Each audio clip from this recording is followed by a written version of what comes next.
Hey everyone, welcome back. Quick thanks to the patrons who keep this channel alive. Your requests are what I narrate next. If you want to join them, you can try Patreon free for 7 days, then it's starting with just $3 a month. Links in the description. Now, let's get into the story. Lucius clenched his fists. He didn't know that there was a certain danger in his son going undercover. However, he always believed that compared to the Dark Lord, Shane Dolea was just a troublesome evil eagle at best. When Narcissa heard her husband's words, she sighed helplessly, and then continued to persuade, Lucius, Draco is our son. No matter what, you should not put him in danger. Middle. It is precisely because he is my son that I want to save his life. The Dark Lord will return who knows when. If he knows that I am indifferent to the person who humiliated him, imagine what the consequences will be. Lucius' veins popped out, and he was already a little out of sorts. However, just when the dispute between the Malfoys began to intensify, an extremely unfamiliar voice suddenly interrupted their conversation, which instantly made the two people sitting on the sofa stand on end and quickly turned their heads to hear the sound. I have to say, Mrs. Narcissa. You are more sensible than your husband, and you understand the current situation much better. I don't know when, a figure who was a little too young suddenly appeared quietly on the sofa in the living room, still eating the afternoon tea snacks that Narcissa had just made. It tastes pretty good. Did you make it yourself, Lady Narcissa? For some reason, Lucius and Narcissa felt chills in their hearts when they looked at this harmless strange boy in front of them. Lucius stood up immediately and protected his wife behind him, then quickly pulled out the wand from the snake staff in his hand and pointed it directly at the boy on the sofa. Who are you? Lucius asked nervously. Mr. Malfoy, before you deal with your enemy, you should at least get to know his face, right? The boy swallowed a piece of red bean filling pancake, then stood up with his thighs propped up and began to introduce himself. Let me introduce myself. My name is Shane Dolea, your son Draco Malfoy's classmate. I came to Malfoy Manor today just to ask you some questions, Mr. Malfoy. Shane Dolea, the heir of Ravenclaw. Lucius stared directly at Shane. I don't care what you are here for, but the Malfoy family does not welcome any strangers. I told you, I'm just here to ask about some things, don't be so nervous. With that said, Shane took 2 steps forward. Upon seeing this, Lucius immediately wanted to release a magic attack, but just as he was about to shout out the spell, he suddenly felt something stuck in his throat, preventing him from making any sound. At the same time, what was even worse was that he found that his whole body was suddenly stiff and he could not even move his fingers. He tried to turn his eyes to look in the direction of his wife, and found that Narcissa was just like him, frozen in fear. Shane slowly sat back on the sofa, and with a simple wave of his hand, Lucius and Narcissa's wands suddenly flew from their hands, and then slowly floated in front of the former. Then with a wave of one hand, the magic on the two of them was instantly lifted. Lucius suddenly felt his body relax, and quickly blocked his wife completely behind him. He stared at Shane nervously and shouted, Dobby. Dobby. No need to scream, Mr. Malfoy. Your house elf was knocked down by me when he was cleaning the garden outside. Shane said expressionlessly, with a dangerous aura flowing in his calm eyes, as a President Draco, I don't want to make the scene too ugly. So, don't let me use violence when you can reason. Feeling the invisible pressure on Shane, Lucius stiffened his neck and took a step back, then tried hard to calm down and asked, What do you want to ask? As soon as he finished speaking, Shane instantly lost his dangerous seriousness, and his whole temperament suddenly became unusually gentle. Didn't I just say that I just came to ask something? Shane picked up a piece of muffin again and started eating it. I want to ask your master, that is, how did you handle the diary given to you by Voldemort? Processed. When Narcissa heard the words Voldemort, her pupils suddenly shrank, and her hands tightly grasped her husband's sleeves. Lucius also held his wife's hand to comfort her. He swallowed, and suddenly said with fierce eyes, I don't know what you are talking about. Mr. Malfoy, lying is pointless. Shane lowered his eyebrows. I was the one who told Dumbledore that Voldemort made Horcruxes in order to achieve immortality. Let me guess, after Dumbledore told you about the Horcrux that day, you found the diary that Voldemort gave you for safekeeping as soon as you got home. But at that time, it was difficult for you to be 100% sure whether the diary was a Horcrux, so I guess you would go to your former colleagues to inquire about the situation, the ones in Azkaban. It seems I guessed it right. Really? Shane looked at Lucius's twitching face with a smile, and instantly confirmed that his guess was correct, and in fact he was not using legilimency. So, Mr. Malfoy. Could you please tell me what you did with that diary? My patience is limited, don't force me to use legilimency. Looking at the creepy and harmless smile on Shane's face, Lucius finally couldn't hold on. If he felt pure fear when facing Voldemort before, now when he faced Shane, he felt a shuddering and endless feeling of powerlessness. I threw that diary at Flourish and Blott's bookstore on the day of my conflict with Arthur Weasley. You threw the diary away? Shane frowned when he heard the news. You didn't secretly put it into someone's bag and just threw it away? Yes. Lucius nodded. Can you tell me more details? It all starts from the day Dumbledore told me about the Horcrux. Time goes back to more than a month ago. After Dumbledore told Lucius about the Horcrux, Lucius had been frantic and uneasy at home. To be honest, he wanted to let Voldemort die, but at the same time, the fear of Voldemort engraved in his heart made it difficult for him to make a choice. So he thought over and over again and decided to inquire about the information about the Horcrux first. Although it is not clear whether the diary in his hand is really Voldemort's Horcrux, since Voldemort gave it to him for safekeeping and said something like, trustworthy, then at least this diary is important to Voldemort. Items. Therefore, he naturally wondered whether Voldemort would also hand over the Horcruxes to his confidants for safekeeping. Therefore, Lucius planned to ask his wife to go to Azkaban to find the person who worshipped Voldemort extremely fervently, Bellatrix Lestrange, Narcissa's biological sister. Please give me flowers. Bellatrix Lestrange is a pureblood witch whose surname was Black before marrying Rodolphus Lestrange. Bella is the eldest daughter of Cygnus Black III and Druella Rogier, and the sister of Andromeda Tonks and Narcissa Malfoy. In 1962, Bellatrix entered Hogwarts School of Witchcraft and Wizardry and was sorted into Slytherin House. After graduating from Hogwarts, she became a Death Eater. She bears the dark mark on the inner side of her left forearm and is loyal to Voldemort.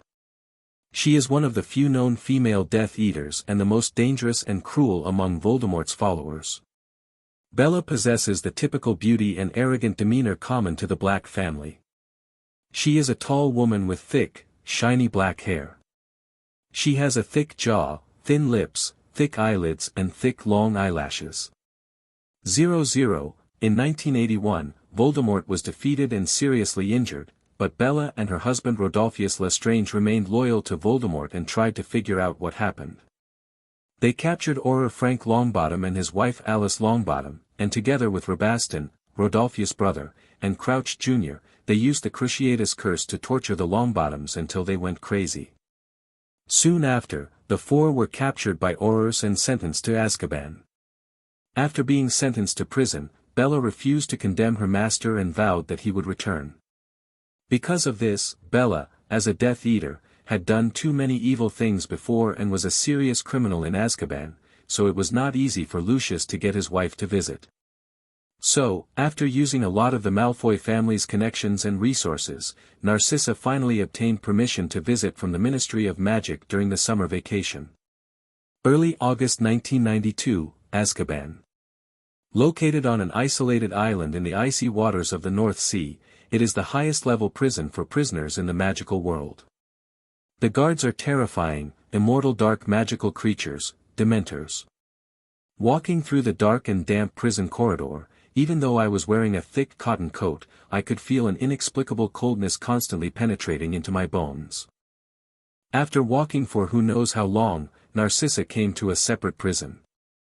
The prison door has no keyhole and is rusty everywhere, but the runes on it are extremely clear. It can be seen that it is impossible to open the door in front of you without the corresponding key. There is a small window on the door that is 1 palm wide and 2 fingers high, which allows people to see the situation in the prison with only their eyes. I saw a figure huddled on the cold floor in the darkest corner inside. Narcissa took a deep breath, raised her hand and knocked lightly on the door. Boom! Boom! Boom! Bella! With complicated emotions, he softly called his sister's name.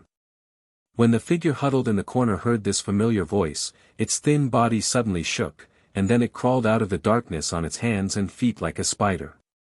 Narcissa. It's me, sister. It's me, sister. When Bella heard this familiar yet unfamiliar voice, she immediately jumped up from the cold ground and hit the prison door directly. A loud noise echoed in the corridor. Through the small window on the door, you can see Bella's eyes filled with scarlet bloodshot eyes. Just like her cousin Sirius Black, the long imprisonment in Azkaban had a great impact on her originally beautiful appearance. Her face became gaunt, and her originally beautiful long black hair she was in a ball, but even so, she could still see that she was once very beautiful. Hey ha ha ha. Bella bared her black teeth and laughed wildly. She stared at her glamorous sister in front of her with wide eyes, and she began to say with excitement or ridicule, Narcissa, my dear sister, you finally came to see me, he he he he. Narcissa showed no expression when she saw this. She just took out a small piece of bread from the basket in her hand and handed it over from the window, eat some. Instantly, a strong aroma of wheat filled the nose. Bella's eyes widened in an instant, and the expression on her face turned into a desire for normal food. Without any hesitation, she snatched the bread from Narcissa's hand and stuffed it into 407 in the mouth. It was obvious that she hadn't had a normal meal in a long time. The food provided to serious prisoners in Azkaban usually consists of just a bowl of cold batter a day, with some cabbage and other unknown minced meat on top, and that's it. There is no so-called death penalty in the laws of the British wizarding world, but this does not mean that this is a so-called good thing. Especially in a place like Azkaban, people like Bella who do evil things will become the Dementor's food, and they will live with fear, coldness, and hunger every day until they die alone. To be honest, life is worse than death. Who could have imagined that death would become an absolute luxury here? At this time, Narcissa couldn't help but feel distressed when she saw her sister in this state. A long time ago, the 3 black sisters were very close and talked to each other about everything. But decades have passed, things have changed, and they have all embarked on different paths. She still didn't understand that her sister had paid so much for Voldemort, but what did she get in the end? Anyone can see that Voldemort has been just taking advantage of her emotions. Narcissa suppressed the sourness in her heart, and then began to tell her the purpose of coming to Azkaban this time. Bella, I came here today only for one thing. Her mouth didn't move, but strangely Bella could hear her voice. Because she was in the heavily guarded Azkaban, in order to prevent the walls from having ears, Narcissa used a secret technique that was unique to the Black family and was specially used to transmit information. Outsiders could not hear them at all. At this time, Bella's mouth was filled with bread, and the corners of her mouth were stained with crumbs. When she heard that her sister suddenly used a secret technique to send a message to her, she couldn't help but be stunned for a moment, and then stared at Narcissa with a suspicious look on her face. Because if she didn't want to say something ulterior, Narcissa wouldn't have to do this at all. Bella, the master is coming back soon. Narcissa said slowly, her tone even trembling. This emotion was not deliberately fake, it was because the fear that Voldemort had engraved in the hearts of all Death Eaters was completely ineradicable. When Bella heard the news that Voldemort was there, her eyes widened instantly. She pressed her eyes tightly against the cell door window, which was only 2 fingers high, and her eyes revealed the guest's madness. Where is the master? Tell me everything you know. I can't tell you where he is, but he is very weak now, and he instructed us to collect some old things from the past to help him complete his resurrection. I came to Azkaban today just to ask you, where is the thing that the master gave you? Narcissa spoke very quickly, and her tone made people feel a little anxious. But Bella obviously didn't believe Narcissa's words. Her eyes suddenly dimmed, but then turned crazy. She began to laugh sarcastically and said, "Narcissa, my innocent sister. Have you forgotten that we grew up together? I know you so well, do you think I will believe what you just said? The master is not dead, ha ha ha, I knew it. He has been waiting for me to come back, hee hee ha ha ha." Bella laughed wildly and looked at her sister with evil eyes. She really wanted to see how Narcissa would behave after being exposed. But soon, she was disappointed. The expression on Narcissa's face did not change at all, and there was still a trace of struggle in her eyes. She turned her head and looked at both sides without leaving any trace.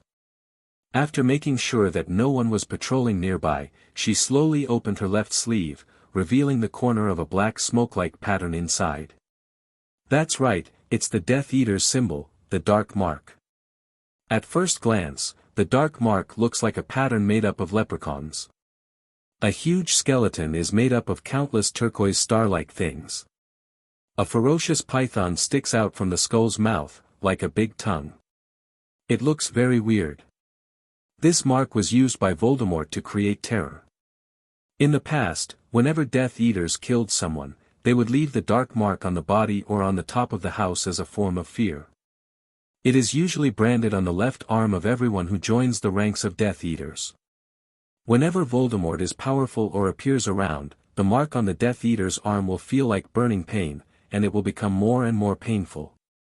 Clear, gradually turning red. In addition, as long as Voldemort presses the dark mark on a Death Eater's arm, he can summon other Death Eaters. At this time, they will immediately apparate, appear next to Voldemort and obey his orders. But if the summoned Death Eaters don't arrive in time, the dark mark will become scorched black. And when a Death Eater touches the mark on Bran's left arm, Voldemort can also feel the call and apparate to him. Bella's eyes widened instantly when she saw the dark mark in the cell. Because she knew that her sister did not have the mark of the Dark Devil. So her expression changed from disdain to disbelief, to doubt, and then gradually turned into insanity at the end. Bella lay on the cell door, trying hard to stretch out her fingers. Even if she scraped off the skin on her hands, she still wanted to touch the mark of the Dark Devil on Narcissa's hands. But it is a pity that after living in Azkaban for more than 10 years, even if she is now so skinny, she can only stick 4 fingers out of the cell at most. In fact, what Bella didn't know was that the dark mark on Narcissa's arm was actually disguised by her husband, who spent a lot of effort. For this reason, Lucius also paid a lot of gold carins to buy a temporary alchemy tool that replicates the dark mark. Narcissa put down her sleeves expressionlessly and continued, "The Dark Lord needs to be resurrected, and you must tell me where the things he gave you are." When Bella saw that she couldn't touch the dark mark, her eyes when she looked at Narcissa suddenly became extremely resentful. She hated her sister, because it was obvious that as long as the other party leaned his arm towards her, she could feel the power of her master again. "You're still lying to me." Bella used her secret technique to convey the message again, her eyes still full of doubts at this time. Although she didn't know what Narcissa was looking for, nor what her purpose was. But she knew very well how powerful Voldemort was. They were just looking for some old things. With Voldemort's wisdom and ability, there was no need to secretly send his sister to Azkaban for questioning. This was completely unnecessary. Moreover, even if Voldemort is very weak now, he may not be able to do it himself. But there were not a few Death Eaters at the time. In addition to those who were dead and imprisoned in Azkaban, there were also some who had escaped the pursuit and trial of the Ministry of Magic and were operating normally outside. If Voldemort really needs something to resurrect, then the first and most important thing he should do is to summon his old subordinates. With the abilities of these people, they can help him accomplish most things. Therefore, even if Narcissa showed her dark mark, Bella would find it difficult to believe what she said. Seeing that Bella didn't believe her, Narcissa felt a little anxious, so she changed her mind and suddenly started to say, "Bella, I'm not lying to you. We went to your previous home, but we didn't find what the owner wanted, so one person has been killed. Sister, I beg you. Draco is in their hands. You have to tell me where it is or they will kill him." When Narcissa said this, she looked a little hysterical. And when Bella heard her sister's words full of pleading, she couldn't help but feel a little touched in her heart. Especially when she heard the name, Draco, the remaining family affection buried deep in her heart made her loyalty to her master suddenly loosen. Bella's sunken face twitched without a trace, and asked, "Draco, is your child?" Narcissa didn't speak, just nodded. After getting the answer she least expected, the madness on Bella's face gradually subsided. She lowered her head. She didn't know how long it took before she slowly retreated to the darkest corner of the cell and said, "Go away, I won't tell you where the golden cup is." Hearing these words, Narcissa's eyes suddenly fluctuated, but she calmed down quickly. She wrapped the remaining bread loaves in the basket with oil paper and stuffed them into the cell one by one through the window of the cell door. This was probably the only thing she could do for her poor sister. The basket was already empty, and before Narcissa left, she took one last look at the figure in the deepest part of the cell. Through the dim light, you can vaguely see Bella licking her left arm. This is a way for her to express her infatuation with her master. "So after all that you said, you still haven't explained why you threw the diary at Flourish and Blott's bookstore." Shane rolled his eyes angrily after hearing Lucius briefly explain the cause. "Because after all is said and done, the only valuable thing is to get clues about the golden cup, but this has nothing to do with the loss of the diary." Bella said the golden cup, which means that he must have made more than one Horcrux. Lucius said with a stiff face, "So after Narcissa came back from Azkaban, for the sake of safety, I gave up temporarily. Got rid of the idea of the journal and hid it back in the basement without thinking of touching it again. But what I didn't expect was that something happened some time ago that forced me to take the diary out of the basement again. The Ministry of Magic suddenly launched a large-scale inventory of dark magic items, and for some reason, Fudge didn't just do it for show this time, but for real." Lucius' mind suddenly flashed back to the scene where, just over a month ago, people from the Ministry of Magic suddenly came to his home to search for dark magic items. At that time, the Aurors from the Ministry of Magic were not polite at all. They entered the Malfoy Manor with a search warrant and conducted a massive search without even thinking about the influence of the Malfoy family in the wizarding world. Similar things also happened in the homes of other pureblood families. But after hearing this, Shane roughly guessed why the Ministry of Magic suddenly acted out of normal.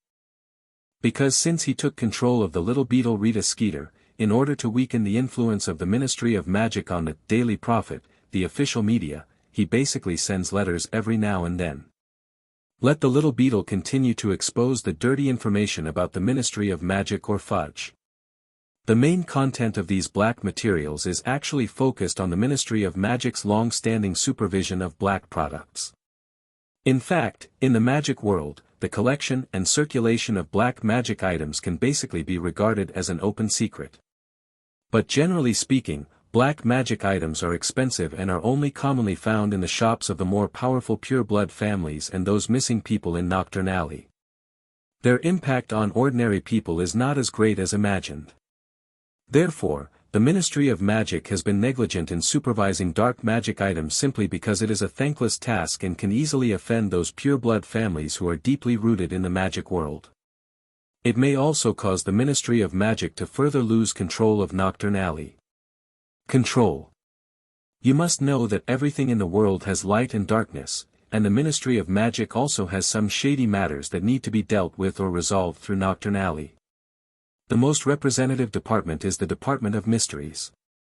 Therefore, during the summer vacation, Rita Skeeter, under Shane's intentional or unintentional instructions, continued to report some well-founded facts about the major or minor problems caused by the Ministry of Magic's negligence in supervising dark magic items. The minor incident was compiled into news and published in the pages of the Daily Prophet. Therefore, this temporarily caused the British magical community to criticize the Ministry of Magic verbally and verbally. When the public opinion was at its worst, it even caused the Borgenbach store to temporarily close its doors for a period of time to avoid the limelight. Therefore, in order to restore his reputation, Fudge, the Minister of Magic who is greedy for power and fame, had to take the risk of offending many wizard families and launch a large-scale inventory of dark magic items to quell public anger. Of course, during that time, Lucius also carried the diary with him every day in order to prevent the Ministry of Magic from finding out that he had Voldemort's relics at home. Until a week before Hogwarts started school, an accident suddenly happened. That day at Flourish and Blott's bookstore, I had a conflict with Arthur Weasley over some things, and the diary probably fell off my body accidentally during our fight. I didn't realize it at the time. I may have unintentionally used the diary as a weapon and threw it at Weasley. Lucius gradually began to talk about what happened at Flourish and Blott's bookstore that day. Then you didn't pick it back up after that? Shane asked doubtfully, with a speechless look on his face. That day after I left Flourish and Blott's, I went to the Bodkenbach store in Nocturne Alley, where I wanted to dispose of some illegal items. That's when I realized that the diary was missing. When I wanted to go back and look for it later, the diary was gone. After hearing Lucius explain the consequences again, Shane felt a little dizzy. Why does he feel that this process is so hasty? The Horcrux was lost in a fight, and someone picked it up without even knowing it, and brought it into Hogwarts. Why did the more he thought about it, the more he felt that this matter was a bit too anticlimactic. But after thinking about it, with the facts in front of me, there doesn't seem to be anything wrong with it. So Shane thought for a while and asked again, apart from you and Weasley, were there any special people present at Flourish and Blott's bookstore that day? I can't remember clearly. Lucius replied directly, that day was Gilderoy Lockhart's novel signing event, and the entire Flourish and Blott's bookstore was packed with fans of that idiot, so except for Weasley and Harry Potter, who are more special other than the characters, I can't remember anyone special that day. No. There is still some. Shane suddenly said with certainty, and looked like he had suddenly come to his senses, what you just said really reminded me, I totally forgot that this guy existed. No wonder it took Oldby such a long time to find the diary. Isn't the incompetence he showed at Hogwarts just a cover for the most powerful Horcrux? Yes, what Lucius just said made Shane suddenly think of the person he had always ignored. Gilderoy Lockhart, the liar who is proficient in Obliviate. His vanity is extremely high, and this obvious flaw in his character most likely caused him to be unknowingly influenced by Voldemort's Horcrux at Flourish and Blott's bookstore, so he picked up the diary and took it to Hogwarts. After all this detour, we have returned to the main character in the original chapter of The Chamber of Secrets. Shane immediately sighed at the corrective power of the world line. He thought that with his butterfly around, Lockhart's role would be gone, but he didn't expect that this guy would suddenly pop up at this moment. You mean Gilderoy Lockhart took the diary? When Lucius heard Shane's words, he immediately realized who the person who took the diary might be. I'm not completely sure, but there's a high probability that it's him. Shane replied, but at this moment he changed the subject and started talking about another thing. Ignore him, Lockhart, that golden cup you just mentioned, where is it most likely to be? 340, if nothing else happens, it is most likely to be in Gringotts, the vault of the Lestrange family. At this time, Narcissa, who had been silent just now, suddenly he said, after returning from Azkaban, I went to my sister's old home and found no so-called item similar to the gold cup. So I think based on her character, she is most likely to put the golden cup in Gringotts, because it is guarded by fire dragons and is safer than many places. Okay then, it seems I have to make time to go to Gringotts. Shane scratched his head, to be honest, I really don't want to deal with those goblins. After saying that, he drank the black tea in front of him and stood up. Mr. Malfoy, Mrs. Narcissa, thank you for your cooperation and hospitality. Before I leave, I have something else to tell you. There are a total of 7 Horcruxes created by Voldemort. 2 of them have been destroyed by me, and 1 is also under supervision. If nothing else happens, the diary in Hogwarts at this time and the one in Gringotts Hufflepuff's golden cup will also be destroyed soon. So theoretically, there are only 2 Horcruxes left that Voldemort can use to resurrect, but I haven't found out where these 2 Horcruxes are yet. So, if you really want to get rid of the nightmare completely, I think you should know what to do. Shane was obviously asking Lucius Malfoy to help find out the whereabouts of the remaining Horcruxes. Although he has not watched the last 3 movies of the Harry Potter series, at least he knows what the specific Horcruxes are. Needless to say, Ravenclaw's crown has been purified by the soul purification bell. The python named Nagini in the original book no longer exists because the soul of Voldemort parasitizing Quirrell was burnt to ashes by Shane with a strong fire last year, so this Horcrux no longer exists. It was Harry Potter who was in custody, plus the diary and Hufflepuff's gold cup. Now only Marvolo Gaunt's ring and Salazar Slytherin's locket were missing. When Lucius heard that Shane actually knew the specific number of Voldemort's Horcruxes, Lucius' eyes couldn't help but reveal a hint of surprise, but he quickly put it back. If he really followed what the boy in front of him said and found the remaining 2 Horcruxes to completely eliminate Voldemort, this risk would be completely worth taking.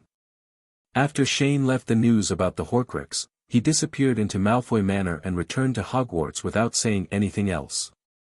Then, he went straight to Lockhart's office. Bang! Shane kicked open the door of the office in front of him. I saw Lockhart wearing an extremely coquettish silver mandarin jacket with a forest green satin cape draped over his shoulders. He was doing something in front of a mirror with a stinking look on his face. At the same time, the desk next to him was piled with letters from book fans from all over the world. Presumably his busiest work is not preparing lesson plans for the defense against the dark arts class here, but thinking about how to reply to these letters. Lockhart was startled when he heard the sudden loud noise behind him, staggering and almost falling to the ground. But he quickly stabilized his body and worked hard to maintain his image as a gorgeous gentleman. And just when Lockhart turned his head and saw Shane standing at the door, the confusion on his face suddenly turned into a flattering smirk, and he said in surprise, "Oh, it's you, Mr. Dolea." With that said, he walked over in front of the mirror in a very awkward manner that he thought he was handsome. Shane stared at him with dead eyes, suppressing the discomfort in his heart and directly holding the former in place, without giving him a chance to say a second sentence. Then without saying anything, he walked forward and activated Legilimency. Memories began to pour into my mind one after another. As expected, the diary was really taken away by the guy in front of me. From Lockhart's memory, we can know that day at Flourish and Blott's bookstore, he must have been influenced by Voldemort's soul and curiously picked up the diary from the ground, and then kept it by his side. And not long after Hogwarts started, Lockhart discovered the secret that the diary could write its own dialogue. Needless to say, Voldemort's ability to confuse people's minds, and Lockhart was naturally attracted to all the sugar-coated words he said. During Lockhart's conversation with the diary, Shane discovered that Voldemort was constantly exploiting Lockhart's weakness for fame, guiding him to learn alchemy and helping him collect materials for resurrection. But the strange thing is that these materials are not the bones of the father, the flesh of the servants, the blood of the enemies, etc. in the original Goblet of Fire, but there are at least hundreds of scattered materials. Among them are the blood of unicorns and vampires, the bone meal of thestrals, the remains of the ash snake, and so on. When Shane saw this part of the memory, he suddenly thought of the big-headed baby appearance of Voldemort on the eve of his resurrection in the movie. He guessed that the conditions required for Voldemort to be completely resurrected through Horcrux were not as simple as imagined. Because in the original Chamber of Secrets chapter, he remembered the last paragraph of the movie, where the young and handsome Voldemort once said that he was sucking Ginny's life force, and as long as Ginny was closer to death, he would become stronger. But now, judging from the details of Lockhart's exchange with the diary, it seems that this method of absorbing life force cannot completely resurrect Voldemort. At most, it can only condense a relatively powerful soul. In order to achieve complete resurrection, the first condition is probably to have a body that matches the original body or meets certain conditions, and then can be resurrected through the resurrection ceremony in Goblet of Fire. No wonder Voldemort had always wanted to get the Philosopher's Stone before. As the most powerful work in the field of alchemy today, the ability of the Philosopher's Stone can undoubtedly give Voldemort the convenience of refining the physical essence. Of course, although this statement is very likely now, it is just a guess for the time being. In fact, the conspiracy of Voldemort's soul to induce Lockhart to help him resurrect never succeeded from the beginning. Because Lockhart doesn't know any other magic except Obliviate. Even the most basic floating spell is half-measured, and his magic level is not as good as that of a first-year wizard, let alone learning more advanced and complex alchemy. Moreover, Lockhart is also a parallel importer with no ambitions. His biggest ambition in life is to escape from the evil world and promote his full line of hair products, which is such a boring thing. Therefore, in the face of Voldemort's various inducements, Lockhart was very arrogant at first. But in the end, perhaps seeing that the guy in front of him was too arrogant, Voldemort's soul began to use all its firepower, using all the words such as immortality, the richest man in the world, and great power. However, this was obviously a waste of money. Lockhart suddenly felt impatient when faced with this endless temptation, so for a long period of time, he threw the diary in the drawer of his desk. Touch it again. And until the night when Filch and Mrs. Norris were killed, he took out the Horcrux again in his spare time and wanted to use it as a pastime, but he never expected to be directly hypnotized and controlled by the Horcrux, and what happened next no need for a club. The basilisk was naturally released from the secret room, and then pushed and beaten wildly, almost knocking it off. After reading all of Lockhart's memories, Shane was speechless and amused at the same time. To be honest, he felt sorry for Voldemort.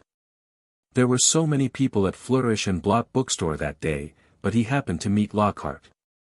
If any of the little wizards present picked up the diary that day, he could at least do a little more. So, after reading Lockhart's memory, Shane directly cast a spell on Lockhart, and then took the diary to Dumbledore's office. As soon as he came in, he proudly pulled the diary onto the table. When Dumbledore saw Shane suddenly appear, he didn't realize what he was doing. But when he saw the names in the diary on the table, he suddenly looked incredulous. "Oh, how did you find it?" Exclamation point. Dumbledore was very surprised. "Because I just finished talking about the Horcrux this morning, I didn't expect to find it in the afternoon in the blink of an eye. This efficiency is really incredible. The diary has always been at Lockhart's." Shane said with dead eyes, "Congratulations, Professor Dumbledore. Less than 2 months after school starts, Hogwarts may lose the defense against the dark arts professor you worked so hard to find." What happened to Lockhart? Dumbledore frowned, thinking that something bad had happened to Lockhart under the influence of a Horcrux. "Don't worry, I didn't do anything. I just cast an imperious curse on him and asked him to explain the things he used to deceive and abduct using Obliviate. Anyway, in the next few years, he should be kissed by Dementors in Azkaban." That's right, Shane plans to let Lockhart, an important supporting role in the original Chamber of Secrets chapter, completely withdraw from the stage of history and continue to keep this guy. He doesn't know how many unexpected surprises the world's corrective power will bring him. However, Dumbledore's head began to hurt when he heard that Shane had directly executed the unlucky guy he had worked so hard to find. "Shane, Halloween hasn't even come yet this year, and you just killed our defense against the dark arts professor. What do you want me to do next?" There have been rumors from the outside that it is very difficult to recruit people for the position of defense against the dark arts professor in our school. Now that you are doing this, at least the defense against the dark arts class this semester will not be available. Then why don't you just ask Professor Snape to take over?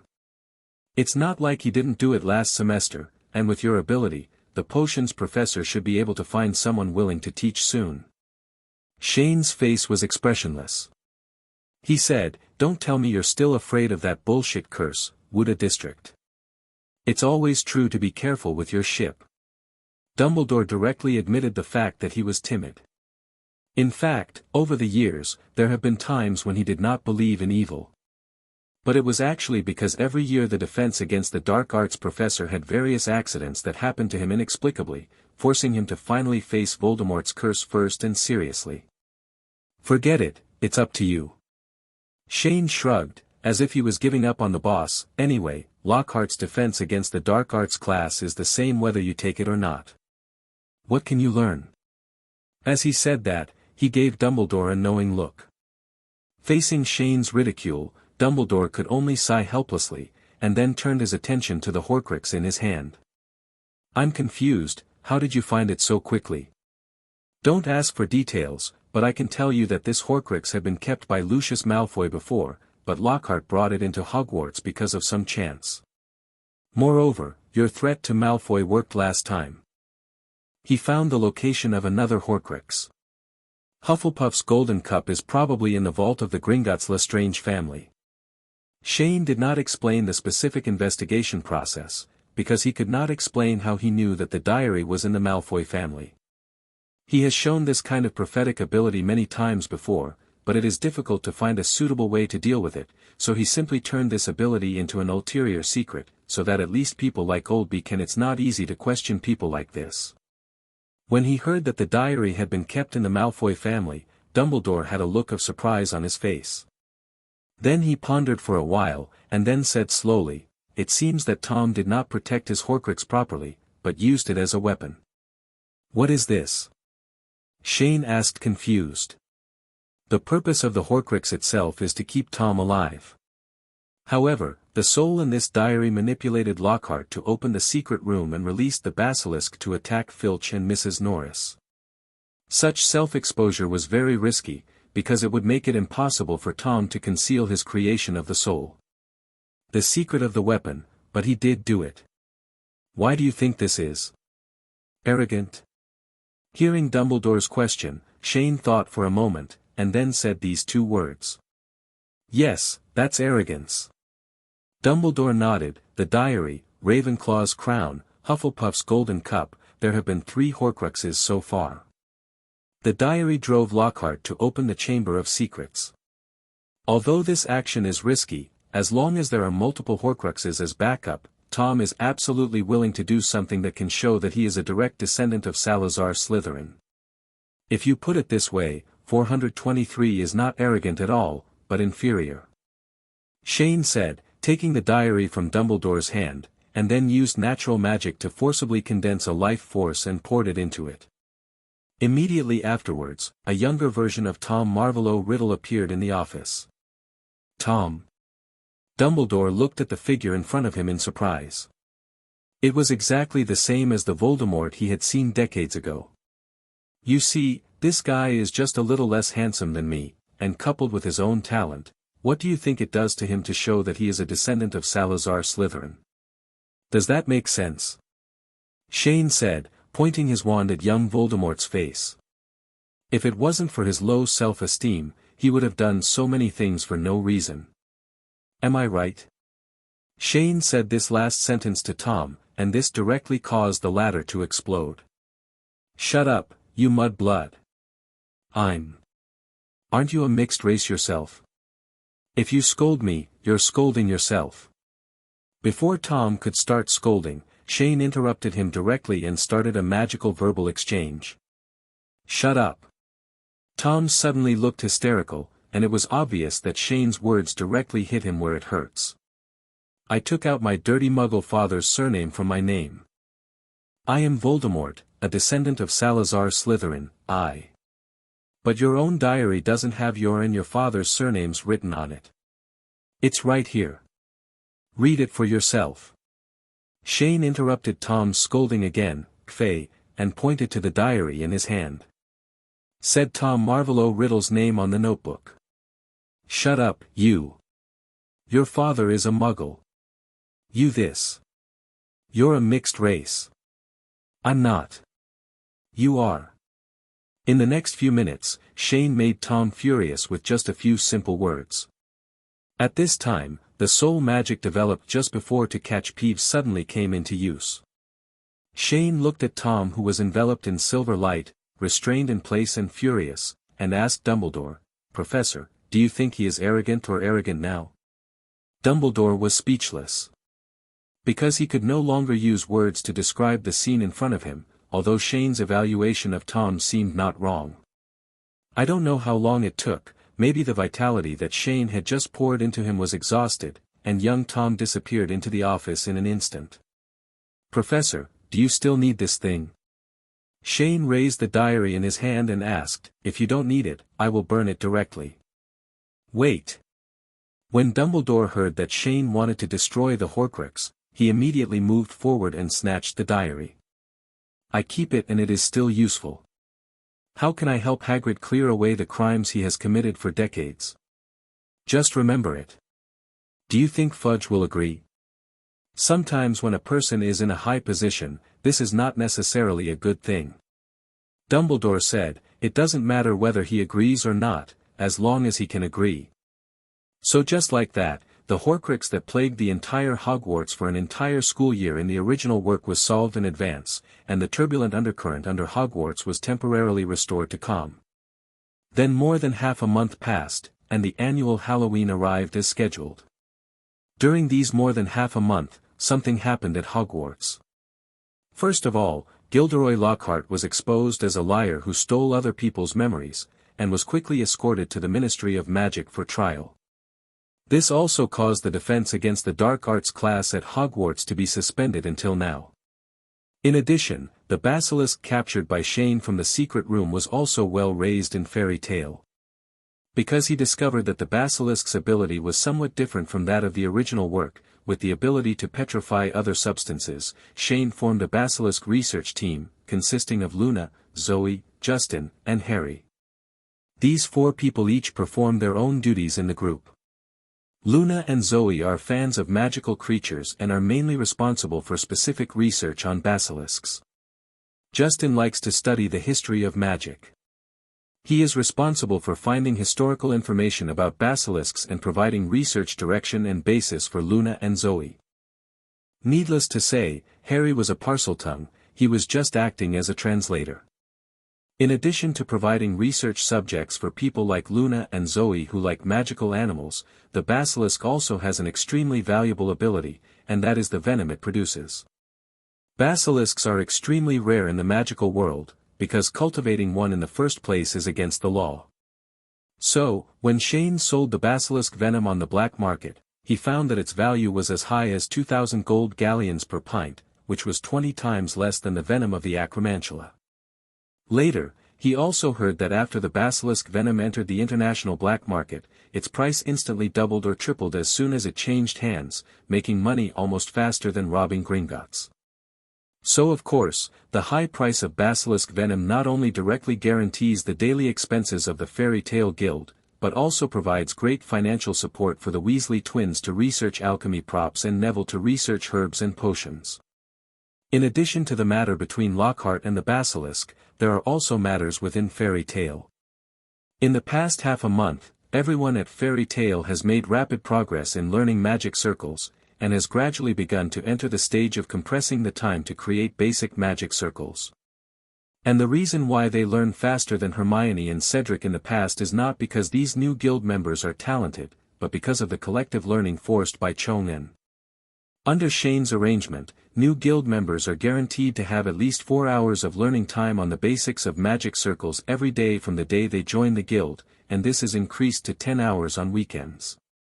Such long-term and high-intensity group study naturally greatly improved the learning efficiency of everyone in Fairy Tale, and therefore allowed them to learn the basics of magic circles half a month earlier than originally planned. However, in the fulfilling but boring study life, some condiments are also indispensable. No, in the actual combat area where the guild is located, someone is starting to do it again. However, it is not a battle of force for the time being, but a duel of intellectual knowledge. Draco directly challenged Hermione because he was dissatisfied with the teachings of Hermione, the vice president, on potions, which he was proud of.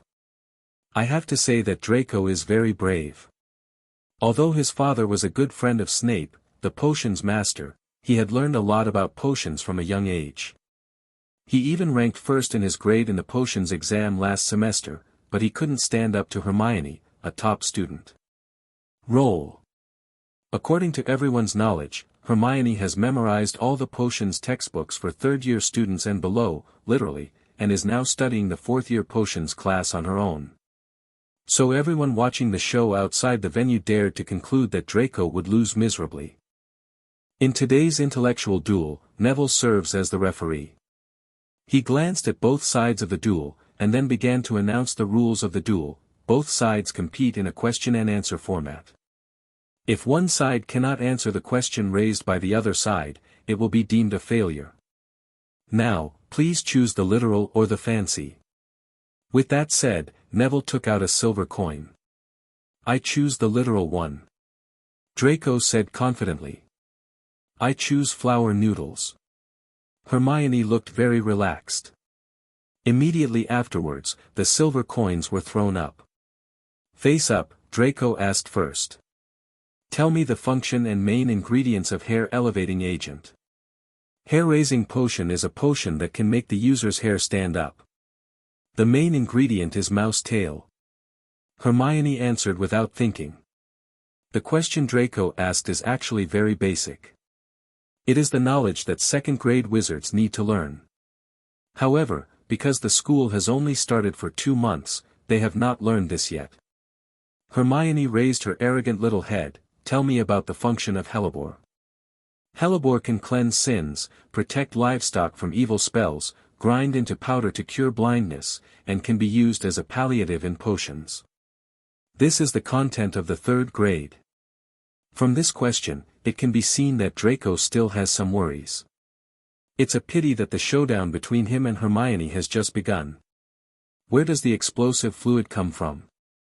Explosive liquid is the liquid secreted from the horn of the venomous horned beast. Any object injected with this venom will explode. Please tell me the purpose of the hyena tree.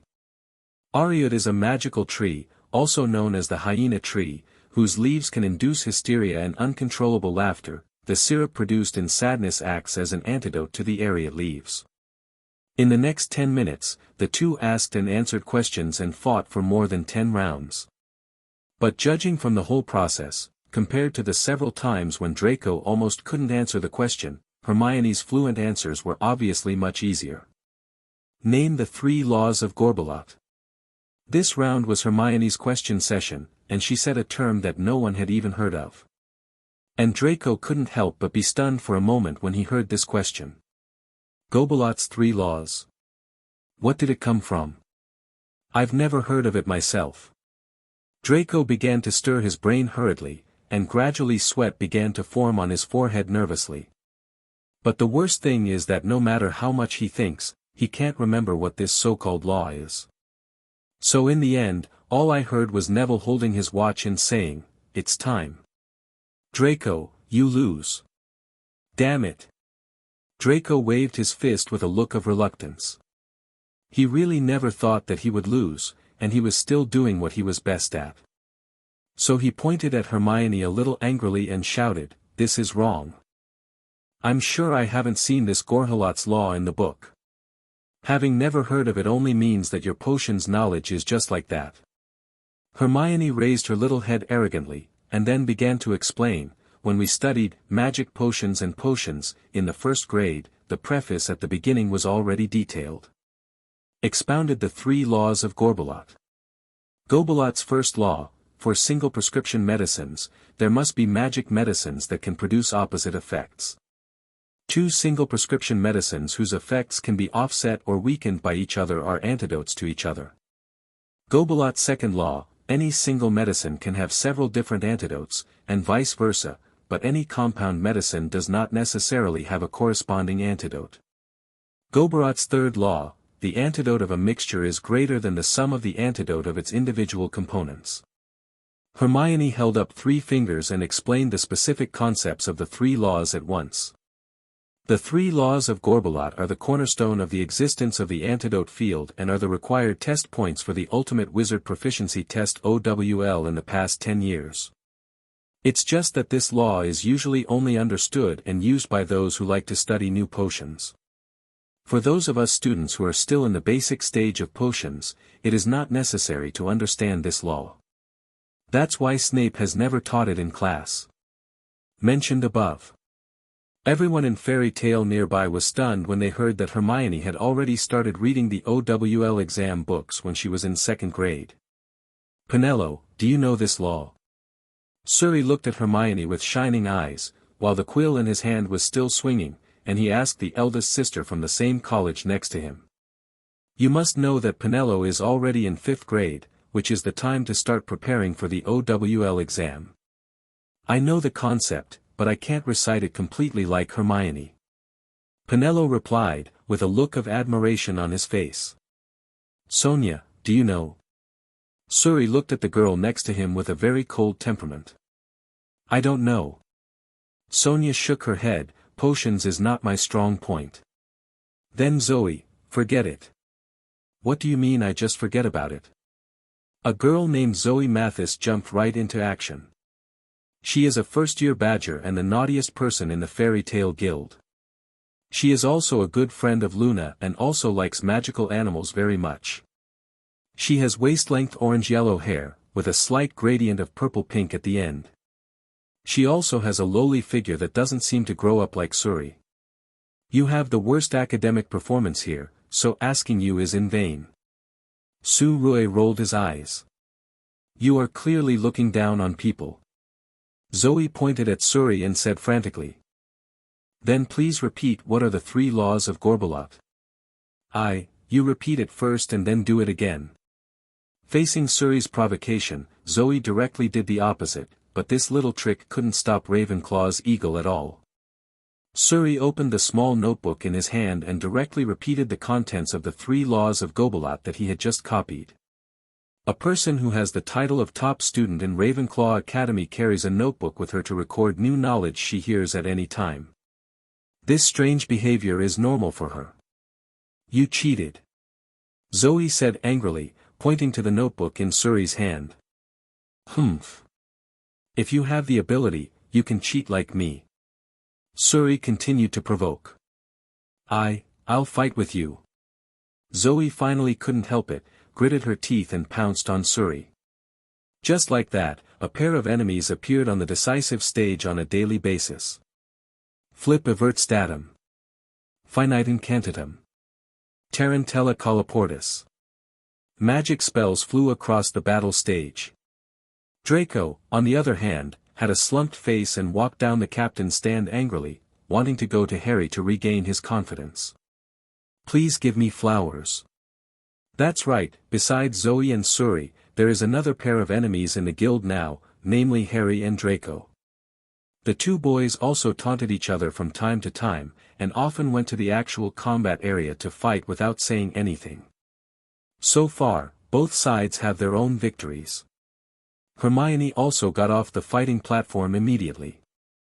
She looked around and found that the person in her heart seemed not to be in the guild, so she asked Penelo next to her, Penelo, do you know where Shane has gone? I have something to ask him for. I saw him in the auditorium before I came back to the guild. He seems to have gone to the astronomy tower. Penelo replied. Astronomy tower? Why is he going there? Hermione was very confused. Because since the establishment of the guild, Shane has not gone to the astronomy tower to find Engine to practice magic. So, after learning about Shane's whereabouts, Hermione quickly walked out of the guild, jumped directly from the window in the corridor, and then curiously flew towards the astronomy tower. 0. On the other side, the Great Hall of Hogwarts. Because today is Halloween, every time this time comes, the place will be decorated with a Halloween theme. 1,000 bats fluttered on the walls and ceiling, and 1,000 more, like low dark clouds, circled above the dining table, causing the flames of the candles in the pumpkin's belly to flicker. As usual, the school's ghosts will perform at the end of the Halloween party. They will suddenly appear from the walls and tables, forming various formations and performing gliding performances. But this year was a little different from the past. Dumbledore didn't know what was going on in his head, but he actually invited a skeleton dance troupe from outside, saying that he would entertain everyone at the banquet. At this time, the young wizards who were helping to set up the venue in the auditorium were watching the rehearsal on the stage. Bones were flying randomly in the air, 2 skeletons were fighting with their own leg bones in a sword duel, and whoever won pressed the opponent's bones against your own. To be honest, the little wizards said that they couldn't appreciate this kind of performance at all. They felt that the whole little wizards at Hogwarts couldn't appreciate it. And to make matters worse, when these skeleton dance troupes passed through the campus, many little wizards brought back memories of participating in Silent Hill last Halloween. So in order to balance their injured hearts, many young wizards who had never entered Pumpkinhead on the first floor were beaten by their friends. Then throughout the day, Madame Pomfrey's stock of joy potions dropped sharply. As time went by, it was almost evening, and the setting sun exuded a bright and dazzling golden light in the sky. The top of Hogwarts Astronomy Tower. Shane was looking towards the farthest sky, wondering what he was thinking. The reason why he came here was because he wanted to confirm something, an important thing that he had been preparing for since the beginning of school. On this Halloween night, the time came much sooner than he expected. At this moment, Hermione suddenly flew over from not far away. Hermione stopped on the stone platform at the top of the tower, followed Shane's gaze into the distance with confusion, and then asked, "Shane, what are you looking at?" "Nothing." Shane replied directly, "It's just that in the auditorium just now, I found that the ceiling there suddenly went out of control again." "Isn't this normal?" Hermione said as if she was used to it. "I heard Professor McGonagall say before that the alchemy on the ceiling of the auditorium has not been maintained for hundreds of years. It is because the price charged by the goblins is too high, and the school has never been able to do it. I am so willing to spend money to repair it. That's not the problem." Shane smiled and said, "Haven't you noticed that every time the ceiling of the auditorium suddenly starts to thunder out of control, it heralds the arrival of a storm? Look at the sky right now. Clouds shaped like this usually go ahead of storm clouds. This is an important moment." As he spoke, he pointed in the direction above his head. Hermione looked up subconsciously. In the sky, countless clouds were changing into pieces of fine fish scales. They were illuminated by the golden-red sun, intertwined and sparkling, presenting a dreamy scene. "So what if the storm is coming? And what do you mean by timing?" Hermione frowned with confusion on her face, then quickly reacted and immediately grabbed Shane's hand. The arm asked, "Are you hiding any secrets from me?" "Of course not." Shane smiled and reached out to touch the little witch's head, and then began to change the subject. "By the way, what are you doing here?" "Oh, by the way. Nearly Headless Nick is having his death anniversary party in the dungeon tonight, and I want you to go with me." Anticipating the boredom of this year's Halloween dinner, Hermione and her two idiots decided to accept Nearly Headless Nick's invitation to attend Nick's 500th death anniversary party in the dungeons of Hogwarts tonight. So naturally, Hermione wanted to drag Shane along. However, when Shane heard the invitation, his first thought was not whether to accept it or not, but exclamation marks and question marks. Has this little witch never asked what the ghost's death anniversary party will look like? The last time he was invited by the fat monk, he went to his death anniversary party. I remember when he went to the dungeon, the place was very spacious. I saw that the entire party venue was decorated with black decorations, and the weird black candles gave off a blue-white light, which looked very eerie. The large long table covered with white tablecloth was covered with a large amount of moldy and rotten food. There were chunks of rotten fish on beautiful silver platters, charred cake stacked on large trays, lamb tripe stuffed with maggots, and cheese covered in green eyes. At that time, the entire dungeon was filled with a faint, indescribable smell of coldness and rancidity. Shane speculated that placing such food may not only be needed by the ghosts, but also probably to make the atmosphere of the party more earthly. In addition, a huge grey cake in the shape of a tombstone was placed in the center of the table, with the fat monk's name and date of death spelled out in tar-like frosting. The party also invited a ghost band to play a musical saw on a stage covered with black cloth. Yes, you read that right. It's le saw. The saw of a chainsaw. It is an instrument played with a hand saw, usually played with a bow, to produce a unique ethereal sound. This instrument is often indispensable in famous horror film and television works around the world. At the party that day, Shane saw 30 saws on the stage playing a terrifying and trembling symphony that made everyone go numb. The ghost guests present danced a modern dance to such music. Anyway, to put it bluntly, it is a large haunted house scene. The kind that can really scare an unsuspecting muggle to death. So, recalling the bad past, Shane flatly rejected Hermione's invitation. At the same time, he also playfully did not tell her the true situation of the ghost's death anniversary party.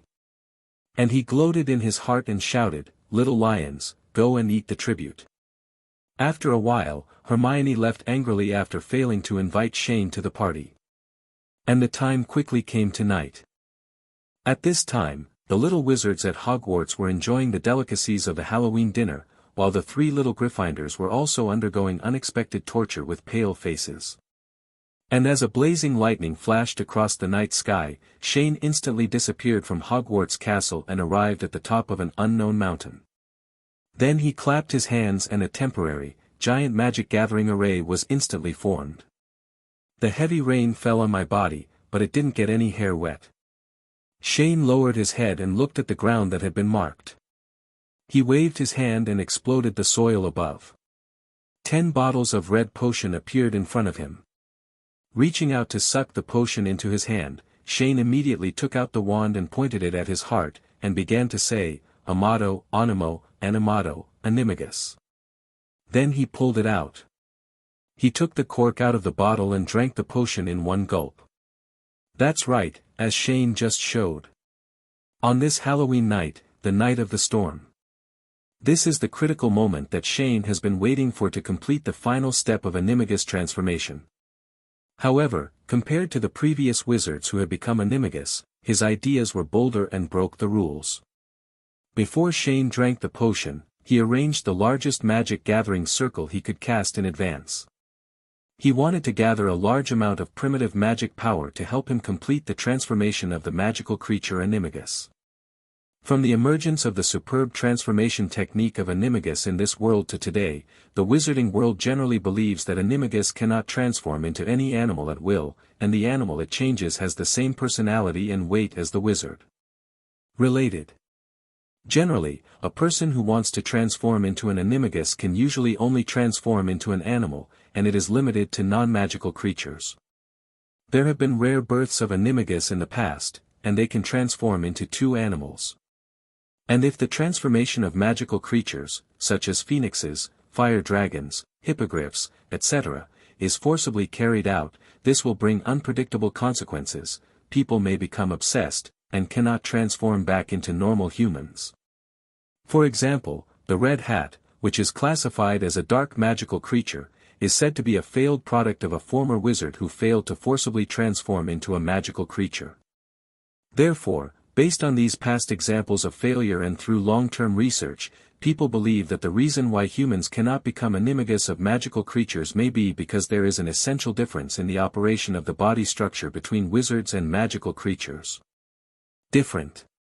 But for Shane, this so-called absolute theory does not have enough reasons to be completely tenable. He suddenly discovered this after consulting a large amount of information and carefully studying some previous cases of magical creatures that failed to transform. In the past, those wizards who failed to transform had actually begun to show the characteristics of magical creatures in their bodies during the process of transformation, but often they were only partially transformed. Suddenly it started to fall into a state of deadlock. Because from the moment the wizard starts to transform after drinking the magic potion, he will continue to be affected by the instinct of the creature he wants to transform, such as a lion wanting to eat meat, an owl wanting to sleep during the day, etc. Therefore, once the transformation process comes to a standstill, and the wizard's consciousness cannot resist the impact of biological instincts for a long time, then of course, the Animagus transformation will definitely develop in a completely uncontrollable direction, and then it will become a monster that is neither human nor beast. So if you find a problem, you just need to solve it in a targeted way. Shane guessed that the reason why the transformation process came to a standstill was probably due to insufficient magic power. Because magical creatures themselves have powerful power, which basically comes from their unique body structure. Therefore, if a human with a weak body wants to become a magical creature, he must first have enough magic power to support the transformation, just like a dragon egg needs enough heat to hatch successfully. That's why Shane arranged the magic gathering array in advance, and the 2.7 Brain Awakening agent, configured with Thinking Barrier and Helena's Venom, can also help him resist the impact of the instinctive consciousness of shape-shifting creatures. At the same time, although Animagus cannot decide what creature it will transform into, and all the above are just speculations based on Shane's own research. But Shane still felt that no matter whether his own guesses were correct or not, the huge magic power gathered by the magic gathering array should be able to make his transformation possible. So, the moment the potion flowed into his throat, Shane Ingran felt two intense psychological dramas and a strong pain running through his body.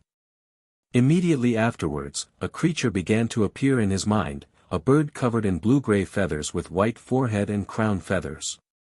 This is a goshawk, common in Eurasia, Southeast Asia, and Africa, and is also found in flower growers in the north and south. This kind of bird often lives in swamps, field edges, dams, and coasts. They live together in small groups. They often stand still in shallow water for a long time, staring at the water, and quickly use their beaks to prey upon food. The food is mainly frogs and fish. And just when the image of the goshawk appeared in Shane's mind, he could feel a different consciousness competing with him for the initiative in the brain. However, due to the relationship between Thinking Barrier and Brain Refresher, the impact of this awareness on Shane dropped significantly. Immediately afterwards, Shane could feel that his body was changing. The clothes and accessories on his body gradually melted into his skin, his body began to grow blue-gray feathers, and his bones began to dislocate and make creaking sounds. And at the same time, he could also vaguely feel that his body was shrinking. No. Not yet. Shane knows very well that if the current situation continues, he will indeed be able to successfully transform into an Animagus, but this is still far from the goal he wants to achieve. Therefore, he must find a way to temporarily stop this deformation on his body. As a result, Shane's eyes instantly turned purple, the origin magic was activated, and the magical structure of the Animagus transformation technique suddenly came into view. 25 He does not need to significantly modify the magic structure. He only needs to temporarily cut off the magic lines used for magic transportation and transformation, so that the magic flowing into the body does not leak out, and at the same time, the transformation and transformation process can be suspended. Therefore, as Shane modified the magical patterns of Animagus transformation, the transformation on his body was also suspended. It's just that although the physical changes have stopped, the process of Animagus absorbing magic power has not ended.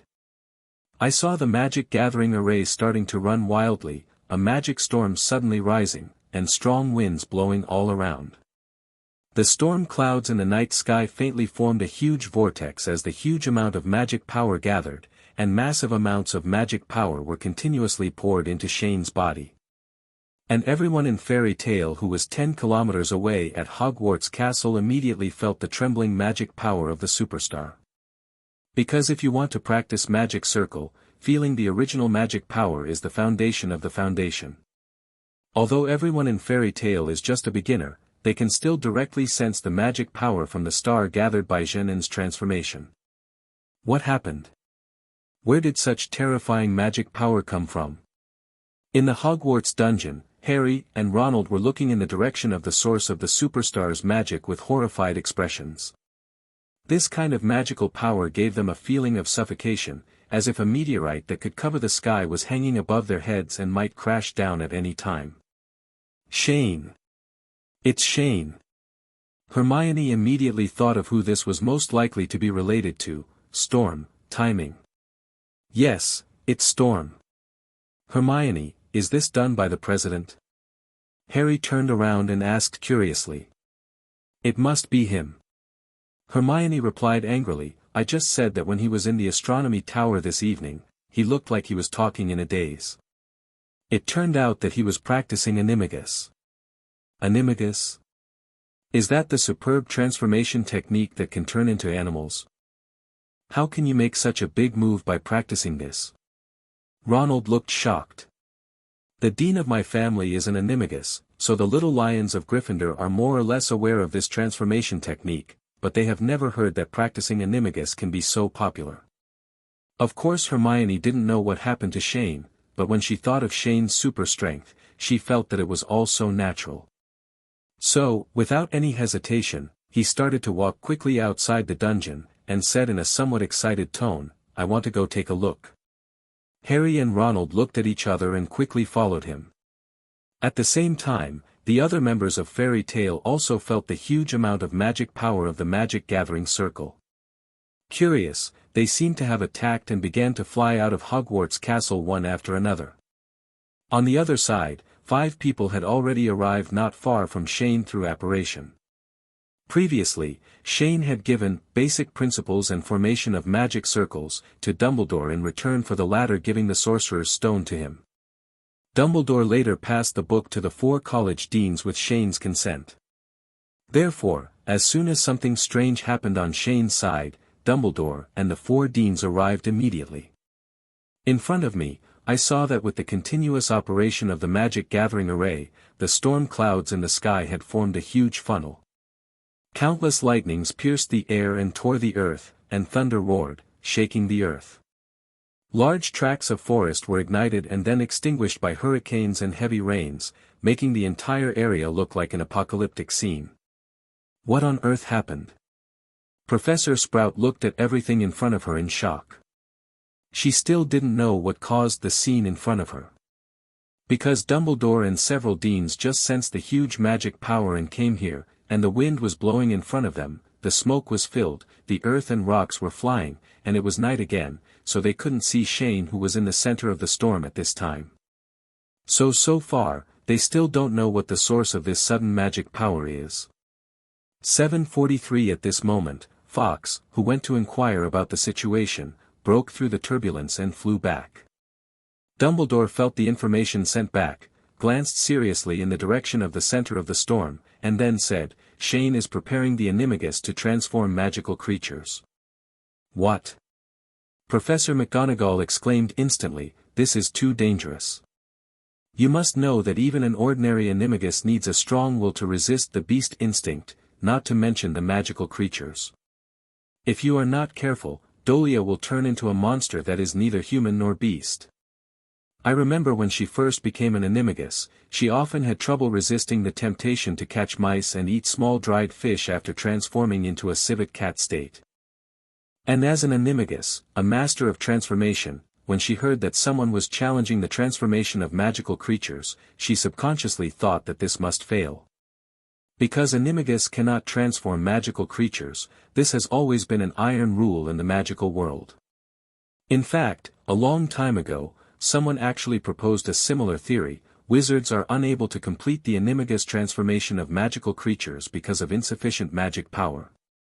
In the past, some wizards with considerable experience in the field of transfiguration suggested that the reason why humans cannot transform magical creatures may be due to the lack of some necessary conditions. It's just that until today, more than 99% of the wizards in the Harry Potter world have no concept of the term magic at all. The magic they usually use in casting spells is limited to the wizards themselves, and their use of the original magic in nature is almost zero. Therefore, for thousands of years, no wizard has been able to discover the existence of magic. This has led to many transformation masters being unable to find the necessary condition, and at the same time, it has also caused the magic world to have doubts about Animagus's inability to transform magic. Biology is a conclusion that is firmly believed. At this time, faced with Shane's attempt to break the Millennium Law, the professors were actually powerless. Because the Animagus's first transformation process is very dangerous, the most taboo thing is to be disturbed. Usually if you are not careful, you will be left disabled at least, or you will become a monster at worst. So for this reason, Dumbledore said, "Minerva, Shane's transformation has begun, all we can do is pray that he can succeed and leave him undisturbed." And I think Shane wouldn't take the risk if he wasn't absolutely sure. But even though he said that, Dumbledore's hand was still holding the Elder Wand tightly at this moment, always ready to step forward and forcefully rescue Shane if any accidents were discovered.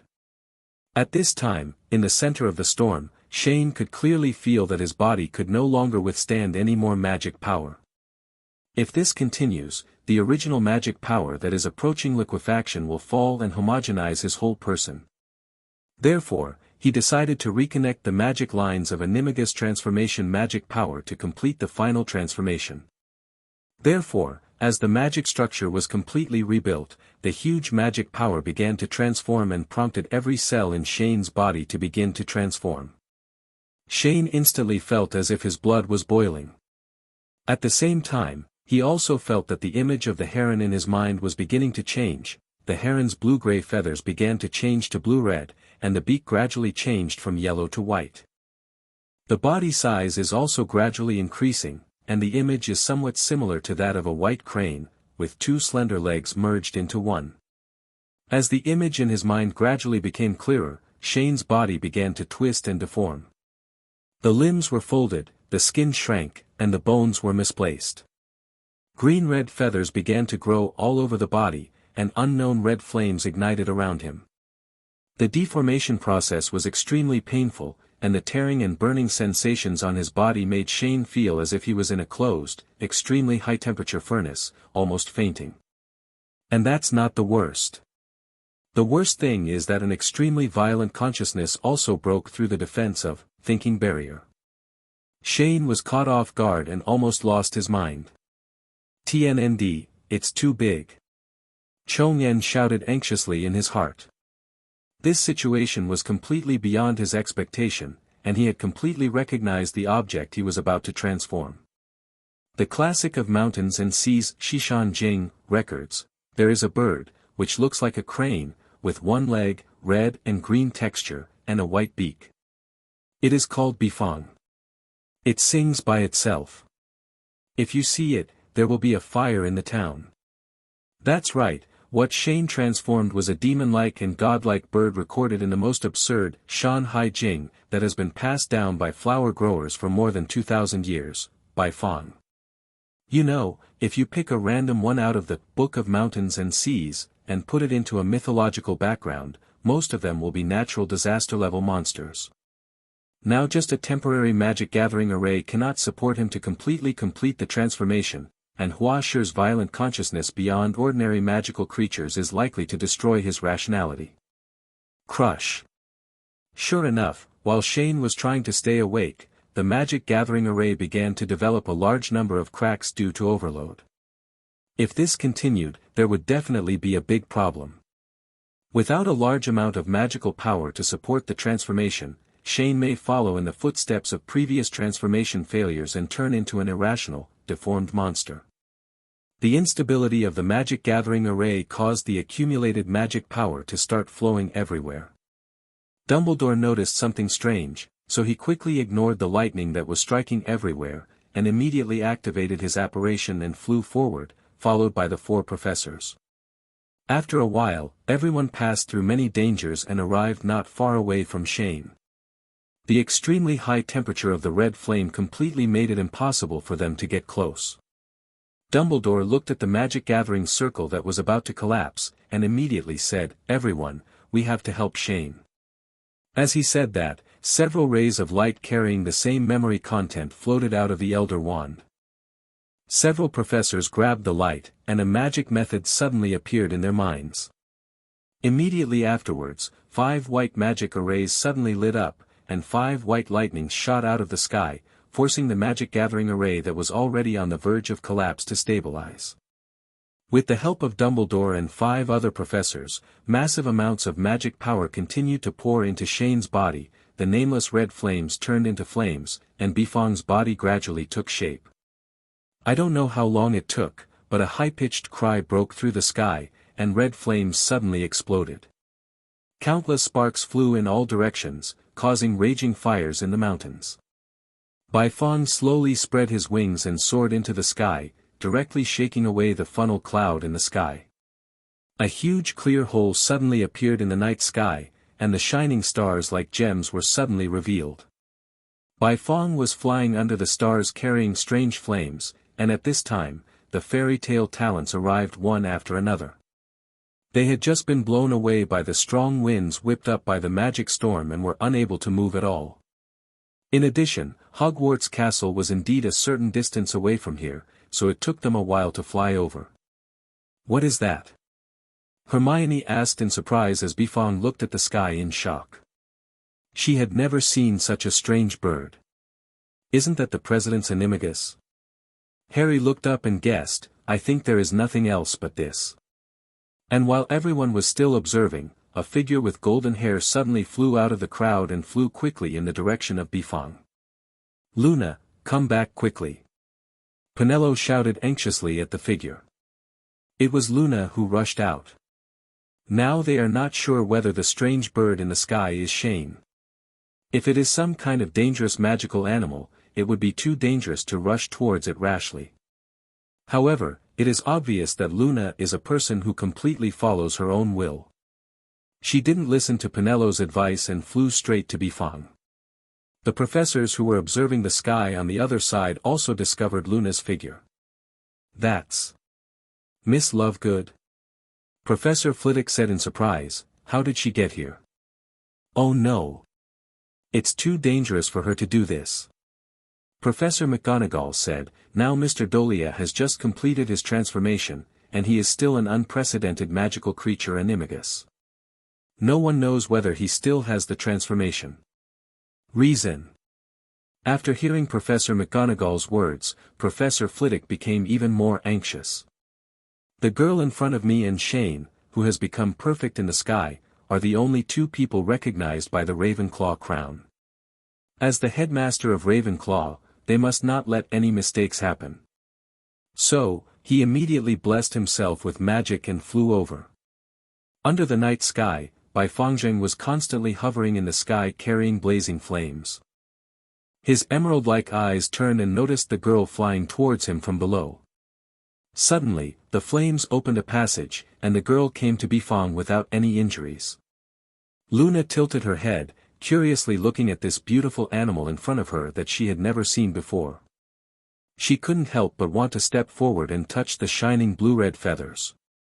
Bifong is larger, at least nearly 3 meters tall, with a wingspan of almost 7 meters.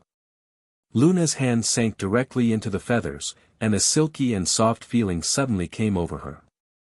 Not far away, everyone saw that Bifong did not hurt Luna, and they immediately breathed a sigh of relief. Immediately afterwards, there was another high-pitched cry, and the flames around Bifong and the fierce mountain fire below were all sucked into Bifong's stomach.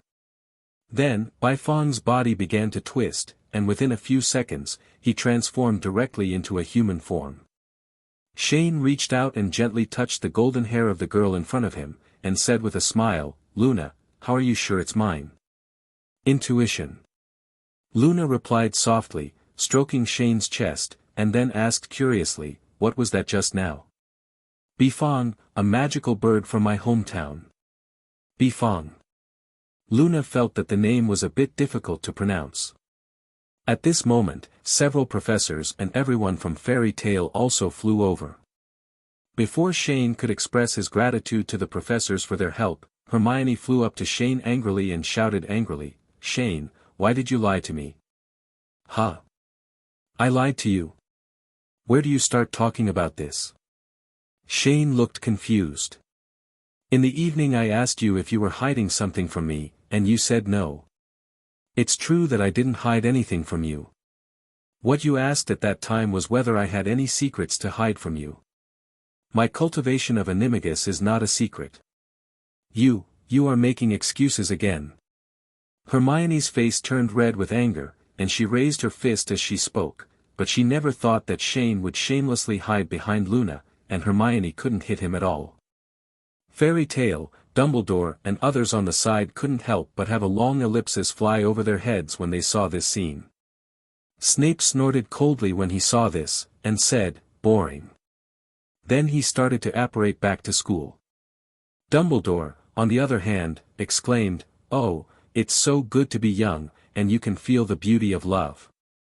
"Principal, they are just children." Professor McGonagall looked at Dumbledore in confusion, wondering why the latter would have such an idea. After a while, I saw Shane holding Hermione around his waist like a waist drum. Regardless of the little witch's struggle, he began to thank several professors, "Professors, thank you very much for tonight. If it hadn't been for your help, I might have had a big problem with my animagus transformation this time. Mr. Dolea, although you succeeded, I must tell you that it is too dangerous for you, Kfa, to rashly cultivate animagus of magical creatures." Professor McGonagall immediately criticized, "You must if we weren't aware of the situation on your side. Can you imagine the consequences? There must be someone who eats the crab first in this world, otherwise how can mankind progress?" Shane replied with a smile, without any fear on his face. He just regretted why he didn't build a fixed magic gathering array in advance, so that such a thrilling thing wouldn't have happened. When Professor McGonagall saw that Shane was still smiling, he could only sigh helplessly and said, "But in the final analysis, congratulations to you, Mr. Dolea. You have successfully made history and broken the iron law of Guts' transformation for thousands of years." "Thank you, Professor. Very good." Although there was a near miss, things finally ended smoothly. "It's time for us to return to Hogwarts." Dumbledore clapped his hands and said, "I hope there will be some pudding left for us at the dinner." But at this moment, the little witch turned red and started shouting. She turned her fists and shouted, "Shane, you be ********D. Put me down quickly. With so many people watching, it's so embarrassing to be held in Shane's arms in this position." However, Shane ignored it and instead carried it on his shoulders, then laughed and said to everyone in Fairy Tale, "Everyone, let's go back to the party." In this way, Shane's animagus training finally came to a successful end despite some twists and turns. Time has entered November, the weather is getting colder, and the slightest cold wind has begun to blow in Hogwarts. Because Shane had already used his thought's body to finish the second-grade charms and transfiguration classes in advance, so he planned to change direction in the next period of time and look at the 2 compulsory courses for the 3rd grade in addition to potions and herbal medicine. What other interesting classes can be taken? Ever since, after picking and choosing, the 3 words divination class caught his eye. The divination classroom is located in the North Tower and is entered through a circular trapdoor. The style inside looks like a cross between an attic and an old-fashioned teahouse, and the area is very large. The divination professor at Hogwarts is Sybil Trelawney, the one who made the prophecy of the Savior Star more than 10 years ago, which led to Harry becoming the savior of his father and mother not long after he was born. Sybil Trelawney, the full name is Sybil Patricia Trelawney. She is a mixed-blood witch and the great-great-granddaughter of the famous prophet Cassandra Trelawney. It just so happens that today's divination class is held by the 3rd-grade eaglets and little badgers together. When Shane entered the divination class, the eaglets all happily stood up and greeted him, "Wise master. You don't have to worry about me, I'm just here to listen to the class." Shane pressed his hands and said. The little badgers on the side were not surprised to see Shane's arrival. Because all the little wizards in Hogwarts know that Shane has a kind of clone magic, which allows him to appear in different classrooms at the same time to attend classes. It was time for class, and Sybil walked slowly into the classroom. I saw that she was very thin, with messy hair, a pair of large round glasses on her face, and countless chains and zuri hanging around her neck. I have to say that her overall temperament makes people feel a bit arrogant. She looks a bit like the kind of magician who scams people on the street, and her behavior is even more crazy and irrational than Luna. Shane once heard that Sybil would predict the death of a student every year since arriving at Hogwarts, but so far, none of the students whose names have been named have died. Therefore, Professor McGonagall disliked her colleague very much. She believed that Sybil was a liar who liked to play tricks and it was a waste of time for her to teach the students, so she always strongly opposed the establishment of divination classes. At the same time, she often had disputes with Sybil over various trivial matters. In the classroom, Sybil did not see Yuan N sitting among the eagles. As usual, she first sat on a chair and started an opening speech before class. "Welcome, my dear children. With me, you will have the opportunity to explore the excellent magic of divination. You will know whether you have some special vision." After saying that, he stood up from the chair, but unexpectedly bumped into the table next to him, almost knocking over the colored copper pot on it. Quickly straightening the copper, Sybil continued with a slightly embarrassed expression. In today's lesson, we will focus on learning tea magic, which is learning how to use tea leaves to predict the future.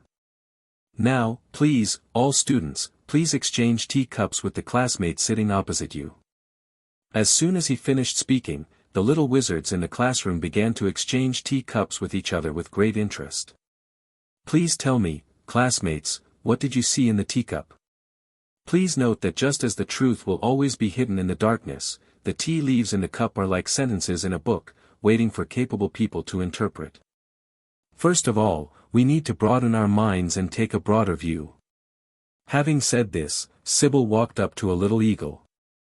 She held the little eagle's head and played with it, and then asked, "Child, tell me. What did you see in the teacup?" Xiaoying lowered his head and looked at the teacup. There was only a cold ball of tea leaves. He looked left and right, and thought about it again and again. After a while, he couldn't figure out the reason, so he just wanted to just say he didn't know. However, when he looked up and saw Sybil's hopeful expression, he swallowed the words that came to his lips. He lowered his head and looked at the teacup again, and finally managed to say something similar in shape to a ball of tea leaves. "Professor, it looks like a ball of waterweed." "Oh child, you have to be careful where there is water, it may bring misfortune to you." After Sybil finished speaking, he walked towards the other little wizard without looking back. When the little eagle who was cursed heard these words, he suddenly looked confused. He looked down at the tea leaves in the cup again, and a double chin appeared between his neck and face. He subconsciously picked up his water glass and wanted to drink some water to relieve himself, but he didn't expect that he choked as soon as he took the first sip. He immediately looked back and forth between the teacup and his water glass with a shocked and overwhelmed expression, feeling surprised and incredible at the same time. At this time, Sybil had also walked up to another little eagle, looking at the latter with the same nagging look just now, and said, "Child, tell me. What did you see?" Compared to the little eagle in front of him, Zhang Qiu's mind seemed much bigger. The tea leaves in the cup in front of her were a pitch-black mass, and even the remaining tea in the cup looked like ink.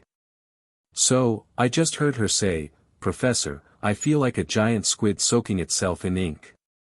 Please give me flowers." This answer caused a burst of laughter in the classroom, and Shane couldn't help laughing while listening. That's right, the tea forest in Zhang Qiu's hands belongs to Zhenan. He was looking at Sybil with great interest, wanting to hear what kind of prediction this rare prophet in front of him would make for him. To be honest, he is still a little interested in the power of prophecy. Because in the original work, Sybil talks and boasts most of the time, and is very good at playing prophetic tricks. But she still made several real predictions, and her ability came entirely from the talent in her blood. When Sybil heard Zhang Qiu's answer, he stepped forward with wandering eyes, then took the latter's tea and looked down at it. As a result, she suddenly became extremely panicked. She glanced at Shane next to Zhang Qiu in horror, then rolled her eyes and suddenly fell to the ground, her body starting to twitch continuously. Shane immediately raised his eyebrows when he saw this, and the little wizards around him also looked at each other, not knowing what to do. After a while, Sybil finally stopped twitching, and his eyes were completely filled with white. He lay on the ground and his body tensed into an arch, and then he began to murmur, "Thousands ago. The truth will be revealed by people who don't belong to, and following, lust, there will be disaster, destruction." This sentence was very incomplete. Everyone present only heard Sybil say some words intermittently, and could not understand what he wanted to express at all. So everyone subconsciously looked at Shane, who was sitting not far away. Because they all saw it just now, Sybil became like this after looking at his prophecy teacup, which also shows that what he just said was actually a prophecy for Shane. Faced with the curious looks of the little wizards, Shane just scratched his head in embarrassment, and then said, "It's really troublesome, how can these words describe me like the devil who destroys the world? Do you think I look like a devil?" As soon as he finished speaking, before the little badgers could react, all the little eagles in the classroom looked at Shane and nodded subconsciously. But soon, they quickly shook their heads in denial like a rattle. In fact, in the hearts of Ravenclaw's eaglets, they respect and fear Shane, no different from the Demon King. God knows how Shane tortured them every day during their defense against the dark arts class. Because death can be resurrected in the illusion, in order to prevent the eaglets from adapting to their fear of death, Shane will adjust the pain perception in the illusion to double or higher during practical classes. He even frantically prepared a box of spicy food. If any Xiaoying dared to slack off in the practical class, he would directly let the latter try the 510 flavor of his childhood. After a while, Sylvie, who had made the prediction, slowly woke up. She covered her head and stood up unsteadily. She looked around confusedly at the little wizards who were staring at her. Then she suddenly smiled and greeted everyone, "Oh hello, children. What happened?" Ever since, not long after class. Sylvie's prophecy about Shane soon spread from one to another, and gradually became a topic of chat among the young wizards at Hogwarts. At this time, Fairy Tales Guild, Fairy Mansion. Hermione listened to Shane talk about what happened in the divination class this morning, and directly commented with disgust. That's total nonsense. Divination cannot stand up to scrutiny at all. She is just talking nonsense and deceiving students. Compared with divination, I think learning ancient runes is more practical. Divination, a method that can predict the future, is inherently very illusory. Shane said with a smile, but since this spell exists, it definitely means that it has a basis and reason for its existence. Then do you believe it? I have heard you complain more than once before, saying that Dumbledore believed in this so-called prophecy too much. I did say it. Shane did not deny it, but prophecy is something that if you believe it, it will exist, but if you don't believe it, there will be nothing. If you believe it, a person will easily be at the mercy of the prophecy, but if you don't believe it, many people will be in panic all day long, for fear that they will regret it in the future. For example, if you think about it carefully, if Voldemort had not taken Sybil's prophecy seriously, then he might not have gone to Godric's Canyon, and then he would not have been killed by Harry's mother. Then for an example, if Dumbledore didn't believe Sybil's prophecy, he wouldn't have waited stupidly for 11 years for Harry, and even investigated the Horcruxes even when he knew Voldemort was not dead yet. Not coming out. So in the final analysis, just listen to this prophecy. The most important thing for people is to be themselves. As he spoke, his eyes suddenly showed a hint of teasing. By the way, you said you don't like the divination class because you can't understand the logical content in the divination class books, right? Shane could see right away why Hermione didn't like divination class. Hermione has a very smart mind, which is her advantage, but it is also her limitation. As a girl who attaches great importance to logical thinking, she is definitely the best among her peers in terms of memory, analysis, logic, and understanding the essence of problems. But at the same time, Hermione's careful thinking was like a convex lens. Although it can maximize the focus of information and strict logic, it also makes her unable to observe things beyond this focus. To put it simply, she lacks the kind of unconstrained thinking, so she cannot understand knowledge that lacks logic. According to Sybil, Hermione's condition is the so-called third eye, is very narrow. On the contrary, Luna's thinking appears to be very divergent, which allows her to see and understand many things beyond common sense. Therefore, Hermione, who had seen through Shane's thoughts, immediately became angry and denied 3 times in a row and shouted with a red face, I'm not, don't talk nonsense. Ha ha ha. Shane laughed. Sybil's prophecy spread like wildfire in Hogwarts, but compared to the young wizards who regarded it as a joke, Dumbledore paced back and forth in his office anxiously. Sybil Trelawney is the great-great-granddaughter of Cassandra Trelawney, the true prophet. Although Cassandra's talent has been passed down for several generations and her prophetic ability has been greatly weakened, in fact, the talent Sybil inherited from her ancestors is much stronger than everyone thought. Although she usually looks like a magician and enjoys making predictions of doom and disaster in front of those gullible students. However, prophecies made while unconscious like today often mean that the talent in her blood has been triggered inadvertently. This situation rarely occurs, but when it occurs, it means that the predicted things will definitely happen. Anyone who understands knows that this kind of innate ability is very scary, and it is very easy for bad people to spy on it. Therefore, this is why Dumbledore would go against all odds, restart the unnecessary divination class, and insist on keeping Sybil in Hogwarts. On the one hand, it is to protect the descendants of the Prophet, and on the other hand, it is also to hope that she can make more real predictions in the future, so that he can prepare for some bad things in advance. Today, Sybil's prediction for Shane was very unkind and very different from before. No matter how difficult it was to understand the predictions made by Sybil in the past, she could at least say a clear and complete sentence.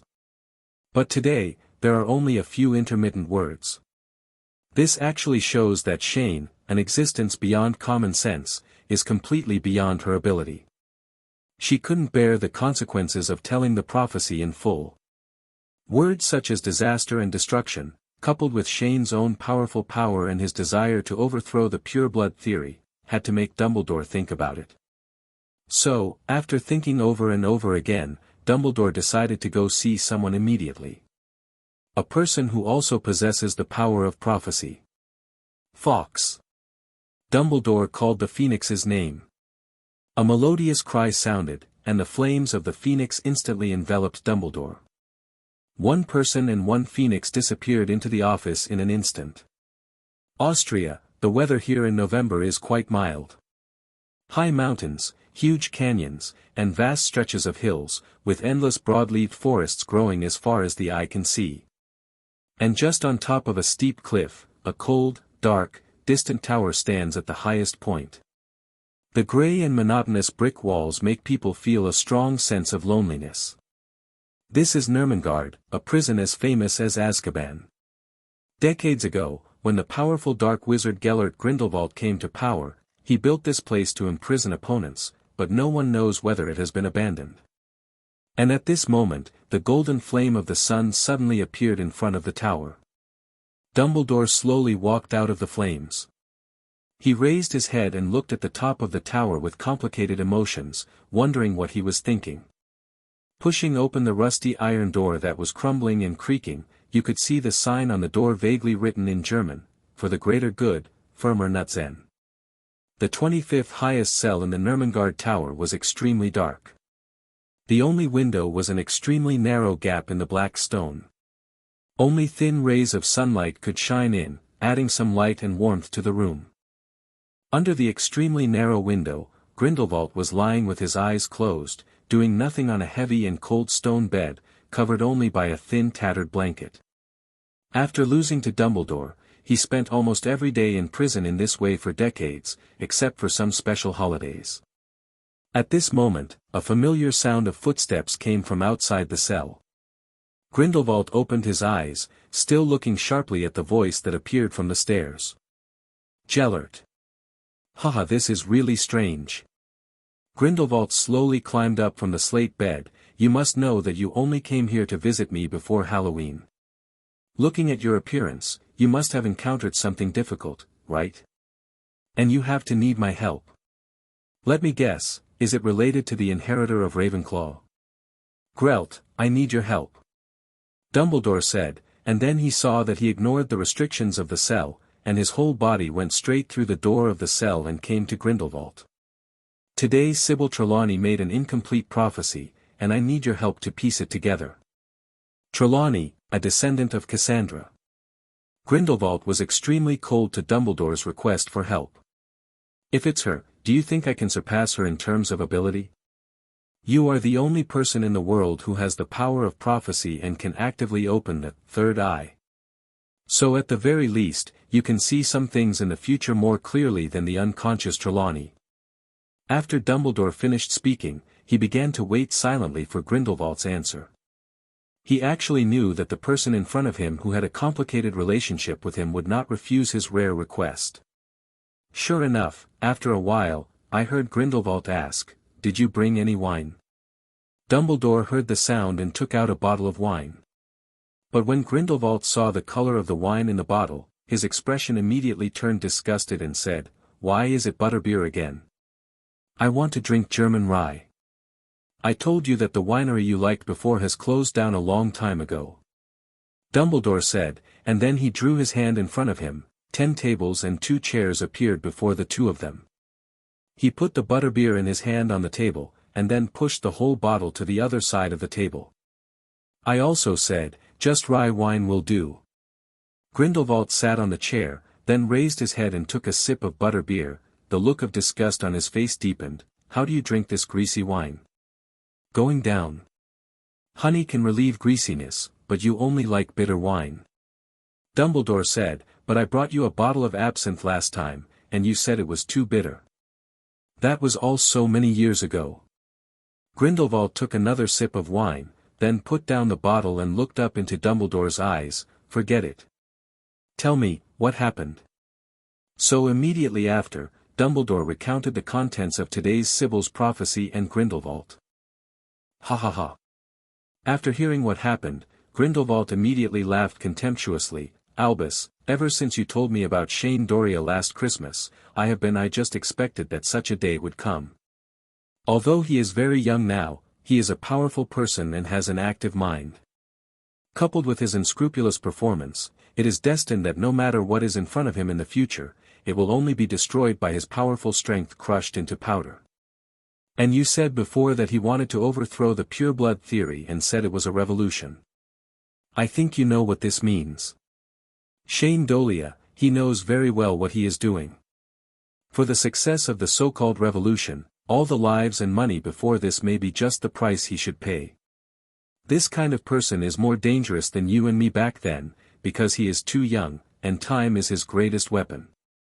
When both of us are dead, I am afraid no one in the world can stop him. I know everything you said, that's why I came to you for help." Dumbledore said with a sad face, "I must know the specific content of Trelawney's prophecy. Otherwise I can't feel at ease." "Actually, you can just ignore it. Anyway, with our old bones, we can only live for another 10 years at most. Of course, if you have the eternity potion of that old monster Nick Flamel, just pretend I didn't tell you." As he spoke, Grindelwald raised his head and drank a few more sips of butterbeer. "If I could really let go, the world might be different now." Dumbledore's words refer to the final battle between him and Grindelwald. If he had not broken the blood oath at the risk of severe punishment, perhaps the world today would really have become a world ruled by wizards. "All along, your strength has not matched your ridiculous mercy," Grindelwald said mockingly, drank all the butterbeer in his hand, and then stretched out his hand to Dumbledore. "Give me the Elder Wand. As far as I know, you don't need a wand when you prophesy." Dumbledore suddenly became wary when he heard that the other party actually asked for the Elder Wand. "Dumbledore, do you think it makes any difference to me if I want to do something, whether I have a wand or not?" Grindelwald showed a sarcastic smile again. Although Sybil Trelawney did not fully inherit her grandfather's ability, but her talent is real.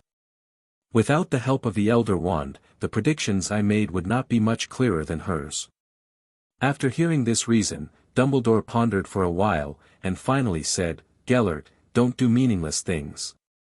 Then, he handed over the Elder Wand in his hand. Immediately afterwards, Grindelwald easily used a wandless spell to knock the Elder Wand out of Dumbledore's hand. He waved his fingers gracefully, and the Elder Wand slowly floated from the ground to his hand. "It's a feeling I haven't seen in a long time." Grindelwald gently stroked the Elder Wand and showed an evil smile. "Don't waste time, let's get started," Dumbledore urged, then handed over a piece of hair. In his heart, he has been guarding against this old friend in front of him. Even though he has lost the Elder Wand now, he will not hesitate to take action if Grindelwald makes any other bad move. Snort. Grindelwald sneered and sneered, then gently turned his wrist, and the Elder Wand passed through Shane's hair. Then the hair turned into a ball of smoke and slowly rose, and the scene from the future appeared before the two of them. Before. The picture was short and very blurry, lasting less than 5 seconds, but the two of them could still see a lot of information from it. There was a moment of silence in the prison. "Do you think it has something to do with him?" Grindelwald's face showed a rare seriousness.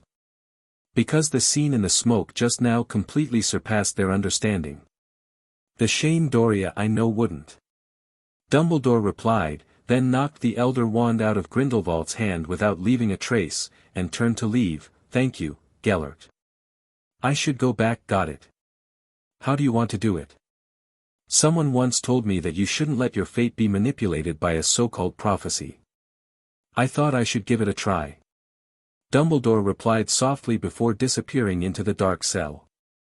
Grindelwald looked into the darkness in front of him, turned to look at the only small window gap, and suddenly murmured, Albus, no one has ever been able to change the established history, even if it is in the future. Switch back to Hogwarts. It was the day after Dumbledore and Grindelwald saw and worried about the future, Saturday. At this time, deep in the Forbidden Forest, Ravenclaw's eaglets are undergoing inhuman tests. Because it is now November, and Christmas will be in less than 2 months. This means that by that time, the first semester of Hogwarts' 1992 school year will come to an end. Therefore, according to the plan that had been drawn up at the beginning of the school year, Shane began to prepare for the midterm exams for Ravenclaw's eaglets. Previously, he specially drew a large area deep in the Forbidden Forest and surrounded the area as the venue for this midterm exam.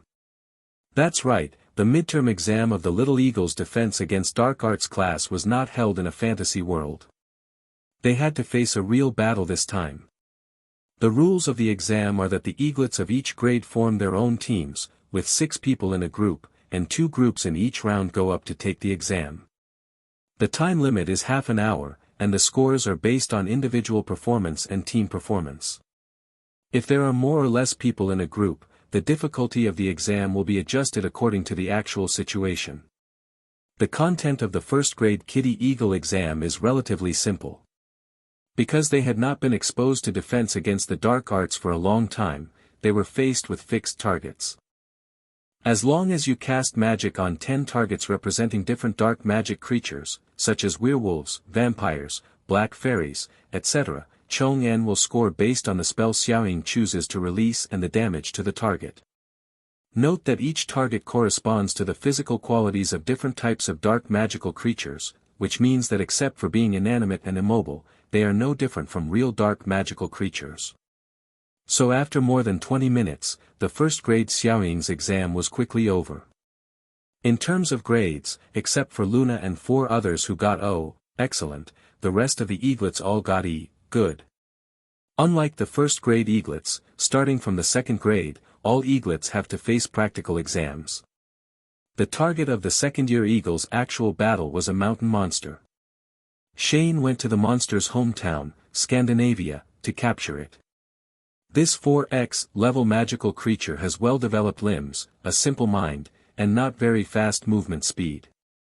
Its only advantages are its disgusting stench and its solid skin with strong anti-magic ability. Therefore, the mountain troll is a suitable target for actual combat for the second-year Xiaoying who has only studied defense against dark arts for more than a year. However, even though he had reviewed and answered the questions before, the second-year Xiaoying couldn't help but feel a sense of sadness when he faced the huge body and mighty footsteps of the mountain monster. So at the beginning of the exam, they all just tried to distance themselves and then fought on their own. But fortunately, the 5 groups that were finally brought back all defeated the giant monster within the specified time through their cooperation. Most people got E, good, grades, but there were also a few who only got A, pass.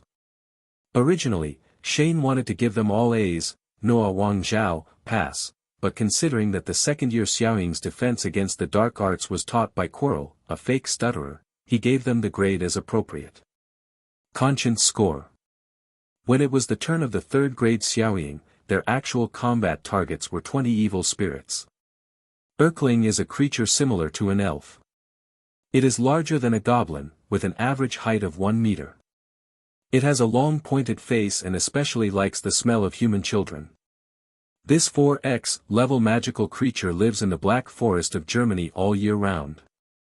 They like to make a confusing cackle to attract human children to come and eat them. The foundation of the third grade eaglets will be better than that of the second year eaglets. However, many third-grade eaglets fall into a lot of passivity when faced with the evil spirits who have advantages in numbers and aerial flexibility. The annoying cackles of the evil spirits are very disturbing to the eaglets. They will keep scurrying back and forth in the air, constantly using this sound to harass, and suddenly attack the eaglets when they are not prepared. Therefore, coupled with the numerical advantage, the result was that half of the 6 third-grade groups were wiped out, and they received grades of A, pass, and P, fail, respectively. Even Zhang Qiu, who is a member of Fairy Tail, only got an A, passing. It can be said to be the worst performing grade so far. But to be honest, I don't blame them. From the first grade to the present, except for Shane's class, they have only taken the defense against the Dark Arts class seriously for less than half a year. So it's not surprising to have such results. At this time, Shane was staring at the 4th grade eagle in front of him with a dark face, who had just finished fighting against the werewolf. To be honest, as the acting professor of Ravenclaw's defense against Dark Arts class, he didn't want to curse, but the performance of the 4th-year Xiaoying just now really made him a little bit unable to bear it. In the past 2 months, 1/3 of the targets we have simulated actual combat are werewolves. I originally thought that the 6 of you, with experience, wouldn't be any worse. But can any of you tell me why some of you would care about bullshit shoes when your life is almost gone when facing a werewolf? Shane transformed directly into Snap 253, staring at an awkward little eagle with burning eyes and said. She had one bare foot and was holding a shoe in her hand. Then, Shane looked at another disgraced eagle. Also, except for the 1st grade, I remember everyone in our academy knows flying magic, right? So, why are you climbing a tree? Are you going to be a sloth? Hearing this, the other eaglets couldn't help laughing, but when Shane glared fiercely, they all lowered their heads and shrank back in an instant. Why are you laughing? Do you think you are good on your own? During the exam just now, I saw many people leaving the team without permission and running up to fight the werewolves at close range. You think you didn't die fast enough, right? I just want to improve the hit rate of magic. At this time, a famous little eagle couldn't help but raise his hand weakly to defend. Because there are a lot of tall vegetation in the Forbidden Forest, it is a natural place for werewolves to fight. Faced with Kitty Hawk's air superiority, the werewolf can easily avoid attacks on itself through its flexible posture and tree cover, and this forces many Kitty Hawks to choose close combat. CFFH, however, faced with such an excuse, Shane felt a little unbelievable, because when faced with highly flexible magical creatures like werewolves, he had mentioned the solution more than once before. As a result, his face became darker and darker, and he began to curse. What kind of reason is this? Did your brains get eaten by a troll? How many times have I said this in the past 2 months? A group of 3. A group of 3. Teamwork. Defend, attack, cover, interfere, ambush, and attract targets. Assign different tasks according to different situations. In a dense forest like this, you have air superiority.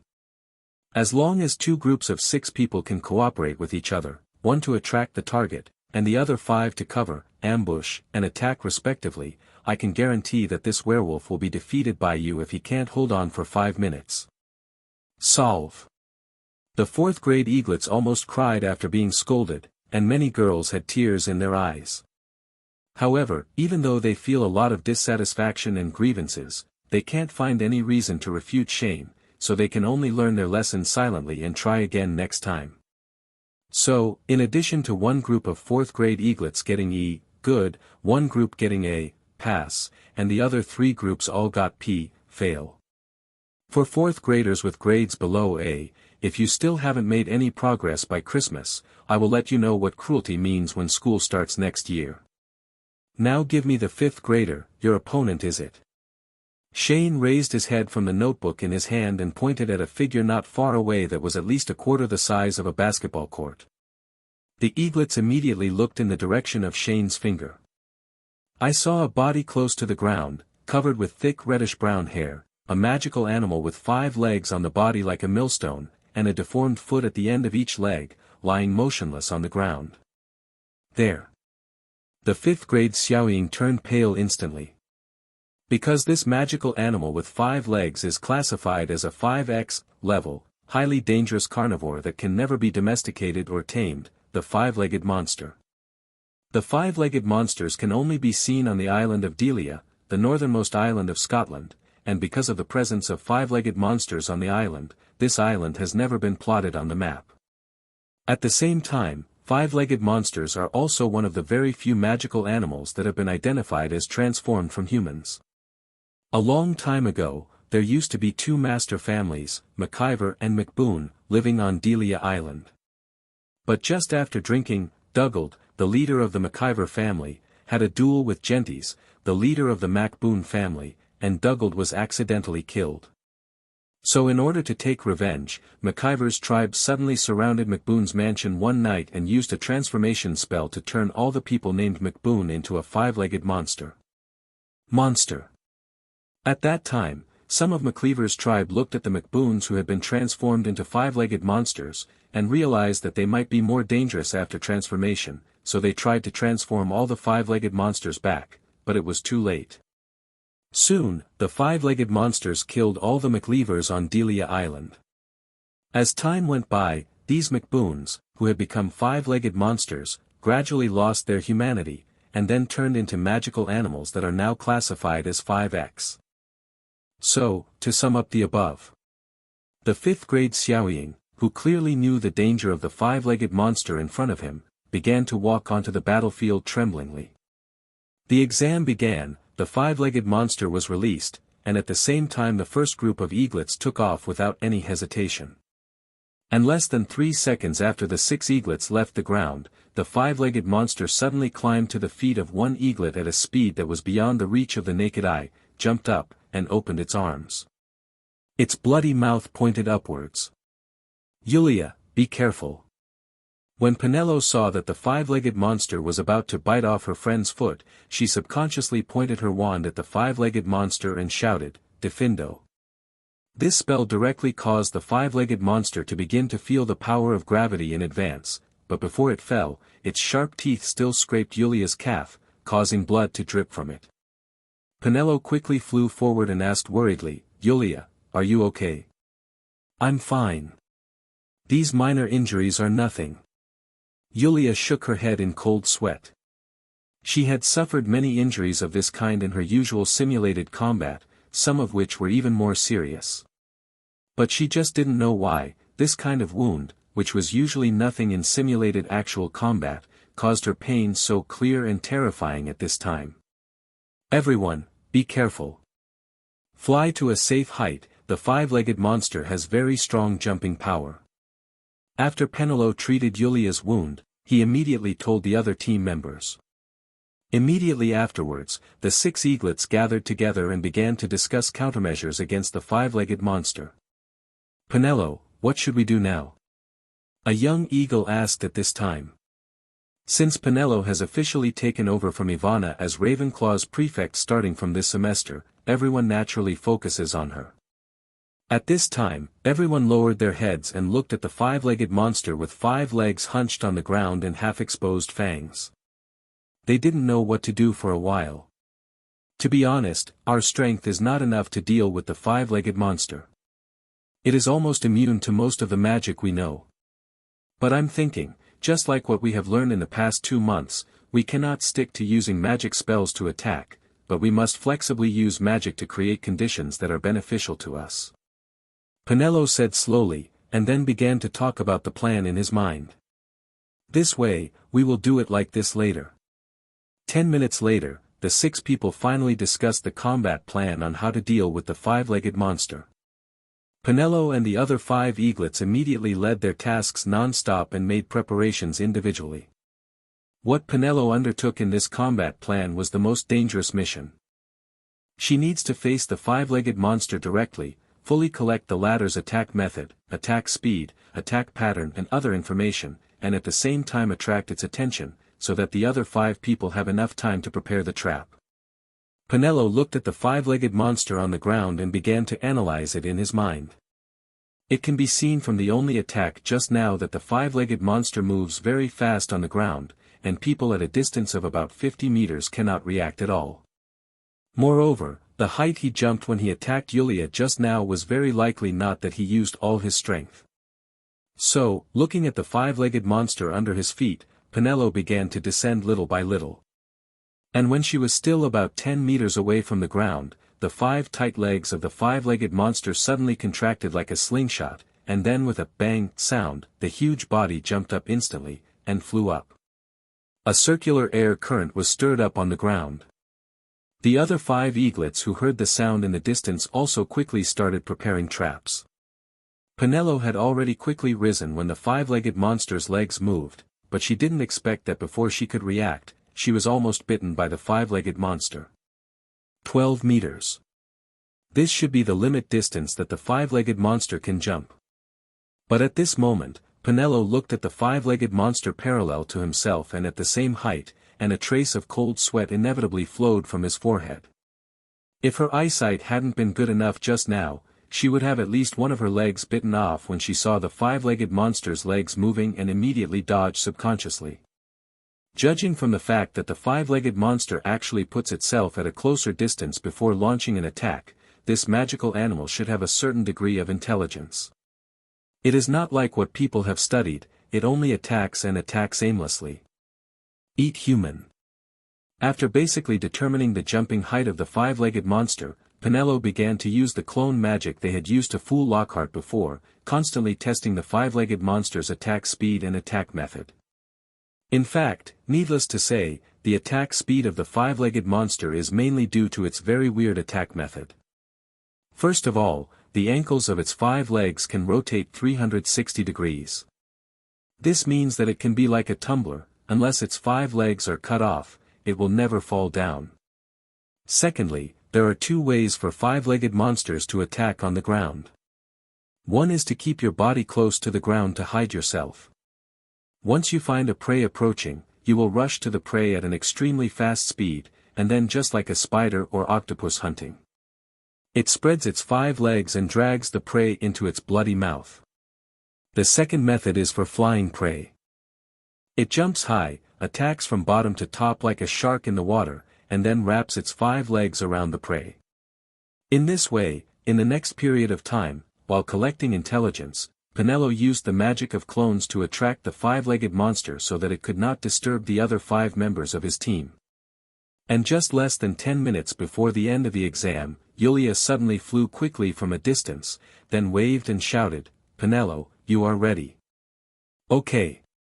Penelo also waved in response, and then Yulia launched a firework into the sky. "Please give me flowers 0. Immediately afterwards, several fireworks exploded in the sky over the forbidden forest in the distance. Seeing that everything was ready, Penelo immediately began to use clone magic with Yulia continuously, and used the five-legged monster's attack method to continuously lead it towards the trap. After a while, the five-legged monster was led to the foot of a mountain by two people. I saw the five-legged monster leaping high, and its five thick legs tightly entangled Penelo's clone in midair. At this moment, a voice came from not far away. "Do it."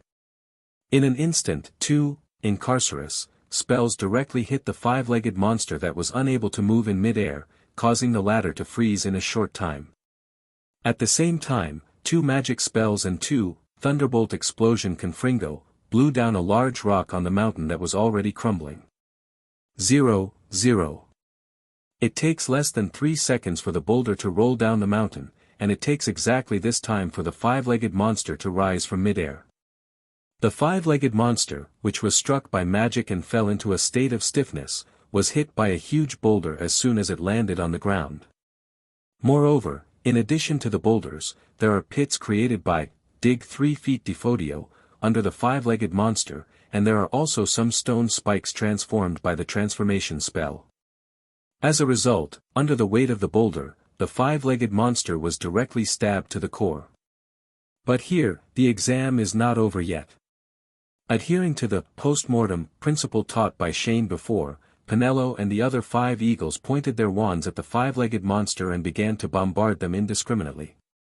After a while, the 30 minutes limited to the exam finally ended. Shane also flew over from the sky not far away to check on the situation. He looked at the shapeless five-legged monster under the boulder, sighed helplessly, held his forehead and said, "I caught this all the way from Dolea Island." As he said that, he looked at Penelo and the 5 eaglets who were nervous at the side. "But I still have to say, you did a great job. Congratulations. All your grades can reach O, excellent." "Yes, yes." Penelo and Yulia hugged each other, and the other eaglets also jumped up happily. In fact, this happiness is not only because they got O, excellent, in the exam, but also because they really defeated the five-legged monster. You know, even experienced aurors didn't dare to provoke this magical creature, but they not only defeated it, but also killed it. If this kind of thing spreads out, I'm afraid it will shock the jaws of a group of wizards in the magic world. The exam for Penelo's group is over, and Shane returns to the Tutsao area. As soon as he arrived, he shouted to all the 5th grade eaglets who had not yet taken the exam. "Listen, Penelo's group got O, excellent, grades in the whole hospital, and they even killed the five-legged monster. So those of you who haven't gone up yet should try your best next time. Don't just make a good start and let the five-legged monsters kill you." When the remaining 5th graders heard the news, they were immediately shocked and began to say, "What? Killed the five-legged monster? Penelo, how did you do it? Can you teach us some experience?" "Yes, yes. Did you seduce the wise master and let him give you a high score?" What are you talking about?" When Penelo heard the last joke-like question, his face immediately turned red. The eaglets surrounded the 6 Penelos, all hoping to learn from them. However, when Shane saw this, he immediately shouted with a dark face. "What are you doing? What are you doing? Pretend I don't exist, right? Why did I put you in the back waiting for you? Don't you think you have any points? If you want to cheat, I will give you a direct fail." Hearing the sound, Xiaoying had no choice but to shrink back timidly. "Stop inking, give me the next group." Shane shouted, and the exam continued. So, in the next more than 2 hours, the 5th grade Xiaoying completed the exams one after another amidst many thrills, and most of them achieved O, excellent, and E, good, results. Except for one weird little eagle, he got an A, pass. This little eagle doesn't know what's going on, but even in the 5th grade, he still can't use many magic spells very well, but there is only one, Silencio, that he can use extremely smoothly. Shane seriously doubts that this young hawk will follow in Lockhart's footsteps after graduation. And of course, these are all digressions. Because Xiaoying, who is in the 6th and 7th grades, is already close to graduation. At this level, apart from helping to prepare for the OWL exam, the school basically has nothing to teach them. Therefore, Shane prepared 5X level chimeras and manticores for their 6th and 7th grade eagles respectively as actual combat targets. Although the process was very difficult, because their mentality and strength have matured, in the end they all achieved results of P, good, or above. At the end of the exam, Shane registered everyone's results. Next, he would faithfully include the results in his hand into the Hogwarts student files. He didn't win this through force, Ravenclaw didn't do anything special. In fact, since Lockhart was kicked to Azkaban by Shane, the defense against the dark arts class at Hogwarts has been leaderless and has been vacant, but at the same time, the old bee has been reluctant to arrange a new professor to teach.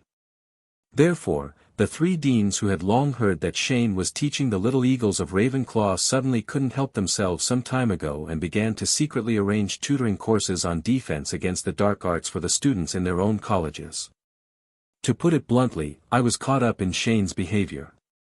Therefore, even now the position of defense against the dark arts professor at Hogwarts has been vacant. But in fact, the 4 major colleges are holding the midterm exams for the Defense Against Dark Arts course on their own these days, and their final results will also be recorded in the files. Dumbledore chose to turn a blind eye to this situation. Because he suddenly discovered that as long as he didn't arrange for any unlucky person to go to that position, there would be no defense against the dark arts professor at Hogwarts, and even the course would even be cancelled on the surface. If that's the case, will Voldemort's curse still work? So, on the first weekend of November, the junior masters at Hogwarts were full of resentment. It doesn't matter that the weekend rest time is gone, why are you still so frantic about taking the exam? Under the blue sky, the canyon echoed with the resentful shouts of the little wizard. And time passed quickly and another month passed. As December enters, the little wizards begin to silently count down to the arrival of the Christmas holiday. And in this month, under Shane's constant hell-like training, everyone at Fairy Tale has begun to choose the magic circle they want to practice. For Gryffindors, except Hermione who has chosen Sky Dragon Slayer magic, the others choose as follows. Harry Potter chose the dragon-slaying magic of fire. He felt that the blazing flames were very suitable for a Gryffindor. Ronald Weasley, he chose rock magic. He felt that this magic was very high in terms of attack, defense, and freedom, but the attack speed was a bit slow. Fred and George Weasley twins chose seance magic, which can inject part of their consciousness into objects, which is very suitable for these two guys who play with props. Neville Longbottom, naturally, he chose natural magic because he had always wanted to use herbs and potions to cure his parents who were tortured mad by the Cruciatus curse, so he wanted to learn this magic and find out the corresponding answers faster. Of herbs. Ginny Weasley, she looks gentle on the outside, but is extremely violent on the inside.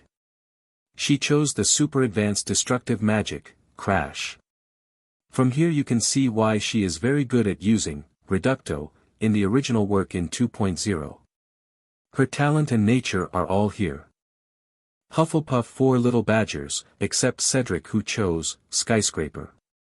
Justin Finch Fletchley, I chose the modeling magic of memory. This magic can materialize the magic and objects in memory. It can also add your own understanding to the remembered magic to produce new magic. It is quite suitable for his hobby. History of magic people. Zoe Mathis, Celestial Magic, why should we choose this magic? According to Zoe herself, this magic is very cool and beautiful to use. Sonia de Oliveira, the magic of ice shape. I have to say that this magic is very suitable for her cold personality. 4 girls from Ravenclaw. Suri Scalia, at first, this girl wanted to choose the magic of enlargement, because she wanted to use this magic to grow taller, but this choice was directly rejected by Shane, because for this reason, Shane could not do it at all. Accepted, so in the end she chose light magic. Zhang Qiu, I chose 3-dimensional text magic, which is an unusual magic that makes text 3-dimensional, realizes the meaning of the text, and then throws it at the opponent. For example, writing 3-dimensional characters, silence, in the void can quickly quieten the surroundings. Luna Lovegood, receive magic, modified. Why should I change the wording? Because Luna likes magical animals, but animals that are absorbed by the magic will die. Therefore, Shane helped her use origin to modify the magic structure of receiving magic, allowing her to bring a certain animal with her to synchronize the magic, and then gradually achieve the same power effect as receiving magic. It's just that synchronization takes a relatively long time, and the length of time depends on the synchronization object. It's not like receiving magic where you can use power directly. Penelope Cravat, space magic, she chose this because she is the only person in the entire Fairy Tale Guild who can sense the power of space. Needless to say about Slytherin. Draco Malfoy, he chose water magic. He chose this for no other reason than because he couldn't get along with Harry. After all, everyone knows that water can extinguish fire.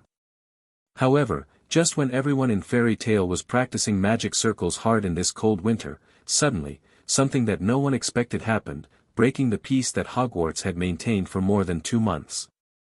At midnight, Shane was sound asleep on the bed in the dormitory. But I never thought that at this moment, there would be a sudden fire in the Forbidden Forest, and bursts of dragon roars could be heard, waking up all the little wizards in Hogwarts. What happened? Many little wizards got up from their beds one after another, hearing the sound and lying on the windows overlooking the forbidden forest, curious to know what happened in the middle of the night. And of course, Shane was woken up too. He came to the window sleepily, and saw in the distance in the direction of the forbidden forest, a pillar of fire was spurting out from the forest from bottom to top, and igniting large tracts of woods. Norbert. Shane frowned and instantly knew the source of the fire.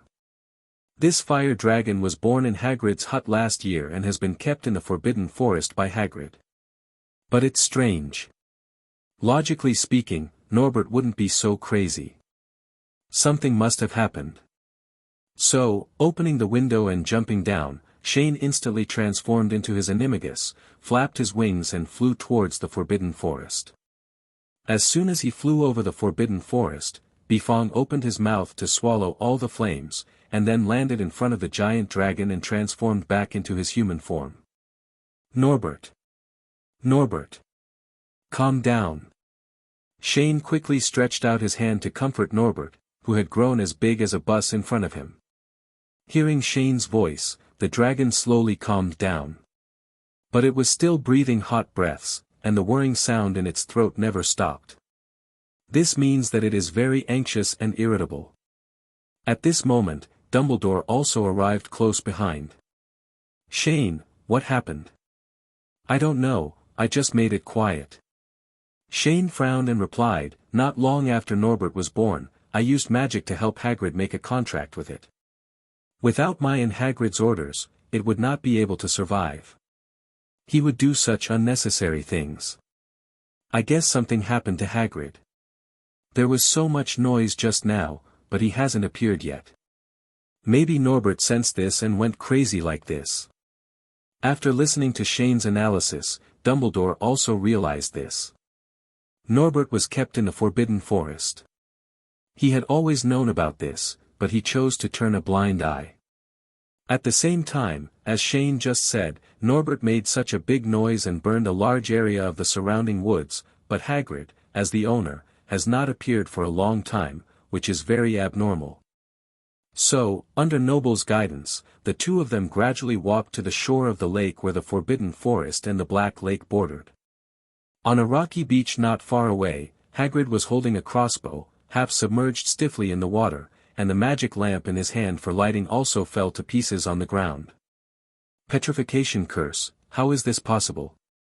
Dumbledore knelt down to check, and then looked at Shane aside in surprise. Isn't the basilisk always in your guild? Don't look at me, I'm confused right now. But I can guarantee that the basilisk is still in the guild and there's no way it can escape. Besides, even if the basilisk comes out, I have already sealed the power of its eyes. Even if Hagrid looks directly into its eyes face to face, with his half-giant blood, it is impossible for him to be affected. Shane frowned and answered with a confused look on his face. MJU 4 NDA 2 NTC 3 ODM 1 MZU 2 NDMXOJE smiley face. Then he checked the situation around Hagrid, but found no traces of large animal activity, so he began to ask, Professor, do you know which other magical animals have the curse of petrification besides the basilisk? Ability? Except for the Medusa snake, no other magical animal has this ability. Then this is strange. The Medusa snake has long been extinct. If it is really a basilisk, how did this one appear? Shane scratched his head and then continued to ask, Professor, before did the school elves find any trace of the second basilisk when they were cleaning the drainage pipes? If there had been 557, would have caught it long ago. Dumbledore shook his head and replied, Actually, I also had this worry at the time, so I also asked the elves to pay special attention to whether there was a second clause. The existence of the basilisk. But until all the ice in the pipe was cleared, nothing was found except some fallen scales. Wait, when you said that, I suddenly thought of a suspicious place. Shane raised his eyebrows, looking thoughtful. Slytherin's secret room is built between the school's drainage pipes. It's in the cave outside, so when the elf cleared the ice, it probably didn't reach the secret room. What's the meaning? Under Slytherin's secret chamber, there is a dark pool, where a ring most likely left by Salazar Slytherin is stored. Shane explained, when I found the dark pool, I didn't look around carefully. Could it be that therein you have a basilisk? Your guess is not impossible. It may not be possible, but it's still just speculation. Shane waved his hand in his ear. Okay, Professor. You send Hagrid to Madame Pomfrey first, and I will go to the dark pool under the secret room to check the situation. After saying that, before Dumbledore could agree, the person disappeared on the shore of the lake in an instant. When Dumbledore saw Shane disappear without saying a word, he shook his head helplessly, sighed, and then put his hand on the stiff Hagrid and activated his disembodiment. In the dark pool beneath the Slytherin Chamber of Secrets. After Shane teleported here, he immediately created several light balls that illuminated the entire dark pool cave. However, the scenery in front of him was exactly the same as the last time he came here for the first time. On the surface, nothing had changed, and he didn't find anything special. So, Shane activated perspective. And the next second his eyes were completely covered in white. Shane suddenly discovered that there was a huge annular space in the entire cave wall of Anton Cave, surrounding the entire cave. Upon seeing this, he immediately flew forward and punched open a cave wall, causing earth and rocks to fly down. Suddenly, a stench unique to snake-like creatures assaulted his nostrils. Shane held his nose and looked around, then looked at the dark pool water behind him that was as calm as a mirror. He discovered that there was a gap connecting the annular space more than 10 meters under the water. Therefore, it is now basically certain that the second basilisk should have run out from here, and it is estimated that there should be a channel directly under the deeper water leading to the Black Lake. Hagrid should have encountered a basilisk in the Forbidden Forest, and then used the water of the Black Lake as a medium to see the basilisk's eyes, and finally fell under the petrification curse. This judgment was made because when he and Dumbledore discovered Hagrid, they did not find any traces of large animal activity around. So if it's not available on land, it can only be found in the Black Lake. Moreover, looking at some huge scales scattered on the ground, combined with the size of this circular space, this second basilisk is probably more than 10 times larger than the one kept in the guild. But I really didn't expect that Salazar Slytherin actually hid another basilisk in the secret room. Shane narrowed his eyes. He was thinking that if nothing else happened, Luna would have an extra little pet next to her tomorrow, or the day after tomorrow at the latest. So, after leaving the dark pool with the information about the second basilisk, Shane immediately came to the school hospital of Hogwarts. I saw Hagrid, who had been petrified at this time, lying stiffly on the hospital bed, and not only Dumbledore was beside him, Professor Sprout and Snape were also here. After listening, Sprout said with regret, "Principal, I'm sorry. To be honest, Hagrid's curse came at a very bad time. To make the potion to lift the petrification curse, you need fresh mandrakes, but the mandrakes here were planted just a few days ago. Generally speaking, it takes more than 3 months to grow to maturity. And it's winter now, even if it is cultivated in a greenhouse, the growth rate of mandrake will be somewhat reduced. So unfortunately, our gamekeepers may not wake up until April next year. Is there any way to buy mature and fresh mandrake from outside?" Dumbledore thought for a while, then asked. "It's basically impossible to buy it." Professor Sprout shook his head regretfully. Mandrake must grow in warm swamps, and the place with this growing condition now is in South America, but mandrake has never been grown there. That's really bad. Dumbledore frowned and looked at Snape aside. "Severus, is there anything you can do here?" "There is one." Snape replied expressionlessly. "Dora gave me a lot of basilisk venom before. I can use it to try to develop a potion that can lift the petrification curse without mandrake. But there is no guarantee of success." "Very well, I'll leave it to you." Dumbledore nodded, and then he spotted Shane standing not far away, and asked curiously, "Shane, do you have any clues about coming back so soon?" "Yes." Shane stepped forward. "There is indeed a basilisk in the dark pool below the secret room, and based on the size of the scales, it can whip out a mature fire dragon with one tail," he said, showing the snake scales he picked up in the compartment. Oh, this is not good news. Dumbledore took the scale in Shane's hand and looked at it, his expression immediately changed, while Snape and Professor Sprout next to him also looked shocked. Because the fire dragon is already the largest among all recorded magical creatures. If you can fly a fire dragon out, you can imagine how big and powerful this basilisk is. And the worst thing is that it is still wandering around Hogwarts. Who knows whether it will suddenly go crazy and attack the students in the castle. So thinking of this, Dumbledore's pupils flashed with a dangerous light, and his hand unconsciously rubbed the Elder Wand gently. He wanted to find the basilisk now and kill it. However, Shane also noticed something strange about Dumbledore, so he immediately said, "Professor, it's up to me to handle this basilisk. It is probably in the Black Lake. I will go and get rid of it tomorrow." Just kidding, a basilisk like that is a huge mobile vault. The basilisk in the guild now plus the income from the Forbidden Forest, although it is not insufficient, it is not rich at all. The cost of daily operations of the guild, the cost of replenishing the alchemy dolls damaged during magic practice, and other development raw materials such as herbs, magic potions, and alchemy props, all cost money.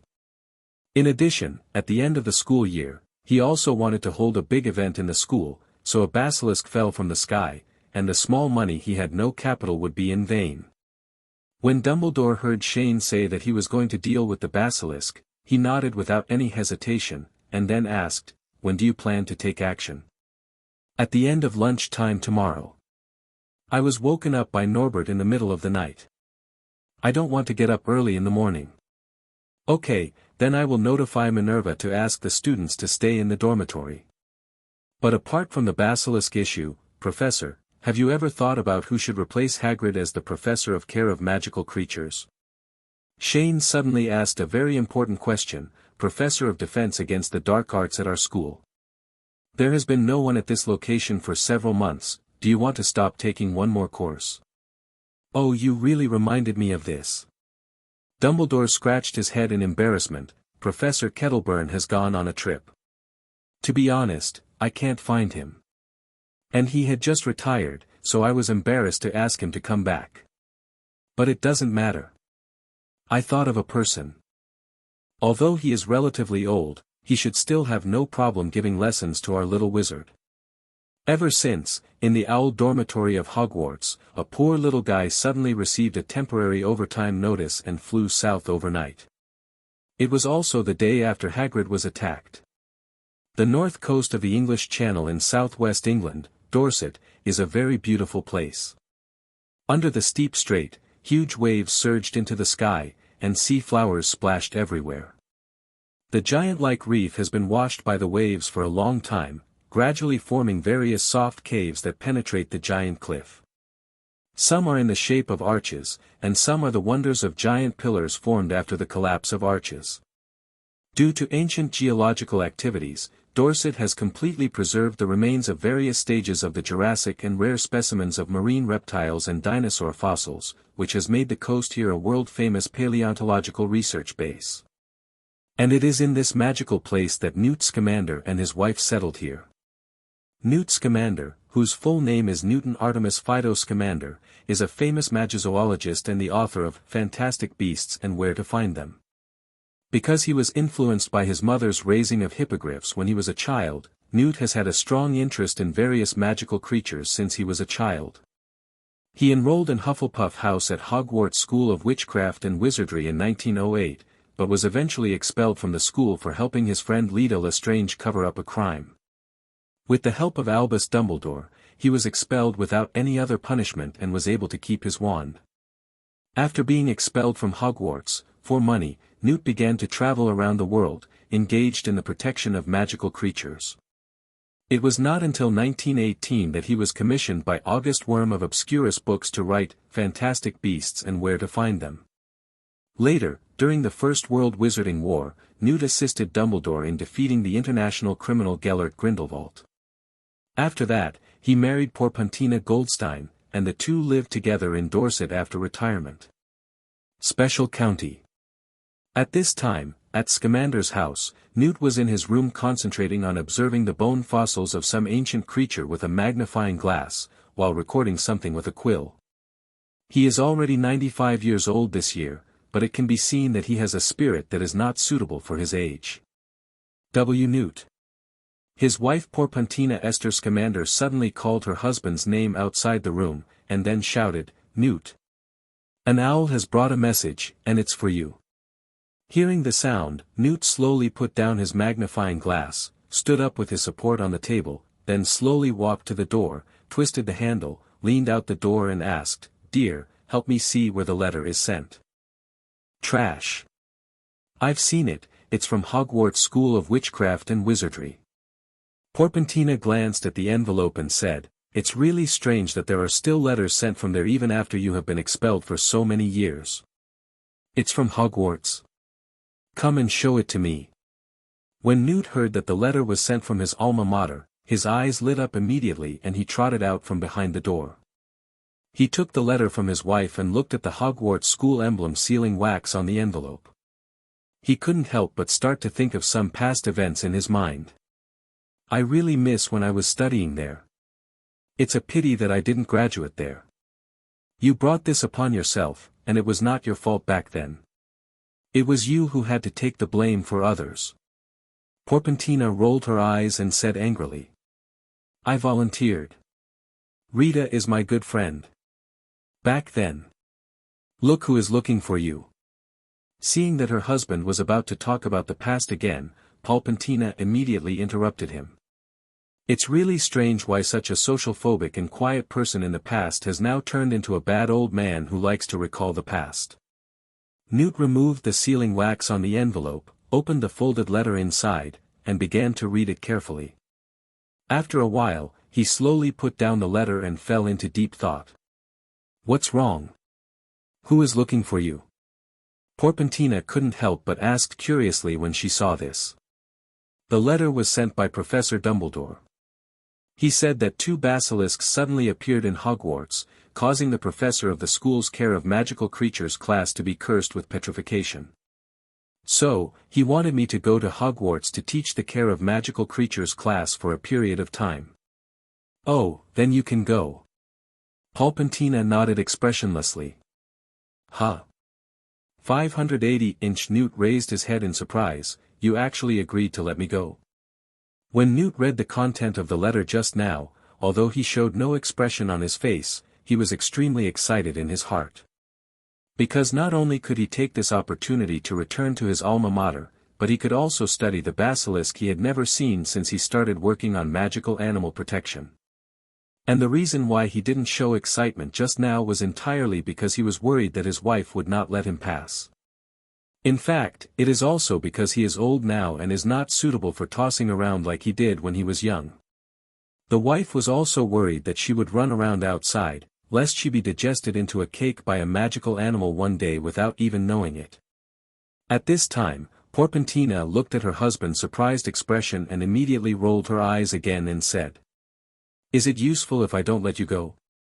Basilisk. A long time ago you complained about why you didn't meet this magical animal. So even if I don't allow it, you won't throw it away secretly?"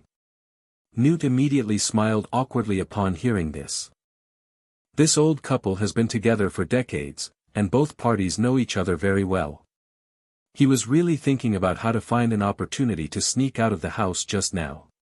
Anyway, after arriving at Hogwarts, his wife would be unable to do anything to him, but he did not expect that his wife would agree without saying a word this time. In fact, Porpentina knew very well that her husband was a restless person. However, a previous accident forced her to force Newt to stay at home. A few years ago, Newt suddenly ran into the Brazilian rainforest alone to study flame slugs, and was almost poisoned to death by a mutated cold poison leopard.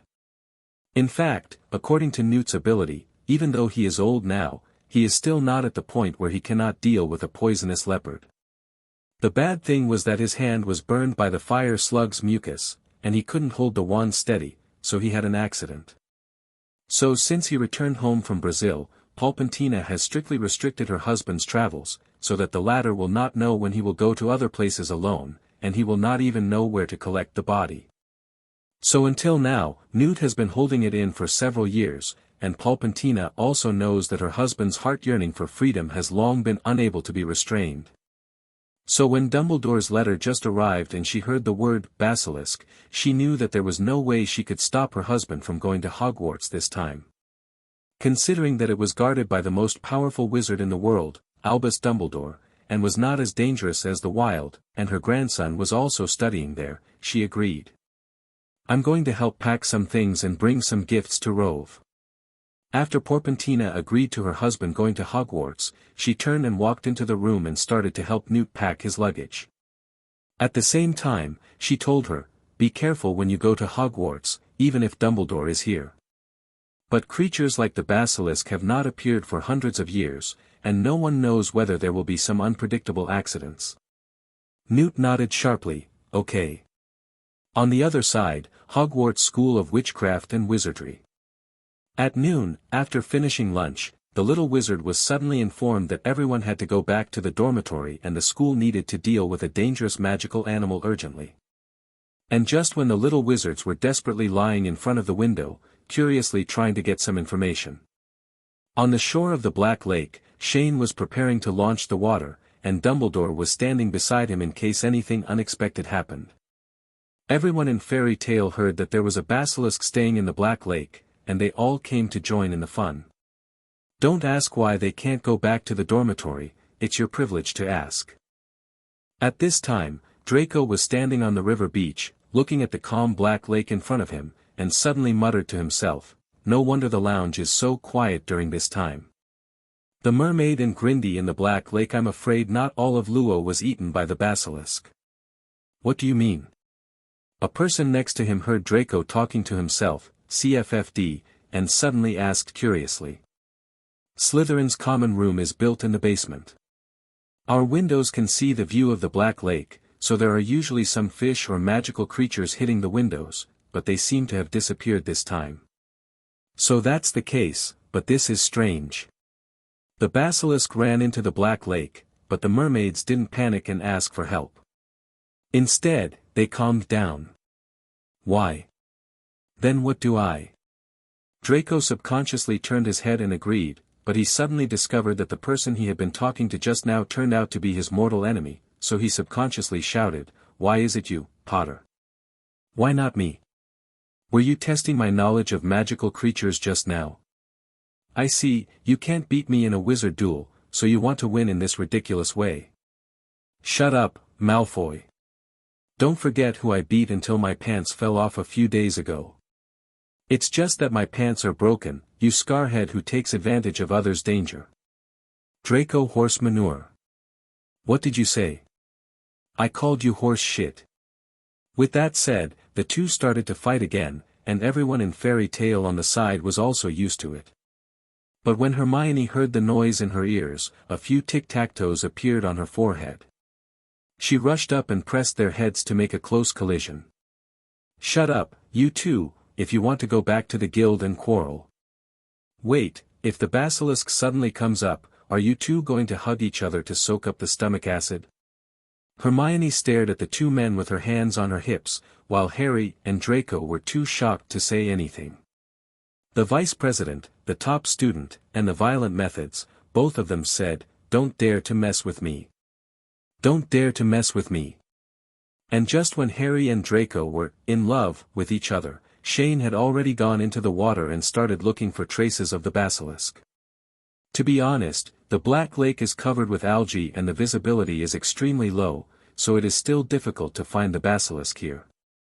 However, with the blessing of Shane's eagle eye and perspective abilities, this restriction can't trouble him. He quickly found the sleeping basilisk at the bottom of the lake. "Hey! This guy is really big." Shane looked at the huge body of the basilisk in front of him in surprise, but it looked a little different from the one in the guild. It looks to be about 40 to 45 meters long, with black scales all over its body, and intertwined fangs exposed. There is a wisp of colorful feathers on the top of the protagonist's head floating with the water. It looks like a fish's tail is gradually grayish-white. At the same time, this basilisk also has gills for breathing in the water. Every time it breathes, a series of bubbles float to the surface of the water. Moreover, there seems to be a pair of retractable fins on both sides of the basilisk's 7-inch body. Shane observed the shape of the basilisk. It looked very different from the one in the guild. He even doubted whether it was a basilisk. However, now is not the time to study this. Shane slowly raised his hand, and the magic circle instantly unfolded. He was ready to conquer the basilisk. On the other side, on the shore of the Black Lake, everyone has been waiting here for more than 10 minutes. Hermione paced back and forth, looking at the calm lake a little anxiously and said, "What took it so long? Could something have happened?" "Don't worry, Hermione. Have you forgotten when we met Voldemort in the Forbidden Forest last year?" Harry looked relaxed as he ate the toast he had just baked with dragon-slaying magic. He remembered the scene in the Forbidden Forest last year when the president of his family used magic to blast out a magma pool. No matter what, it's impossible for a basilisk to bathe in magma, right? Look! At this moment, Luna, who had been watching the lake, suddenly pointed forward and shouted. When everyone heard the sound, they saw many bubbles suddenly rising up on the originally calm lake, followed by a stream of filthy muddy water rising from the bottom to the surface, as if something wanted to break out of the water. Ha ha ha ha ha. The basilisk rushed out of the water with its mouth wide open, and then incited its huge membrane to fly into the sky. Holy shit! Everyone held their heads and shouted in shock. Because they had only heard that this basilisk was big before, but they didn't expect it to be so big. This entire body is already higher than the height of the Hogwarts Astronomy Tower. At this time, in Ravenclaw's lounge, which was the only place that could see the view of the Black Lake, the eaglets also stared blankly at the basilisk that was almost at the same height as them, speechless. "What is that?" "Have no idea." "Then why did you pinch me?" "I just want to make sure I'm not dreaming." The eaglets are doubting themselves. But in fact, the basilisk at this time was not as powerful and majestic as the little wizard had imagined. Slowly zooming in on the camera, I saw that the basilisk was roaring in great pain, and blood was constantly pouring out of its eyes. Because its eyes were blinded, it could only rely on instinct to desperately flap its wings on both sides of its body, aimlessly trying to find a way to escape. Draco, who was standing on the shore of the lake, saw the basilisk's snake head seem to be pointing in their direction. His face immediately turned pale, and then he shouted, "It's coming this way." Then he immediately hid, arriving behind Dumbledore. Seeing this, everyone else in Fairy Tale made the same choice as Draco, sincerely, seeking the protection of the strong. Of course, except for Luna, but she was immediately pulled away by Zoe when she came back. Dumbledore stood on the stone beach on the shore, looking at the huge figure flying towards him in the distance, the Elder Wand in his hand ready to go. However, just when everyone in Fairy Tale was ready to run away at any time, suddenly, a green light burst from the depths of the Black Lake, and an unusually thick arm burst out of the water, directly pulling the basilisk out of the air and slamming it onto the water. Suddenly, the waves on the lake became rough, and huge ripples began to reverberate. Shane rushed out of the Black Lake and was suspended in midair. He looked at the basilisk rolling on the water under his feet, waved his wand, and the owner of the arm immediately stood up from the middle of the lake. It was a huge tree man made entirely of hard wood. "Wow, what is this?" Everyone on the shore and the eaglets in the dormitory all let out the same exclamation. I saw that the huge palm of the tree man was lifting the basilisk in midair like an earthworm. Then, as Shane waved the wand gently, the tree man's wrist began to draw circles, and the basilisk suddenly made rapid centrifugal movements with its tail as the axis. The triangular head with colorful feathers continuously hit the water surface at high speed, causing waves of water splashes. The strong centrifugal force also caused blood to continuously spurt out from the wounds on its eyes. In the first 10 seconds, the basilisk was still roaring in pain and struggling, trying to use its powerful muscle power to break free from the tree man's restraints. But after more than 10 seconds, perhaps due to the continuous congestion of the brain, the basilisk gradually fell into a coma, and the whole snake hung limply on the tree man's hand as if it was dead. "I can't help but play," Shane complained when he saw this, and then he casually threw the entire basilisk onto the shore. "Shane Dolea, you are going to die." Hermione looked at the huge black shadow that was approaching in the sky, and shouted angrily into the distance with a few tic-tacs on her forehead. Shane actually threw the basilisk directly on their heads. "Wow! It's going to fall down. Professor! Take action quickly." Everyone in Fairy Tale was trembling. And Hermione looked at the approaching black shadow in the sky, and suddenly an idea came to her mind to give it a try. So she suddenly raised the wand in her hand, blue light suddenly lit up, and exquisite lines began to be outlined and connected in the void, gradually forming a complete magic circle. Cedric, the narrator, saw this and said that he also wanted to give it a try, but his skyscraper physical attack method was very limited, so he chose to hide behind Dumbledore obediently. Heavenly Breath. The dragon-slaying magic in the sky was successfully released, and a powerful wind pillar directly hit the basilisk's body. But unfortunately, it has no effect. Hermione, who had just learned the dragon-slaying magic in the sky, was not yet capable of blowing such a heavy basilisk. The power of the wind pillar just now blew away at most 10 Eris pigs. Therefore, seeing that the magic she had released could not even deflect the basilisk, Hermione reluctantly withdrew her wand. At the same time, she was not worried about the black shadow that was about to fall on her head, because she believed that Dumbledore would take action. Sure enough, after a while, the basilisk suddenly stopped only a few meters above the ground, its huge body suspended in midair. Dumbledore cast a levitating spell to stop the basilisk and placed it in the open space next to it. But at this moment, Shane, who had witnessed what Hermione had just done, suddenly puffed up his cheeks and couldn't help laughing, and walked over quickly and asked, "Hermione, what were you thinking just now? Do you want to use your beginner's sky magic to blow away the basilisk, or do you just want to massage the basilisk? Can you tell me what's going on in your little head?" As he said that, he put his ear to me in a cowardly manner. Hearing that Shane actually laughed at her, Hermione immediately became angry and started to raise her fists and yelled, "You still say? You want to kill us with such a big basilisk? No, no." Shane grabbed the little witch's wrists with one hand, but at this moment he recalled Hermione's serious look just now, and the muscles around her lips were constantly exerting force. "Ha ha ha, I'm sorry, I just can't bear it. Shane Dolea, I'm going to kill you."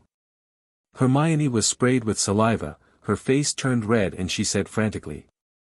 At this moment, she could only feel her blood pressure rising rapidly, thinking that she must beat up the person in front of her to calm down. When the rest of the people present saw Shane bullying their vice president again, they all shook their heads silently, and suddenly felt as if they were being filled by something. Then they turned their attention to the basilisk on the side. Everyone stepped forward to visit curiously. Only Luna, Zoe and Dumbledore were studying the basilisk carefully. Although Dumbledore is not a magical animal protection expert, he has the famous achievement of discovering the 12 uses of fire dragon blood, and he still has some research on magical animals. To be honest, in all his life, this was the first time he had seen a magical animal with such an exaggerated size. At the same time, Newt Scamander had also arrived at Hogwarts from Dorset through several portkeys. Because the end point of the portkey is set at the Hogwarts train platform, Newt can only take a boat to the castle. And just after he passed the only way through the light-absorbing cave, a huge figure suddenly caught his eye. Holy shit! What is this? Newt gaped at the giant tree man in the middle of the lake. I haven't been back for so many years. Has Hogwarts changed so much? Financial problem solved. So extravagantly erecting a statue in the middle of the Black Lake. Slowly approaching the tree man with many questions, Newt suddenly realized that the giant in front of him did not seem to be a statue, but a real, living, wooden giant. He looked up at the tree man's majestic body with his mouth open. Various colorful flowers and plants were blooming on the surface of the tree man's body. Countless birds were also circling in the sky, chirping, and it was a scene full of vitality. It wasn't until he completely passed the tree man's body that Newt slowly came back to his senses. He didn't expect that when he returned to his alma mater after so many years, Hogwarts would still give him the same shock as when he entered school as a child. At this time, he couldn't wait to go back to the castle in his memory to take a closer look. However, before Newt could calm down from his excitement, the huge figure of the basilisk on the lake shore once again shocked him even more. Then, that's the basilisk. Turning his head, Newt saw the basilisk lying on the farthest shore of the lake. He has been engaged in the protection of magical creatures for 70 or 80 years now. Not to mention that he has been to all countries in the world, 90% of them are still there. But he has never seen such a huge magical creature. Even the manticore that he encountered in the Erkestad prison in Germany when he was young and almost killed him and his brother Theseus Scamander might not be as big as the basilisk in front of him. You must know that the scorpion-tailed beast can stab an adult with a large hole with just the spikes on its tail, and the amount of venom it sprays out at one time is enough to fill an entire bathtub.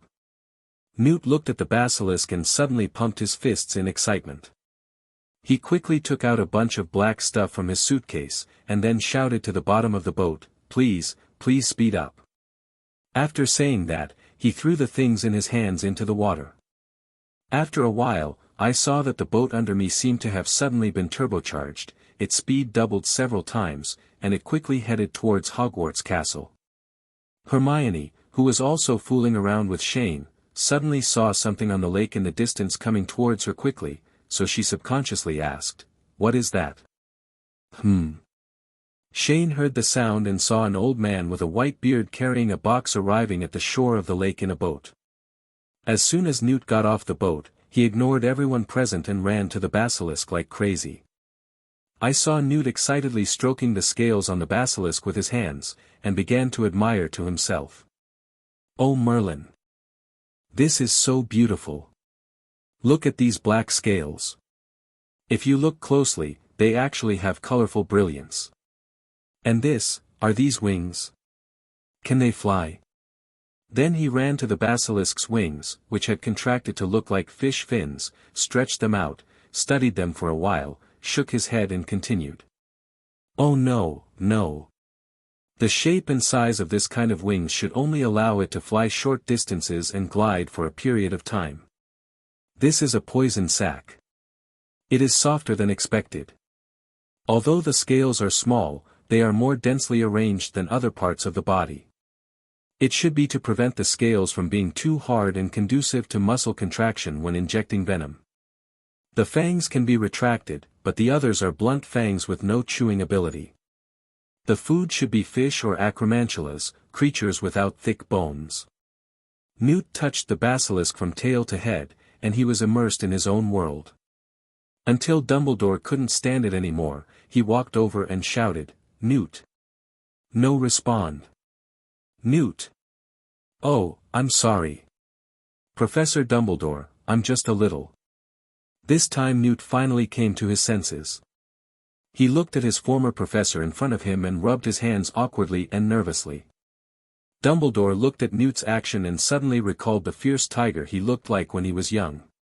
He suddenly laughed and said, "Ha ha ha Newt, I haven't seen you for so many years, but you are still the same. Long time no see, Professor Dumbledore." The teacher and student hugged each other happily. Indeed, since they worked together to defeat Grindelwald decades ago, the two of them have never met more than once. On the other side, everyone in Fairy Tale looked at the scene of teachers and students reuniting in front of them, but they all looked at each other in confusion, as if they didn't know why. "Do you know who this person is?" Neville asked curiously. "I don't know him. He seems to be Professor Dumbledore's former student, and judging from the way he looked just now, he should be a fan of magical creatures," Chow Sting described. "Then he and Hagrid must get along very well, but it's a pity that he is lying on a bed in the school hospital now," Harry said with a little regret in his tone. "But why do I feel like I've heard the name Newt somewhere before?" Hermione frowned and thought. Think about it, who is the author of Fantastic Beasts and Where to Find Them? Oh, it turns out to be him, Newt Scamander. Under Shane's reminder, everyone suddenly realized. At the same time, after Newt expressed his longing for Dumbledore, he immediately pointed at the bleeding eyes of the basilisk and began to complain, "Professor, you are too harsh. Oh, don't accuse me wrongly, I didn't do this." Dumbledore immediately waved his hand to deny it, and pointed at Shane not far away. He was responsible for sneaking into the Black Lake to capture the basilisk. If you want to complain, don't come to me, come to him. He is Shane Dolea. You should have heard that name in the newspapers. Is that him? The inheritor of Ravenclaw. I didn't expect him to be so young. Newt said in shock. At this moment, Shane also heard the sound and came over. He walked up to Newt, stretched out his hand and said with a smile, "Hello, Professor Scamander. Welcome back to Hogwarts. I really didn't expect Professor Dumbledore to invite you back to teach the Care of Magical Creatures class." "Oh. It's my honor to return to my alma mater to serve, Mr. Dolea." Newt responded, holding Shane's hand a little cautiously. "Is there anything special about this big guy?" Shane glanced at the basilisk next to him with a thoughtful expression. "To be honest, when I found it in the Black Lake just now, I was suspicious of it." "Is it a basilisk?" "How should I put it? From my personal experience, it is undoubtedly a basilisk." Newt replied. His hand couldn't help but rub the basilisk scales, feeling the coolness on them. "It's just that the reason why it looks like this is that it may not be hatched from a rooster's egg, or it may have lived too long and experienced some unexpected mutations or evolutions, or it may be due to various other reasons." "All kinds of reasons." "I'm not sure. After all, it's my first time to see this magical creature in reality. Also, that girl is your friend, so it's best to ask her to be careful." As he said that, Newt suddenly pointed at the blonde girl who had climbed onto the snake's head not far away and looked at the basilisk curiously. "I'm going," Shane exclaimed when he saw this, and quickly ran over and shouted, "Luna, come down quickly." He didn't realize that the girl had climbed onto the basilisk's head. You must know that although the basilisk is in a coma now, there is no guarantee when it will wake up. Its eyes are now seriously injured, which is likely to cause it to become animalistic after waking up and attack everything around it crazily. If this really happened, and Luna was on the basilisk's lips at that time, Shane was afraid that he wouldn't be able to react and save her. When Luna heard Shane's cry, she also withdrew her attention from the basilisk's eyes. She turned around and jumped off the snake's head, and Shane reached out and hugged her. "Don't do such dangerous things in the future. If you like it, I'll make a contract with it," Shane said reproachfully as he put the girl down. At the same time, he lovingly used magic to clean up the snake blood on the opponent's hands. "I feel its confusion and I think you can fix its eyes." Luna began to say some inappropriate words again. But Shane nodded without any hesitation, then smiled and agreed, "Okay, I'll cure it immediately." After saying that, he gently touched the latter's head. At the same time, everyone in Fairy Tale, led by Harry, who was not far away, were all wary of the figure who was starting to become jealous again, and slowly moved as far away as possible to avoid getting angry. After agreeing to Luna's request, Shane immediately began to use magic to treat the basilisk. The blue-white magic circle unfolded instantly, and in less than 10 seconds, the eyes of the basilisk, which had completely turned into flesh, quickly returned to their original appearance.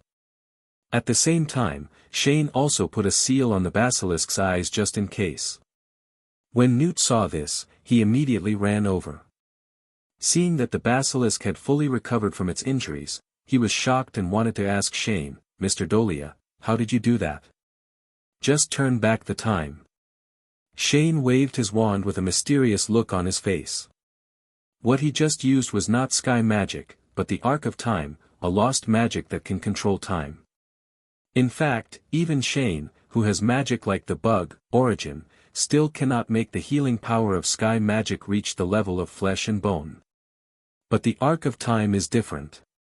Essentially, the power of the Arc of Time cannot act on life forms other than plants, but since it can act on plant life, it means that it may act on animal life. Therefore, after Shane's long-term research, the limitation that the Arc of Time cannot affect life forms other than plants no longer exists. However, the power acting on life forms outside plants can only go back 1 hour at most, and if the life form dies, it cannot be resurrected by turning back time. Regarding the topic of how to cure the basilisk's eyes, Shane did not continue talking, but began to change his attention and continued to talk about the problem of the basilisk. But this one is completely beyond the norm, because the longest-lived basilisk currently recorded is only 156 years old. Oh, this basilisk is a female, slightly smaller than the male. It's about 360 years old. Yes, but this data is not absolute. Newt replied calmly, it has been at least more than 2,000 years since the despicable Halbo discovered the method of hatching basilisks. Oh, of course. Newt nodded and replied, then pointed to the colorful feathers on the top of the basilisk's head. You see, only male basilisks grow these crests, and they grow every 50 to 100 years. It sheds its skin once every time, and every time it sheds its skin, one more crest will be added to its head. He thought that the other party also had a box similar to his own that could raise a large number of magical animals. If that's the case, what's going on with this basilisk? Shane waved his hand and moved the basilisk in the guild. But over the years, there are actually not many records about the basilisk. A long time ago, I collected all the information I could, and after research, I came up with the figure of 16 to 18 meters. Oh, my God! How did you do that? Newt looked surprised and subconsciously looked at Janen's hands. Judging from the current survey, it is about 1,500 to 2,000 years old. Just think of it as a magic similar to apparition. Shane found a vague reason at random, and then started to ask, Professor Scamander, how big is this basilisk? The female basilisk sheds its skin approximately every 20 to 30 years, and each additional ring on its rattlesnake-like tail represents a molt.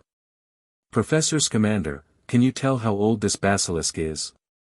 So I was even thinking just now, whether the previous basilisks were killed before they reached maturity, which is why we don't know that the final form of the basilisks can grow into what it is now. 1.6. Then why did he grow so big? I remember you wrote in Fantastic Beasts and Where to Find Them, that the basilisk's body length is only 16 to 18 meters long at most. In fact, he already had this idea when he discovered the dark pool in the secret room, but he never had a clear idea, so he had no follow-up thinking. Please subscribe, ask for monthly tickets, and ask for flowers. Thank you for your support. Then, my guess is correct. Shane nodded. This basilisk is indeed not left by Salazar Slytherin. It wasn't until yesterday, when the second basilisk appeared, that the same suspicion arose in Shane's mind again. Because in fact, ever since he searched for clues to Ravenclaw's inheritance, many contradictory doubts suddenly began to appear one after another in the history of Salazar Slytherin. The Sorting Hat sings, and the lyrics expressed the strong and sincere friendship between the four founders. Rowena Ravenclaw also once said that Salazar Slytherin never wanted to see the current Slytherin students become like this. In addition, this time, the secret room was reopened, and there were inexplicably more underground stories. There was a huge difference between the two basilisks, both in themselves and in the place where they woke up. All the above things are connected together, which makes people think a lot. First of all, it is said that Slytherin built the Chamber of Secrets and left the basilisk in order to eliminate non-pure-blood students in Hogwarts. But in fact, according to the power of the first basilisk that appeared, Dumbledore did not need to take action at all. It would not be difficult for the deans of the four major colleges to kill it. How could it have such great ability to complete this task? It is almost impossible. Mission accomplished. Not to mention that in the original book, it was killed by Harry, a young wizard, with a single blow from the Gryffindor sword. Secondly, apart from the stone statues, there are no other special things or symbols in Slytherin's secret chamber, which is not in line with Slytherin Academy's emphasis on honor. And according to some fragmentary memories Rowena Ravenclaw passed down to herself, Salazar Slytherin did have some differences with the other three founders on the issue of accepting students, but in fact their conflicts were not as serious as people imagined. The so-called secret room was originally used by Salazar Slytherin to teach his students. In other words, it was a more luxurious classroom. The other founders knew about the existence of this classroom, but it was not know exactly where the classroom is in Hogwarts. There is no basis for keeping basilisks in the classroom, and it may also bring certain dangers to students. And according to Ms. Helena, although Salazar Slytherin left Hogwarts shortly after she was born, she once heard her mother say when she was a child that although Salazar Slytherin had different ideas from the other founders, but he is still a person who is responsible for students and has a sense of justice. In terms of teaching, he will never discriminate against others just because they are pure-blooded or not. But now, the second basilisk suddenly appeared in front of me. It does have the power to eliminate non-pure-blood students, and it may even be able to directly destroy the entire Hogwarts. The place where it was raised was truly a so-called secret room, rather than a classroom, and there was a relic of Salazar Slytherin in the secret room, a snake-patterned ring. However, at best, these characteristics can only show that the legends of the Chamber of Secrets and the Basilisk are real, but they cannot explain why the character of Salazar Slytherin is completely inconsistent with the legend. To put it bluntly, there was something wrong with the source from the beginning to the end. Before Slytherin left Hogwarts, why did he suddenly close the Chamber of Secrets, why did he secretly leave the Basilisk in the dark room, and why did he inexplicably leave behind a legacy of eradicating Muggles that was completely inconsistent with his personality? Secondly, the age of the first basilisk was only 360 years old. Where did it come from? What was the text used by the person who placed it in the secret room? At this moment, Shane only felt that there was a fog in front of his eyes, but as long as he passed through it, he could touch the real history. Perhaps, he can ask Godric Gryffindor, he should know more.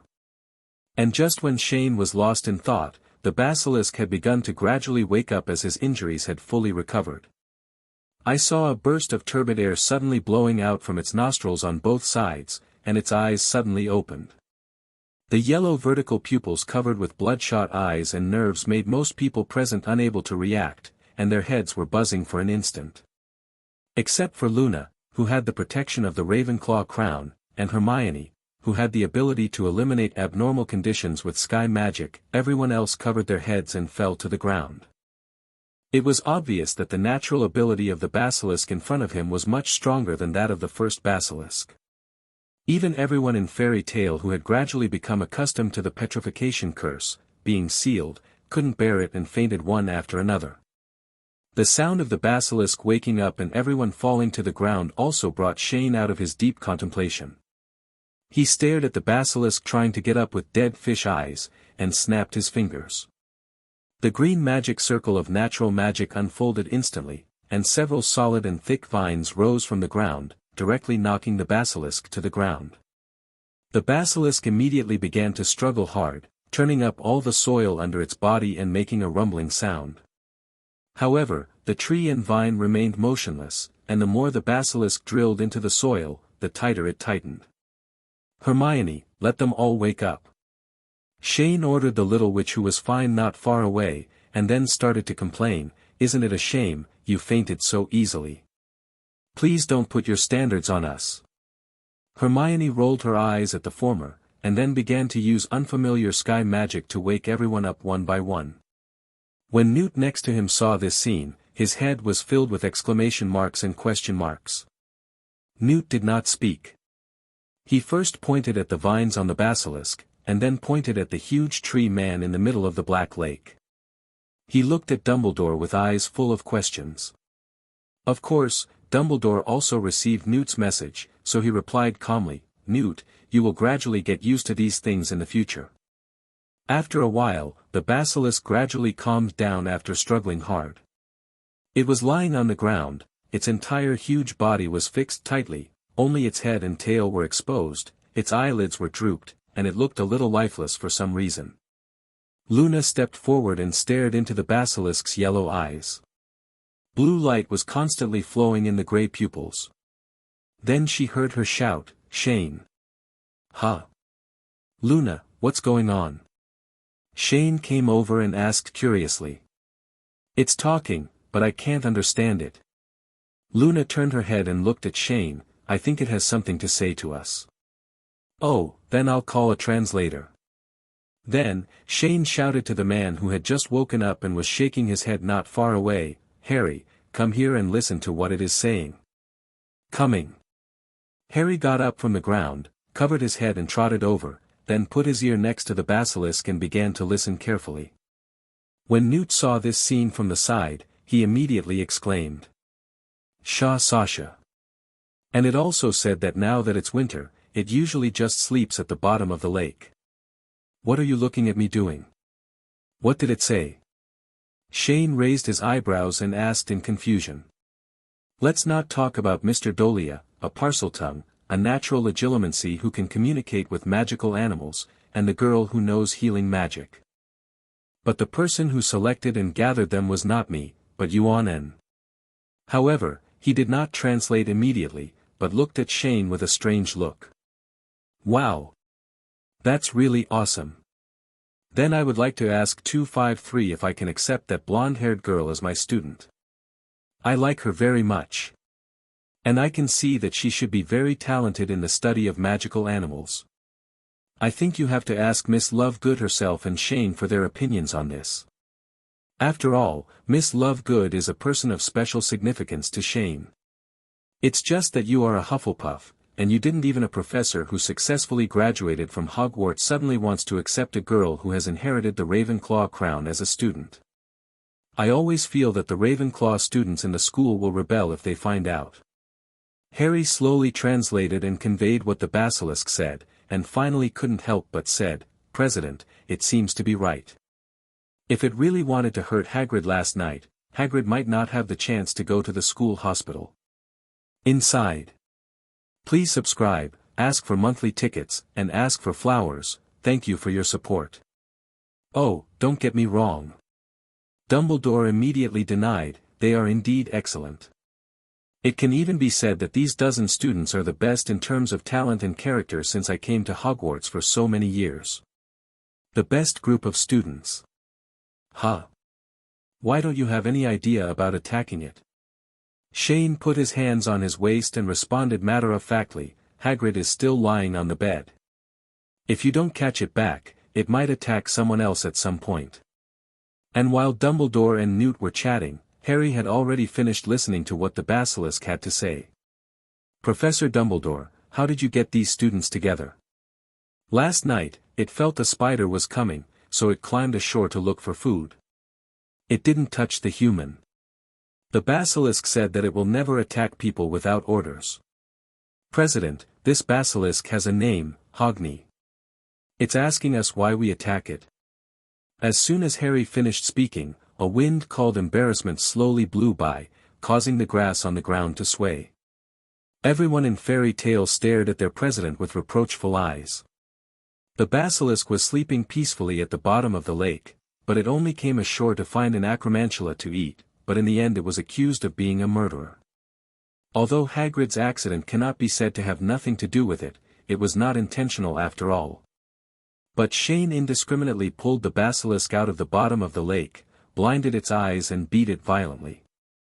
I have to say, this is truly the greatest injustice of all time. And Shane looked at the guild members and pursed his lips in embarrassment. He knew he was in the wrong, but he still had to bite the bullet and argued in order to maintain the dignity of the guild president. "Look.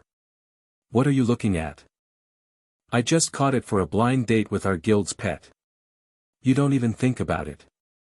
As long as we can give birth to a few more little basilisks, we will have more venom to sell for money, and the guild will have more sources of income.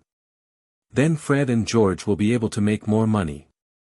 If you can make alchemy items well, Neville won't have to save the use of herbal seedlings. That makes sense." The Weasley twins looked at each other and said in unison. But when the others heard Shane's shameless words, they all shouted in their hearts, "Shameless." They can all think of such reasons. The president really just took off his pants and hanged himself, how shameless. And at this moment, a voice from the side made Shane's face fall to the ground. Mr. Dolea, let me remind you that even though there are male and female basilisks, they have no reproductive organs, so they. No one will think you are mute if you don't speak, Professor Scamander. So just like that, the matter of capturing the basilisk named Hogni finally came to an end. Faced with the many doubts about the history of Salazar Slytherin raised by Hogni's appearance, Shane also decided to start an investigation into the possible inheritance of Slytherin. Shane untied the tree vines on Hogni, and then placed a contract magic between it and Luna. However, he did not immediately let him go back to the Black Lake. Instead, he took out the ring in the dark pool and asked for clues about the ring's function. Hogni, do you know about this ring?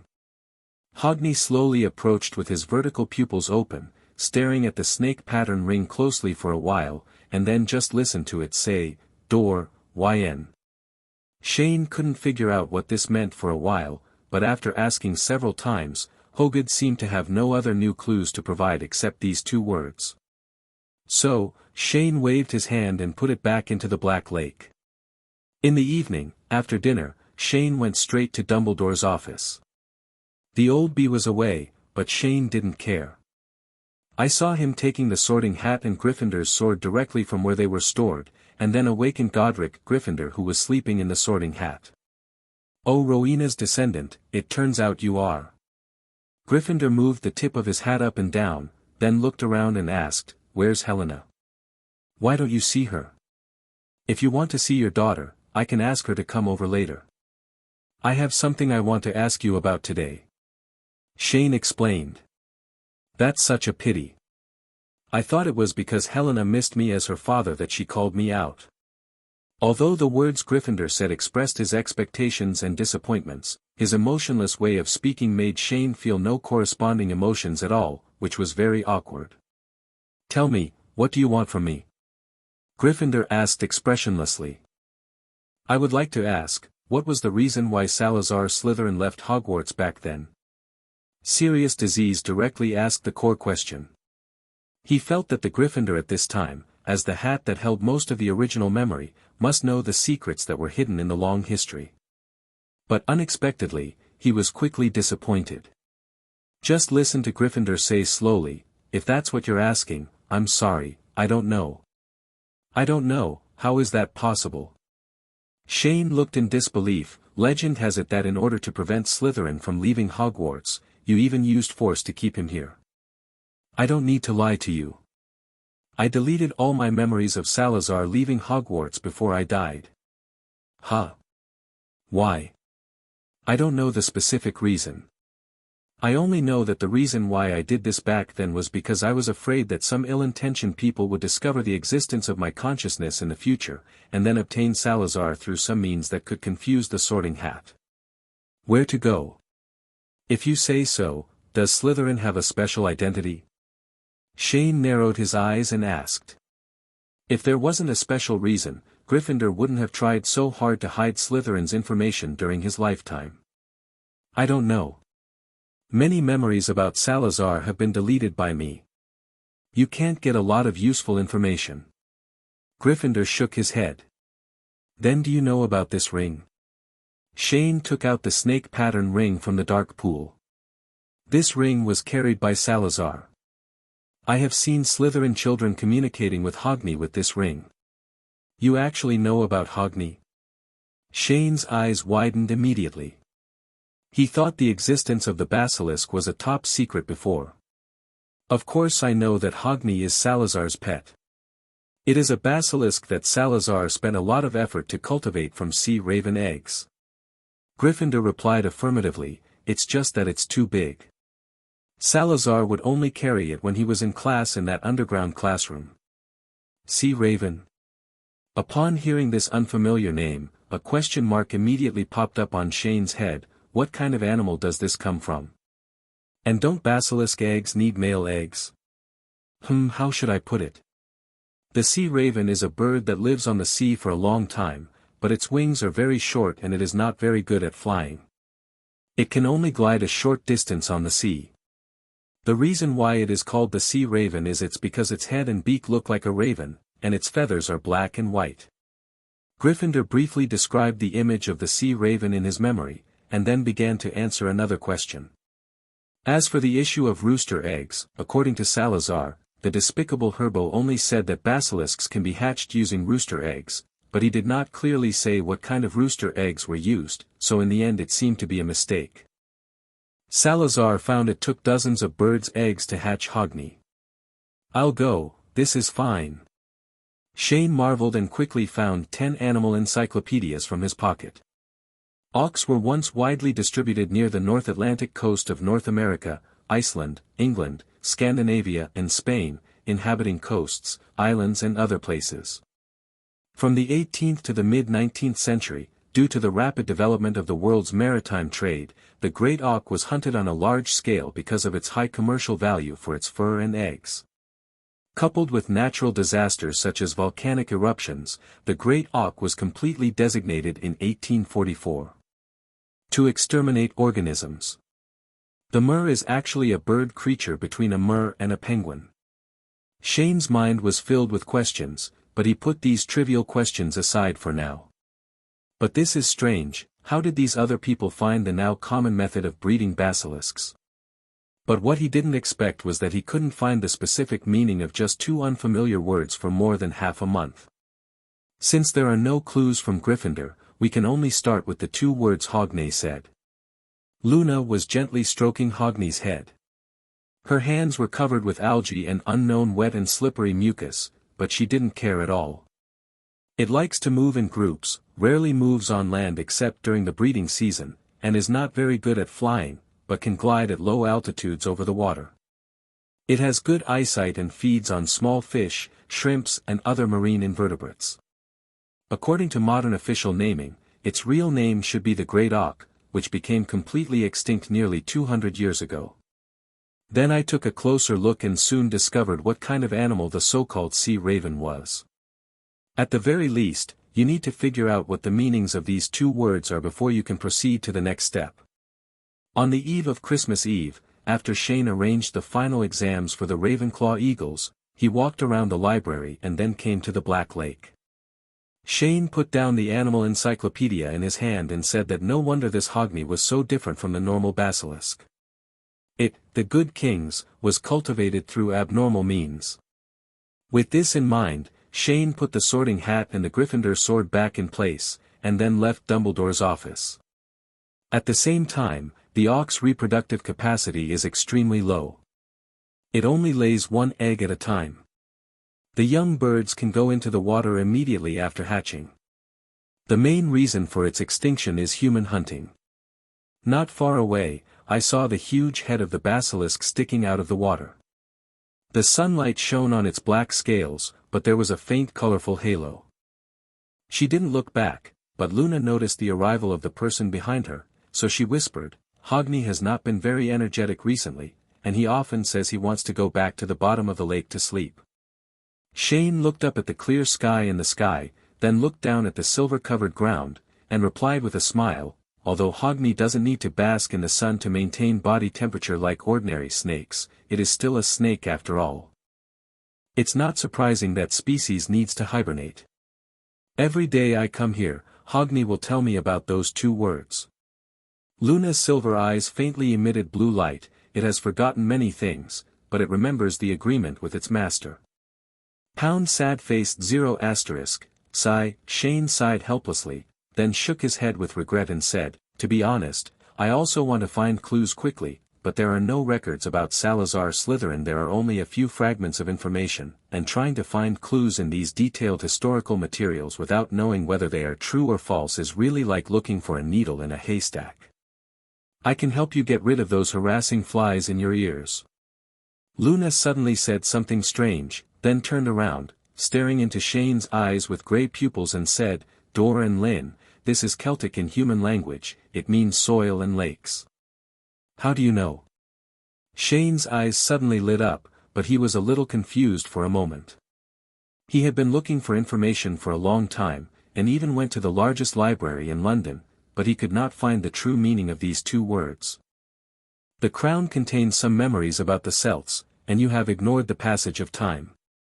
Luna slowly explained, Hogwarts was founded around 990 AD. The soil and the lake, these two, the combination of the nouns should refer to the quagmire in Eastern Ireland, the home of Slytherin and the home of the ancient Celts. As soon as he was reminded of Luna's words, Shane suddenly understood. He immediately slapped his head and regretted, oh. Why didn't I think of that? He found that he seemed to have entered a big misunderstanding before. Because Hogwarts is built on a highland in Scotland, and it belongs to the same country as Ireland and England, and they all speak the same language. Therefore, Shane subconsciously believed that door and lin were Old English words from the past. But looking back now, thousands of years have passed and the development of civilization has already undergone tremendous changes. Who said that Salazar Slytherin must have spoken English? In Europe more than 1,000 years ago, tribes and countries were intertwined, and conflicts between different ethnic groups and civilizations continued, but their cultures and languages were fused. Therefore, he must not investigate the two words Hogne said from a modern perspective, because there is a huge time difference between them and his own era. Thank you, Luna. Shane happily hugged the girl and said, you have solved a big problem for me. Are you going to Ireland during the Christmas vacation? I want to go with you. Luna smiled, grabbing Shane's sleeves with both hands. My dad said there will be moon frogs there. Okay, no problem. Shane agreed immediately without any hesitation, even though he was speechless about Luna's search for the moon frog. Also, I want you to teach me a magic trick. What magic? Shane asked confused. Luna did not answer immediately, but stood on tiptoes, lay in Shane's ear and whispered a magical name. The second day of CFFD, Christmas Eve. After Fairy Tale attended the Hogwarts dinner, they gathered at the fairy mansion to start a barbecue. Everyone enjoyed the meal very happily, but Shane didn't understand why these little wizards who were born in the pure magic world had never even eaten oysters. Didn't they say that the British love to eat these things? Until late at night, Tu Zhong's delicious barbecue kept everyone's stomach full. At this moment, Shane also decided to take the opportunity to announce a decision he had made after discussing with Dumbledore a while ago. Bang! Bang! Bang!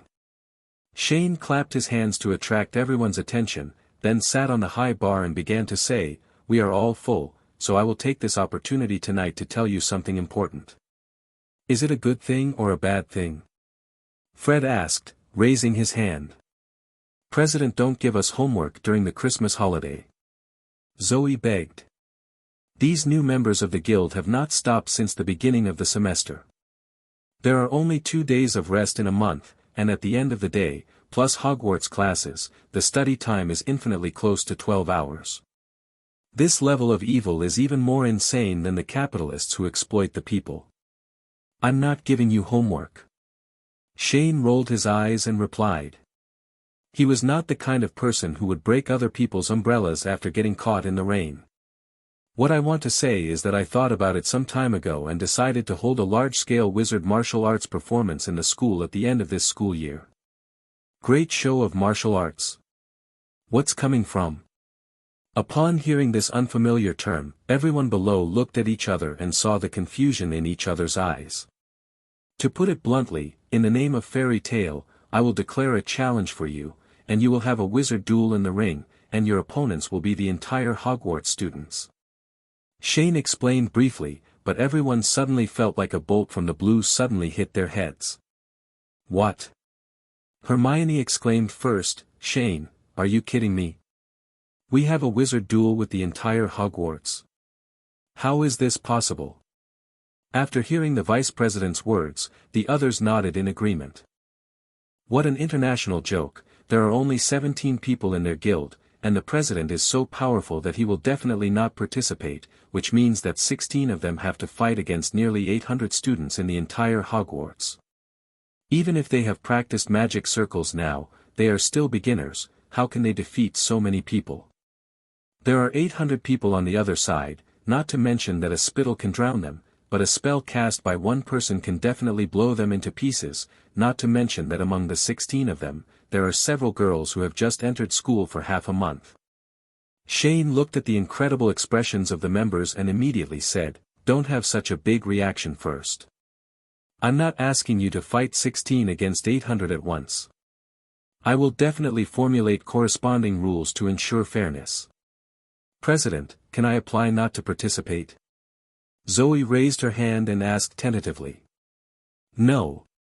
Shane shook his head expressionlessly, and then began to explain the reason for holding this martial arts performance. The main purpose of holding the wizard's martial arts performance this time is actually to show the strength of our guild. From the time the guild was established to now, we have been keeping a low profile in school. Over time, students outside have forgotten that there is a fairy tale guild in Hogwarts. You have to use this magic once you have learned it, so in order to win this grand martial arts competition, you must step up your practice in the next 6 months. If anyone drags down the whole guild in the grand martial arts competition, I will directly punish you during the summer vacation.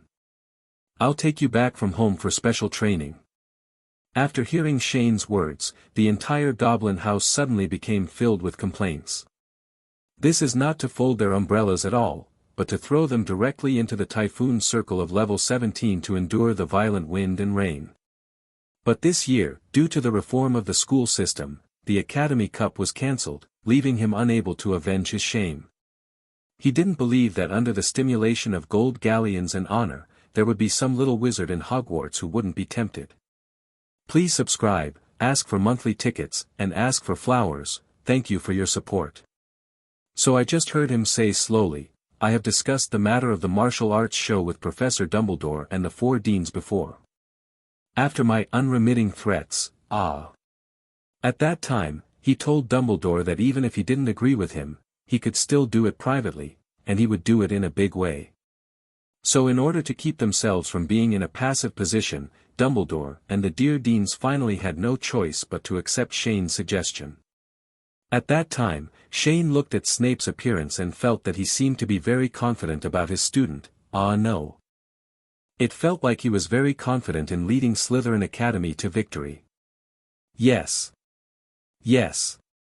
President, Hogwarts has never held any large-scale wizard duel competition before.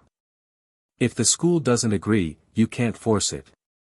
At this time, Zoe agreed without giving up. With my unremitting efforts, they all agreed to hold a martial arts performance at the end of the school year. Because last school year Slytherin's house score reached the bottom of the school in history, which made Snape's Slytherin pride go crazy.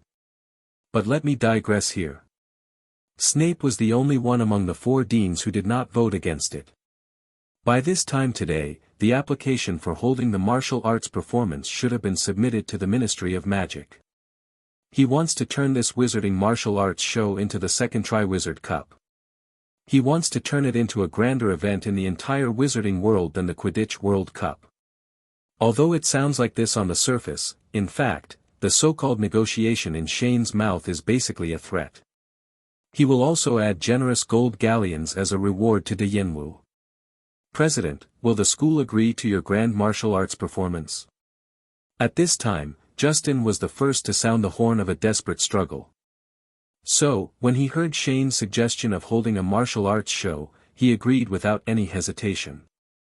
When Zoe and others heard that the professor actually agreed, they couldn't help but turn into bitter faces. You must know that among the 16 of them, only Hermione, Cedric, and Penelo can be called powerful. Hermione and Cedric learned the magic circle half a year earlier than them, and Penelo is now in 5th grade. As the eldest Ravenclaw, his strength is among the best in the entire Hogwarts. But others. Or he is still young and has not grown up yet. Or they just don't do their job properly and make prank props. There are others who study potions, magical animals, the history of magic. Pull this group of people up to have a wizard duel with the entire 800 people in Hogwarts.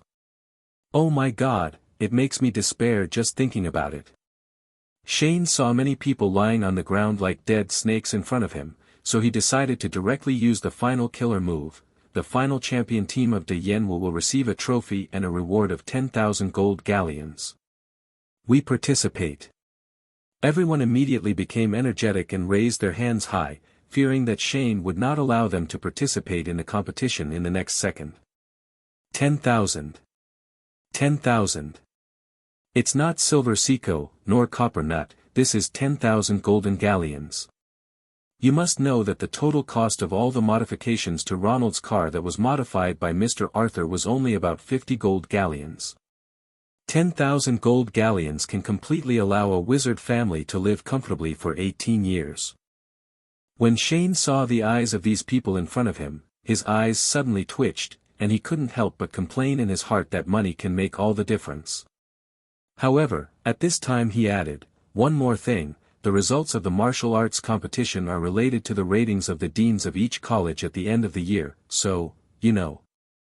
Although he didn't explain what he said, everyone below understood what it meant and their expressions changed. You must know that although they are all from Fairy Tale, they also belong to different colleges. So if the results of the competition are related to the end-of-year ratings of the 4 college deans, wouldn't this be equivalent to putting them all on the fire? It would be difficult for both sides, whether they win or lose. But while everyone was entangled in conflicts, Neville raised his hand nervously and asked weakly, this guild president. Do we really have that much money in our guild? I'll go. Who are you looking down on? Of course. Shane replied. Then he took out 10,000 gold galleons from the portable space and piled them into a small gold mountain in the narration. It was so visually impactful that even Sonia, who usually has a cold personality, was moved by it.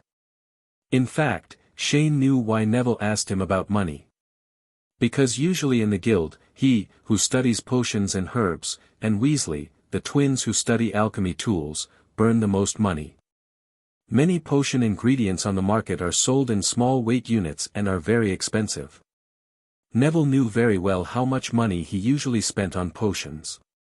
No matter how careful he was in his experiments, he would never be able to stop spending a few hundred gold galleons in a month. Therefore, he cautiously asked Shane if he had any money. If not, he thought of selling some of the potions he had successfully made to make up for it. However, Neville was just worried. Previously, most of the guild's funds came from the Forbidden Forest. In addition to various common or rare herbs and the hairs of magical creatures, the venom of the little-eyed spiders is the largest. But this semester, 2 basilisks appeared out of thin air and hit Shane on the head, and their venom has begun to be sold on the international black market. That price is more expensive than gold. Therefore, Shane has never worried about money. But at this time, some people will say that with so much basilisk venom sold, won't the market be saturated? Of course not, Shane is not that stupid to throw out a large amount of basilisk venom for sale. He used the method of hunger marketing to make the basilisk's venom wildly hyped in the black market, and its selling price could often be more than 10 times higher than the purchase price of some middlemen in a short period of time. And this is what is truly called madness. Again, you can make money faster than robbing Gringotts. Ever since, under Shane Jean Gallen's PUA, everyone in Fairy Tale had a fire called victory in their hearts, and they all decided to train their magic circles to at least the level of fighting before the big performance. And just after that, time passed quickly. On the second day of New Year's Day in 1993, Shane came to Luna's home as promised. After walking through the cobbled herringbone path to the end, he knocked on the door of Lovegood's house. Boom! Boom! Boom! There was a crisp knock on the door, and then there was a soft sound of footsteps that was difficult for ordinary people to detect. After a while, the door was opened, 10 men with a crazy temperament similar to Luna poked their heads out from behind the door. Hello, Mr. Lovegood, long time no see. Shane first said hello with a smile. Yes, it was Luna's father, Xenophilius Lovegood, who opened the door. I saw that he had shoulder-length white hair like marshmallows, wearing a dazzling egg-yellow robe, slightly cross-eyed, barefoot, and hanging around his neck was a strange symbol with triangular eyes. The gold chain makes the first impression of the whole person look like that of a madman. Oh, Mr. Dolea, long time no see. Xenophilius walked out from behind the door. Speaking of which, I haven't even had time to thank you for helping me deal with those who wanted to invade my home some time ago. This is what I should do. Shane replied with a smile. Come in and sit down, Luna is upstairs. She has been talking about you every day since this holiday. She has been waiting for you for a long time. Xenophilius said, then turned and walked into the house. I don't know why, but Yuchi, who he just spoke to, always had a bit of strange resentment. Shane walked into the Lovegood house. Please give me flowers. I saw that Aunt Lou's home was full of fantasy. Upon entering, there is a spiral iron staircase in the middle of the circular living room leading upstairs. The first floor is actually a combined kitchen and dining room. The stove, sink and curved cabinets are placed along the wall. They do not match each other, but they look inexplicably reasonable. And the most interesting thing is that the entire first floor, whether it is the living room, kitchen, or dining room, is painted with bright graffiti everywhere you look. There are flowers, insects, and birds, as well as some unknown and bizarre animals. These have been drawn by Luna since she was a child. Shane. A light voice came from the direction of the stairs. Shane heard the sound and saw that Luna had been called down from upstairs by his father. She was barefoot, wearing a turtleneck orange sweater and a knee-length skirt, and holding a small suitcase in her hand. Luna, it's time for us to leave. It may take 2 or 3 days. Shane said with a smile, I think you should talk to Mr. Lovegood. 0. Dad already knows, and he also asked me to bring back some moon frog eggs. Luna slowly walked down the stairs with bare feet. Where are your shoes? Shane looked down at Luna's feet. It was heartbreaking to walk on the cold floor in such a cold day. My shoes seem to have been stolen by a hook. It's true, you can lose your shoes at home. Shane shook his head helplessly, and then took out a pair of brand new shoes from his pocket as if he was prepared for it.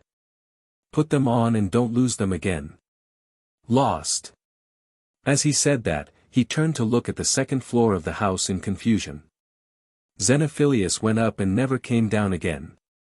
This daughter went on a long trip with a boy. Is he, a father, so relieved? How should we get there? Luna stood up and asked after putting on her new shoes. Well, I think we'd better fly over there. Shane thought for a while and made his own suggestion, using the port key is too boring. It's better to just enjoy the scenery along the way and fly over there anyway. Only 2 or 3 hours. Okay. Luna nodded happily, obviously she liked this choice very much. So outside, Shane used his transformation technique to turn a boulder into a huge black and white chicken, a bald eagle, and then the two of them sat on it. Sitting on the soft white feathers, Shane waved his hand, and the bald eagle immediately opened its huge wings, flapped it a few times and rolled up into a hurricane, and then flew quickly to the south. Their destination this time was first set at Dublin, the largest city in Ireland. It would take about 2 hours to get there from the village of Ottery St. Catchpole at the current speed of the bald eagle. At this time, Shane and Luna were sitting on the backs of eagles, flying among the blue sky and white clouds. Because of the magic, the strong wind during flight cannot affect them. Only the continuous breeze can make their hair gently flutter. Luna, do you want something to eat? Sitting on the bald eagle, Shane took out a 2-pound chestnut chocolate cream cake, cut a piece and handed it over. Thank you. Luna thanked her with a smile, then took a silver fork and took a bite of the cake into her mouth. It had a strong chestnut taste. Immediately afterwards, Shane made another pot of milk tea, and at the same time, the bald eagle flew over the coast of Scotland and entered the boundless blue sea. It's so beautiful. Luna took a sip of milk tea, and then suddenly turned her head to look into the distance with wandering eyes. Shane followed her gaze and couldn't help but nod and exclaimed, yes, it's so beautiful. It feels like the world should be so clean. Because it was already noon, the sky was clear, the bright sunshine shone on the deep blue waves, and the sea surface shimmered like it was covered with light crystals. Looking up, there is not a single white cloud in the sky. At the junction of the sea and the sky in the farthest place in the field of vision, the sea and the sky are of the same color, like two perfect pieces of brocade tightly joined together. The clear blue spreads boundlessly, exuding a dazzling light. Light. When I was very young, my mother once took me to the beach. At that time, my 293 feet were covered with numb sand and shells, and the scenery was as beautiful as it is now. Luna suddenly recalled what happened to her mother a long time ago, but it was strange that her eyes did not show any trance or sadness. "Do you miss your mother?" Shane asked. "Yes, I miss her very much." Luna nodded, and then slowly fell into memories. "My mother's name is Pandora, just like her name, she can't help but be curious and like to do something. Spell experiment. Dad once persuaded her that it was too dangerous for her to do these experiments, but she usually just smiled and said it would be okay. It wasn't until 3 years ago that I saw Thestrals." Having said this, he suddenly turned around and looked at Shane with a smile, and only then did Shane really feel the sadness in the other person's eyes. So, Shane thought for a while and asked, "Luna, your mother must be an outstanding witch, right?" "Why?" Luna tilted her head, a little confused. Because in her mind, her mother is a very outstanding witch, but Shane has never met her, so why did she come to such a conclusion? "Luna, you are excellent, unique, and talented, otherwise you wouldn't be able to inherit Ravenclaw's crown." With that, Shane smiled and put his hand on the other person's head and stroked it gently. "I want to, if it weren't for your mother's excellence, there would never be such an outstanding you. Luna, you have to remember. Death is not the end of life, forgetfulness is. When a person is completely forgotten, that is when he truly dies. So, as long as you keep thinking about your mother, she will always live in your heart." After hearing Shane's words, Luna blinked and suddenly began to lower her head in thought. After a while, she put Shane's hand on her head onto her palm, and said slowly, "You are right, my mother has always lived by my side in another way. We all believe that, sooner or later we will meet again." Hearing Luna's words, Shane nodded happily. He was guessing that maybe in those short 10 seconds, Luna should have heard Pandora calling her name affectionately in her inner world. The bald eagle flew very fast, and 2 hours later, Shane and Luna finally arrived in Dublin, Ireland. Dublin is the capital and largest city of the Republic of Ireland. It is located very close to the center of the east coast of the island of Ireland. It is located at the mouth of the Liffey River in County Dublin and the center of the Dublin region. It is the political, economic, cultural and tourism center of Ireland. And transportation center, it is also the oldest city. Dublin enjoys a warm maritime climate, characterized by mild winters, cool summers, and no extremes of temperature. Shane and Luna were walking on the street, and the cool breeze blew around them, which made them feel uncomfortable. At this time, Shane was holding a satellite map of Ireland, carefully trying to find clues related to the quagmire. Door and Lynn, mud and lake, these are the only 2 words Hognay gave me. Where do I start looking for them? Not to mention that so many years have passed, some geological activities must have occurred in this place. Slytherin's place that could be called a quagmire at that time probably doesn't know what it has become now. Maybe it's forests, farmland, lakes, or cities and roads. Anyway, now we can't just rely on the map to find clues, because this is no different from a blind fly. It's really interesting. Luna was lying on Shane's shoulder and looking at the map. How did you manage to draw the map so precisely? Lakes, forests, mountains. And the towns are all clear. Well, how should I put it? This is all thanks to something called a satellite. Simply put, it means sending a big camera high into the sky and then taking pictures. Shane explained, and then started. Tutsau said, "To be honest, the current magical world is really out of touch with human technological civilization. Those Muggle studies textbooks that have not been updated for more than 100 years should be relegated to the old books. Luna, I suggest that you get more exposure to the Muggle world in the future. Broadening your horizons will make your brain clearer. Being stubborn is usually equivalent to self-destruction. That's right. This is indeed the first time I've seen so many cars and these tall buildings. Luna agreed with a smile, and happily observed everything around her that was full of modernity, which was completely different from the traditional and conservative style of the wizarding world. Then, she stretched out her index finger and drew a circle on the right side of the map. According to legend, Slytherin came from the mire in Eastern Ireland. I think we can start looking for it here. I will definitely look for it in this area first, but the scope is still too large. There are dozens of lakes in the entire eastern peninsula of Ireland, large and small, and the quagmire is not a mountain lake. It has been more than 1,000 years. Who knows what has changed in such a long time? So, we must first find a clue that can lead us to the quagmire. Shane sighed, shook his head and put the map away. Both Dor and Lin are ancient Celtic languages. Maybe we can go to a library or a place where history is recorded. Luna made a suggestion, is there such a place here? Of course. Shane nodded, Dublin has the largest museum in Ireland. So, after deciding on their first destination, Shane and Luna first came to the National Museum of Ireland.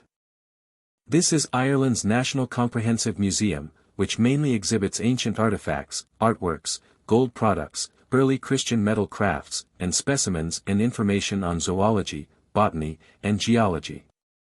Entering the museum, perhaps because of the holidays, there were many more tourists than usual. So in order to prevent Luna, who was not very good at taking care of herself, from getting lost, Shane kept holding her hand. That's right. Shane was stunned for a moment, and then he immediately reacted. Many of Ireland's most exquisite prehistoric gold ornaments are exhibited here, which are very rare cultural relics even in the whole of Europe. Druids are in charge of sacrificial activities. They are also healers, magicians, diviners, poets, and recorders of the history of their tribes. Yes, in fact, the Druids among the Celts are simply wizards, but their names are different because of differences in civilization. Luna, what's wrong? Shane turned around in confusion. And according to legend, Druids have the power to turn people into animals and communicate with gods, spirits and animals. They can even predict the future through the way birds fly and the appearance of the internal organs of sacrifices. Please subscribe, ask for monthly tickets, and ask for flowers. Thank you for your support. The two of them followed the guidance of the street signs in the museum and soon arrived at the ancient artifacts area. Oak. Shane frowned and thought for a while, then shook his head and rejected the proposal. Although your statement makes sense, although oak is hard, if it is always exposed to the natural environment, it will still rotten, unless it has been in deep water. Shane and Luna went around and looked at many display cabinets, but they didn't find anything about the Celtics or Druids. They believed in Druidism, so the status of Druids in Celtic tribal society was very high, and their rank was second only to the ugly men or tribal leaders. I thought of it. Luna blinked and said, maybe we can try to find oak, which is the sacred wood of Druidism.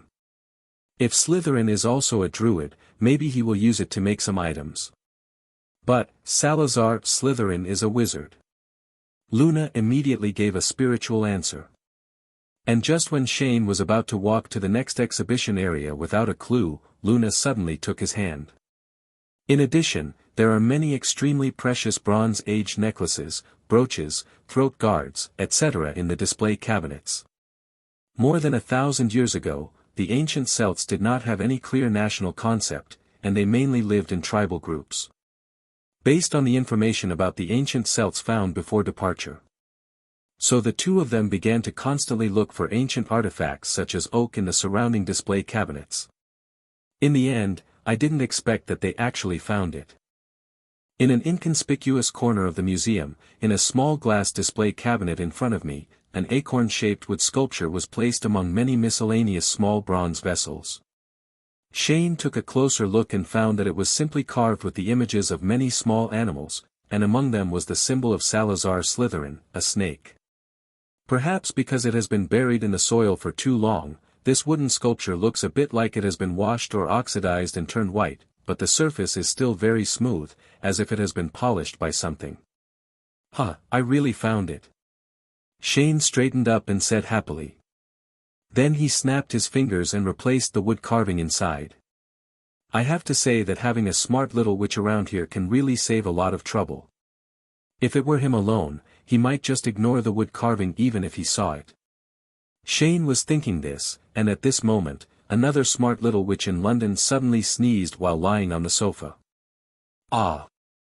Hermione put down her wand and rubbed her itchy nose, a little confused. Did she catch a cold? Then she shook her head and continued to practice her magic circle. Back to Dublin, Ireland. Through the introduction column next to the display cabinet, Shane and Luna learned the origin of the acorn wood carving in their hands. In fact, this wooden sculpture was unearthed in the Wicklow Mountains National Park near Dublin. More than 100 years ago, a farmer in Dublin suddenly discovered a beautiful acorn wood carving inlaid in the hole of a tall oak tree when he was cutting down woods and reclaiming land. He was curious at the time and took it home as an ornament. Not long after his death, his relatives donated the acorn wood carving to the museum. Shane re-expanded the map and discovered that Wicklow Mountains National Park is just south of Dublin. It only takes about 10 minutes to get there by riding a bald eagle.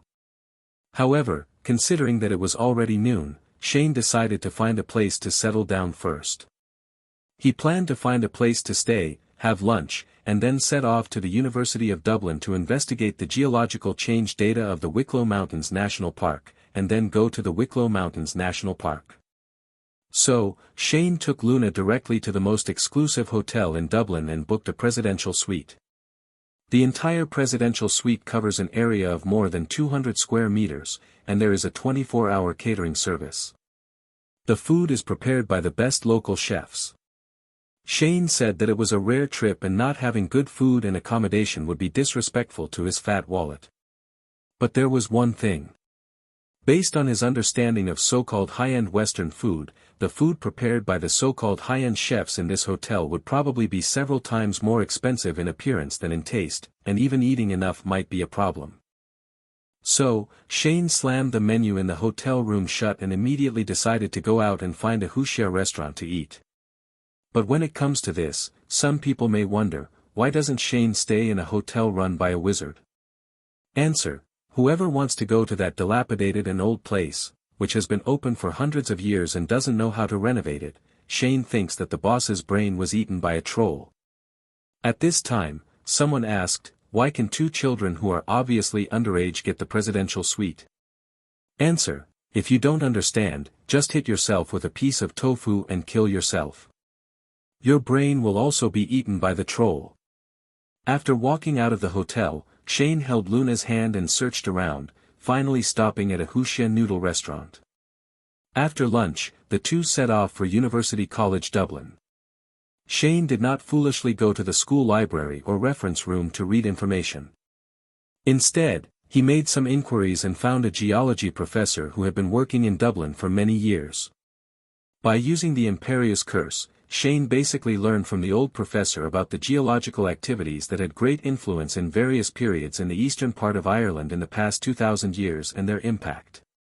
At the same time, he also obtained some precious written materials and drawings.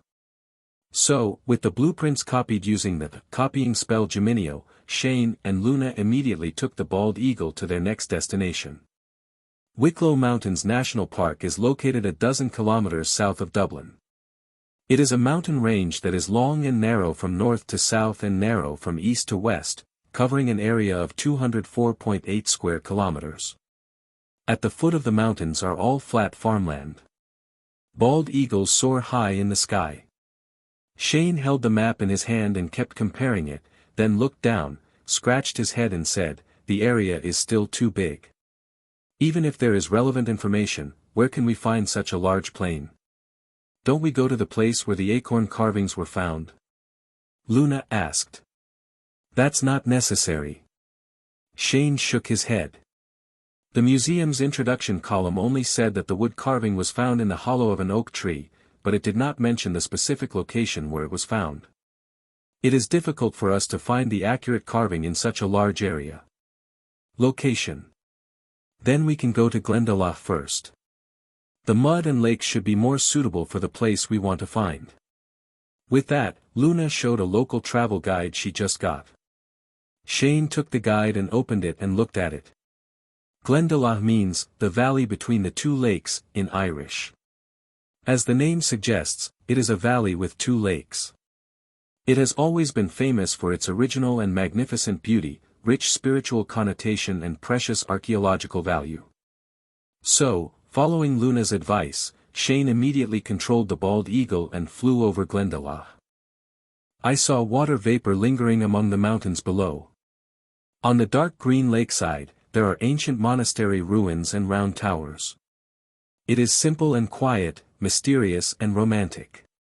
It has the most typical Irish style that many people imagine. Shane looked down at the ground and began to use all his strength to launch, eagle eye and, perspective, search the entire Granville. After a while, Luna asked curiously, "Did you find anything?" "No, maybe we are looking in the wrong place." Shane withdrew his magic and shook his head a little disappointedly. Whether it was in the canyon or under the lake, I didn't find anything special. He had just seen that underneath the ground of Dolea, there were no underground caves except rocks. Not even the remains of some ancient buildings were found. However, this is also a normal phenomenon. Shane never expected to be lucky enough to find the inheritance left by Slytherin in the first place. Because they found nothing of value, the two immediately left Grand Tion Luel. Luna looked at the scenery outside through the glass. The streets were deserted, with only some passing vehicles walking. So she asked curiously, "Why don't people here like to go out at night?" In the afternoon, Shane and Luna circled the entire Wicklow Mountains several times, but found no clues about the quagmire. "I guess most of them can. What do you think?" Shane asked with his mouth full of crab meat and his cheeks puffed up. "The night is getting darker. It's like Nocturne Alley where even the sun doesn't shine in." "You mean Oak?" Shane raised an eyebrow. "Then why don't they want to live in the sun?" "The night here belongs to those who walk in the darkness.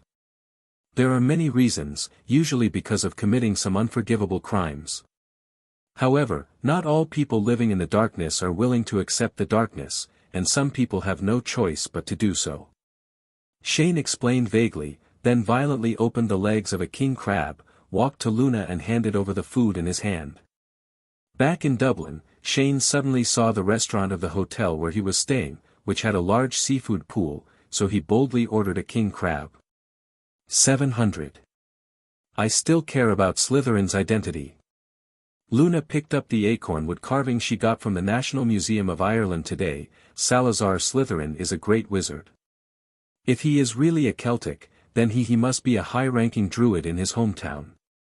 It was almost evening, and Shane simply decided not to look for it anymore, and then he took Luna to play around in the entire park, took a lot of photos, and then headed back home. Hearing this, Luna looked away from the scenery outside, turned around and started talking about today's search for the quagmire. "We searched all the lakes today, but we didn't find anything, so I'm thinking we should find another way. Then they can all see Thestrals. There are dark wizards in the magical world, and of course there are corresponding people in the Muggle world. They are all the same type of people, they cannot see the light, and the night in the city is their feeding place." Yes, the combination of these two words, mud and lake, actually means mire. Luna stroked the wood carving in her hand as if dreaming. "As you said today, if Slytherin's hometown is in the mire in the east of Ireland, thousands of years have passed and it may have changed beyond recognition. However, oak trees are alive, and as long as they are not completely destroyed, they will always live on this land." "You're right." Shane nodded in agreement. "I remember that there are not many places where oak forests grow in the Wicklow Mountains today. If we combine it with the clues of the quagmire, maybe tomorrow we can look for oak forests in plains or low-lying areas." Luna smiled and nodded, then started to put the crab legs into her mouth, and immediately exclaimed, "This tastes very similar to what Zoe gave me last time." Don't follow the example of this girl Zoe, what she gave you to eat was the fire crabs I raised in the kitchen," Shane said with black lines on his head. The naughty girl was so bold that she even dared to go to the private kitchen in his room to look for ingredients. He was so angry that he opened a can of herring and stuffed it into the girl's mouth. And at this moment, looking at the sweet and white crab leg meat in her hands, Luna's eyes suddenly became trance-like, and the conversation changed. "Do you think this meat can lure the moon frog out?" Maybe we can wait until the moon comes out before trying this method." A drop of cold sweat ran down Shane's forehead. Hearing the sound, Luna looked up and saw that the moon and stars were sparse in the night sky. Time soon came to the next day. They both slept well last night, so they got up early today. If you are thinking too crookedly, find a piece of tofu and fill it with a love potion. After getting up and washing up, Shane and Luna had a simple breakfast, and then drove the eagle to an oak forest in the Wicklow Mountains. The two of them were in the largest oak forest in the Wicklow Mountains. It is located in a flat, low-lying area, and few people have set foot here for many years. Therefore, if the Slytherin heritage is in the quagmire Hognay mentioned, then this place is the most likely. Walking on the thick dead branches and leaves, Shane turned on Eagle Eye and Perspective, and searched carefully around him while walking. Not long after, he saw something buried in the ground not far away. Luna. Shane called the name of the person behind him, but received no response. So he looked back in confusion, and was immediately stunned. Luna was seen not far behind him, picking up a lot of acorns and pocketing them in her clothes. At this moment, an animal image appeared in Shane's mind, a squirrel that destroyed the world for acorns in the Ice Age. "Luna, why are you picking so many acorns?" Shane walked over curiously. "It's very delicious. There are a lot of them near my house, but the squirrels there don't seem to like me taking away their food," Luna said as she peeled off an acorn kernel and put it to Shane's mouth. "Do you want to try it?" "Thank you." Shane accepted it happily, and rolled the acorn kernels into his mouth with a pout of his lips. After chewing it twice, I found that the acorn kernels were slightly bitter when eaten raw, but the aftertaste was slightly sweet. Perhaps they could be used to make some special desserts. Shane took out a bag with a traceless stretching charm from his personal space, helped Luna pack all the acorns she picked up, and then said, "I found something under the ground over there, and there seems to be something buried underneath. The ruins of ancient buildings may be of some help to us." With that said, he led Luna to a tall oak tree. Some of the roots of the oak tree are exposed on the surface, and many shrubs and weeds cover it. There is no trace of human footstep here. Overgrowth. Shane claps down with one hand, and the magic circle of natural magic unfolds instantly. In the center of the green magic circle, several thick threads were slowly pushing the ruins buried deep underground together with large chunks of soil out of the ground. After a while, Shane and Luna walked forward and saw some exquisite marble ruins hanging on the vines, with simple patterns carved on them. But from the shape, it could be seen that these should be from a small building. This looks like it can be assembled. Luna observed it and said. Shane nodded without saying anything, and then two magic circles, one blue and one green, slowly rotated on the palms of his hands. A huge water bag wrapped the white marble components and soil. Then, like a high-speed rotating washing machine, the water in the water bag began to clean and peel off the soil on the marble components one by one. After a while, a crooked marble pavilion without pages appeared in front of the two of them. The marble base of the pavilion has 2 steps in 4 directions, for exquisite load-bearing columns stand at the 4 corners, and a heavy stone tablet is inlaid in the middle of the base. Look! Luna walked up to the stone tablet and gently brushed the incomplete ancient lines on it with her white fingers. There are words and patterns on it, but they are all damaged. Shane also walked forward and squatted down. He followed Luna's finger and looked there. There were many incomplete words on the whole stone tablet. Judging from the words, it was the language of the ancient Celts, but the pattern was damaged. Seriously, except for some carvings that look like animals, the rest are not clear at all. In addition, there are 2 cracks in the stone tablet that are obviously in the shape of spider webs, and it seems that they should have been formed by heavy blows with blunt objects like hammers. Shane stretched out his hand to rub these network cracks, and then began to guess. Marble is hard in texture. According to the thickness of this stone tablet, coupled with this mark and the power of love, I am afraid it cannot reach this level. Did people encounter something powerful at that time? Luna asked. Not sure. Shane shook his head gently. According to the historical background at that time, Slytherin was in an era of fierce conflict between tribes and countries, as well as various religious civilizations. It was probably just a way to smash the stone monument. Just an act of vandalism. Feeling that there might have been a big battle here more than 1,000 years ago, there should be related legacy, so Shane turned on the pupil magic again and looked around. Sure enough, there were a lot of building fragments in the ground around the place where the pavilion was buried, but most of them were not marble, but ordinary stones. In addition, he also found some fragments of weapons and various unknown remains. And among these remains, Jinan found that some bones were particularly conspicuous. The green magic circle lit up again, and white bones broke out of the ground. After a while, countless huge bones floated in front of the 2 people. Incredible! What kind of animal bones are these? Luna asked in surprise as she looked at the various messy bones flying in the air. The bones in front of me are obviously from the same species. They are very thick. The diameter of the cross-section of the thinnest bone is estimated to be more than 10 centimeters. It may not be able to be picked up by 2 hands, and its shape and characteristics are similar to human bones. Very similar. Parcel tongue. It should be, but it's much bigger than the giants we know.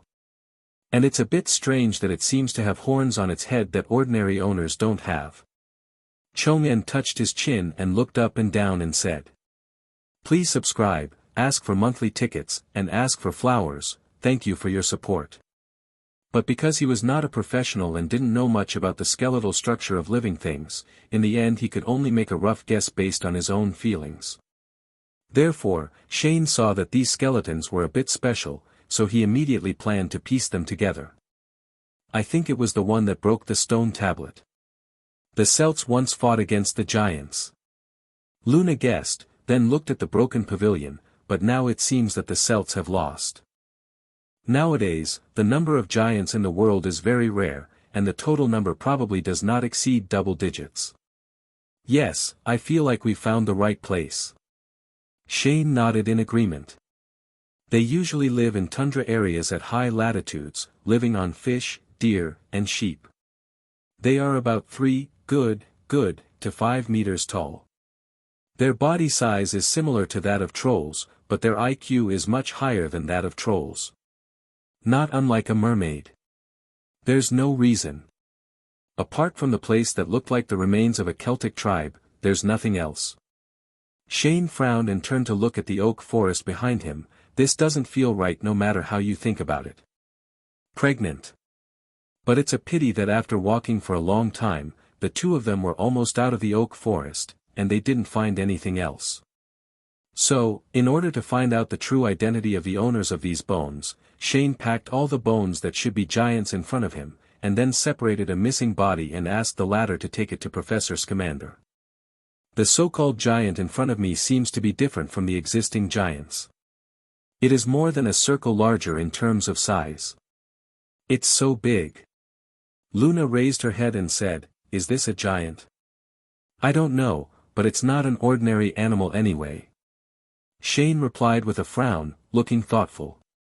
10 minutes later, a humanoid silhouette nearly 8 meters tall appeared in front of the 2 of them. Then, putting the marble fragments aside, Shane and Luna continued walking deeper into the oak forest. What? Shane didn't hear clearly what Luna just said. Parcel tongue. Luna suddenly said, according to legend, druids can communicate with various animals, and Salazar Slytherin happens to be a parcel tongue. So, why don't we ask them? As he said that, he pointed to a stone gap not far away, where there was a small black snake, squirming and crawling with its slender body. Indeed, this may be a way. Shane's frown suddenly relaxed. Slytherin is a Parseltongue. It is entirely possible for him to use his ability to hide himself and at the same time screen out other people who are qualified to win the prize. The human purpose of inheritance. Luna, can your legilimency communicate with snake calls? I can try. After saying that, Luna walked up to the little black snake. When the little snake suddenly saw a huge creature approaching it, it immediately stood up vigilantly. But Luna was not afraid when she saw this, and began to try to communicate with him. But after a while, she stood up, shook her head at Shane and said, "No, it's not smart enough. This little black snake is just an ordinary snake. Its intelligence is definitely incomparable with that of magical creatures, so Luna's communication just now was limited to just knowing whether the other person is hungry. Instinct information such as whether it is cold or not. If that's the case, the clue ends here." Shane suddenly felt a little frustrated. He originally thought that he could find more valuable things through the marble ruins just now, but he didn't expect the disappointment to come so quickly and suddenly. However, being too anxious to eat hot tofu is actually not a big deal. After all, this is Ireland, a very large island, not the small castle of Hogwarts. In such a big place, how could I be so lucky to find Slytherin's heritage with just 2 simple words spoken by the basilisk? Ever since, Shane just sighed a little, then took Luna's hand and said, "Luna, let's go back first. You don't know how long it will take to find it like this. Even if new ruins are discovered, there is a high probability that there will be no clues about the inheritance of Salazar Slytherin. Let's go back and wait for Professor Scamander's reply. I have a feeling that the giant's identity may provide us with a new direction to look for." "Okay." Luna nodded. So the two immediately returned to Dublin on a bald eagle. In the afternoon, Shane took Luna to visit the local zoo. And it wasn't until near midnight that the missing person who went looking for Professor Scamander finally came back with new clues. "Thank you for your hard work, what's the reward?" At this time in the hotel room, Shane looked at himself who had just returned and asked. Professor Scamander almost poked his head in excitement when he saw the bones we found. The missing body replied, "You will know the specific situation later after the memory is fused." After saying that, the missing body took the initiative to contact magic, and immediately turned into countless magic light points and integrated into Shane's body. After a while, some new memories appeared in his mind. What did Professor Scamander say? And just as Shane was slowly digesting the extra memory, Luna, who had already fallen asleep, suddenly got up and came over. "Sorry for waking you up," Shane said apologetically as he turned to look at the figure wearing carrot pajamas. "It doesn't matter."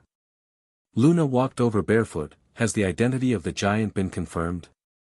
Yes, Professor Scamander was very excited when he saw these giant skeletons today. It turns out that the owners of those huge skeletons are actually the legendary deep-sea giants. This giant race has actually only existed in myths, and no one has ever been able to confirm its existence.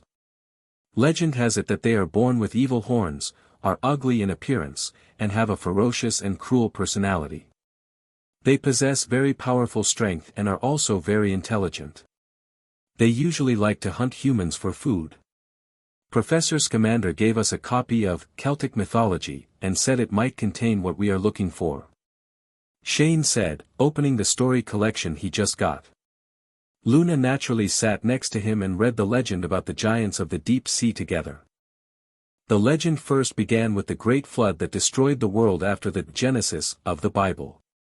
Because their original homeland was completely destroyed by the flood, a Celtic named Pasarang decided to lead his 48 surviving tribesmen to leave their homeland and embark on the road to find a new home. After leaving their old home, Pasarang and others continued to wander aimlessly on the sea by boat.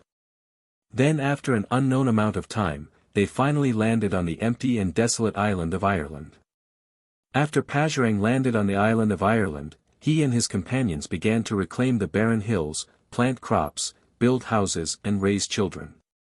They created tribes and civilizations and divided Ireland into 5 regions: Ulster in the north, Connaught in the west, Leinster in the east, Munster in the south, and the centre Meath. However, just when Pajurin and others began to thrive in Ireland, a group of monsters called Fomoriya suddenly walked onto the fields of the island of Ireland from the sea. Ever since, in order to defend their new homeland, the Pajuring people began to pick up weapons and fight with Fermor, and launched a 300-year brutal war for the dominance of Ireland. The final result was that Pajurang's tribe defeated Fomor and drove them to a small island overseas, CFFC.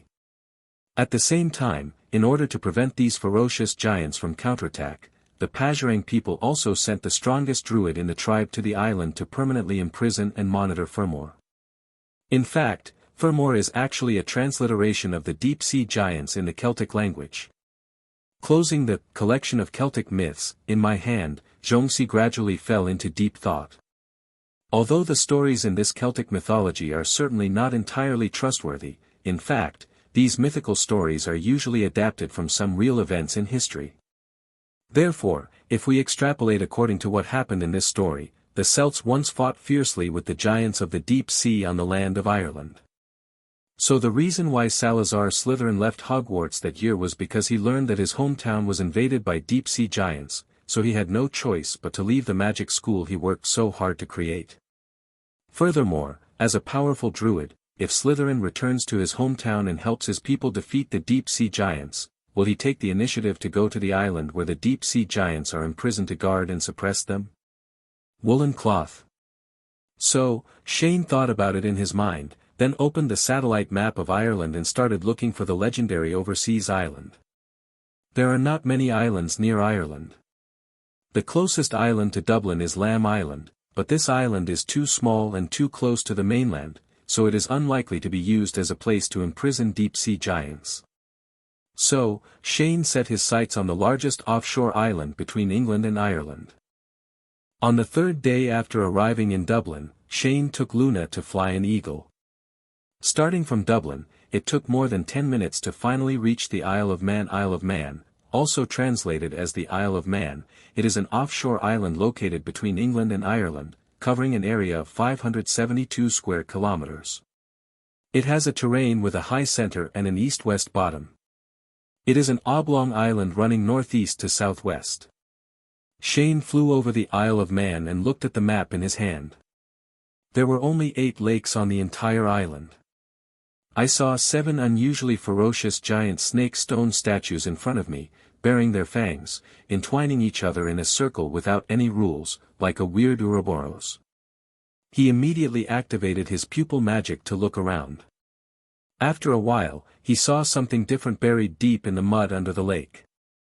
So, he immediately looked towards the ground. Oak forest.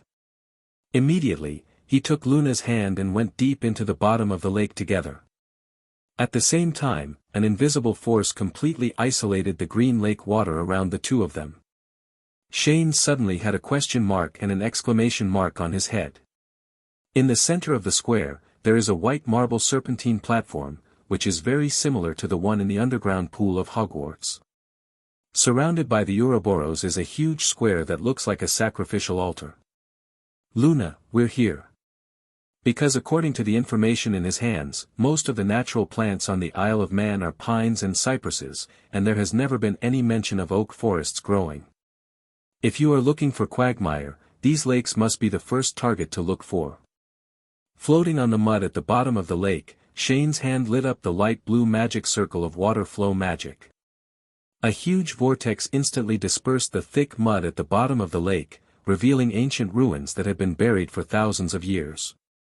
For some reason, Shane suddenly had a strong hunch that what was buried under the lake must be what he wanted to find. In an instant, an ancient sense of solemnity and heaviness came over me. After landing on the ground, Shane suddenly felt that the ground under his feet was unusually soft, as if he was stepping on a relatively hard sponge. And just when Shane was about to go explore the first lake, Luna suddenly pointed to a forest on the ground and shouted, "Look! There is an oak forest here too." Sure enough, there was a small patch of tall oak forest standing by the lakeside, fluttering in the wind. When Shane saw this, he excitedly controlled the bald eagle and flew towards the oak forest. Looking at the ancient altar-like square in front of me, it was at least as big as 3 standard basketball courts, and the snake-shaped statues surrounding the square were no bigger than the 360-year-old snake statue at Hogwarts. Female basilisks are smaller. Good guy, your skills are quite high. Shane couldn't help but sigh. Because of such a big scene, even if it is placed at the flower garden, it will still be ranked high. Immediately afterwards, the two began to walk around the entire square, but except for the marble stone platform in the middle of the square, they did not find anything special or any mechanism. Luna, did you find anything over there? Shane looked at the figure on the other side of the square and asked. No. Luna shook her head. So, the two of them walked to the stone platform in the middle of the square. Shane looked at the bright white ring groove that was integrated with the snake pattern base on the stone platform, and without any hesitation put the snake pattern ring he got from the dark pool on it. The dark gold ring is inlaid with black gemstones, which forms an extremely sharp contrast with the white marble. But after a while, nothing happened around me. No response. Luna made a signature tilt of her head and blinked in confusion. Maybe it's because there's still something special to activate it. Shane frowned and thought for a moment, then took out a small cold glass bottle from his pocket, which contained some dark red liquid. Harry's blood. After a brief explanation, he shook the blood in the bottle, then flicked his thumb to remove the cork from the mouth of the bottle, and the dark red blood dripped on the ring. Suddenly, the black gem absorbed the blood and emitted a bright red light, which was completely different from the last time Shane tested his own blood in the dark pool. After a while, as the red light gradually dimmed, the mechanism that had been sealed for thousands of years was finally opened. On the snake pattern ring, it suddenly seemed as if there was a source of blood flowing. It flowed down the stone platform along the ring groove, and then meandered along the exquisite carvings on the marble base and flowed to the ground. The intertwining of white and bright red reveals an evil and strange atmosphere. Immediately afterwards, the 7 giant snake statues surrounding the square suddenly began to twist. The Ouroboros loosened its tail, then grinned its sharp fangs and opened its mouth, forming a dark hole. When Shane saw this, he quickly pulled Luna over. I saw, between the 2 fangs in front of me, an ancient stone staircase leading to the darkness below. Without any hesitation, Shane released a few light balls to explore the path, and then took Luna's hand and entered the mysterious snake mouth that led to nowhere. The stairs spiral downward, and there are smooth stone walls on both sides of the passage. The two walked for several minutes before slowly reaching the end of the stairs. Under the illumination of several light balls, it was still extremely dark, and only the dry gray stone bricks on the ground could be seen. So, Shane raised his hand to merge several light balls into one and expand their size. In an instant, a sun slowly rose into the sky, and the surrounding environment suddenly became brighter. What came into view was a huge underground space comparable to the Hogwarts Quidditch pitch. The huge underground space in front of me looks like an upside-down oval eggshell. Countless irregular stones that look like they have been roughly processed are stacked on top of each other, making the entire space look like a completely sealed gymnasium. Appearance. And on the broad but uneven ground, there were several pairs of huge, long, winged skeletons lying curled up in the center of the basement. Their postures seemed to be guarding something, giving people a sense of comfort. A very solemn feeling. That's a basilisk. Luna said in surprise as she looked at the huge skeletons in the distance. Although the body is much smaller than Hogni, it can still be seen that these skeletons should be the basilisks cultivated by Slaro. Let's go over and take a look. Shane said, and then walked over first, with Luna following closely behind him. Walking into the basilisk skeleton, Shane immediately saw a familiar face. Salazar Slytherin. Shane suddenly said with certainty. Inside the skeleton, a stone figure that should be 2 meters tall was sitting on a stool also made of stone. The right hand of the portrait is holding a cane inlaid with unknown crystal, and the left hand is holding a book in his arms. The eyes on his face are staring straight ahead. I don't know what it is expressing.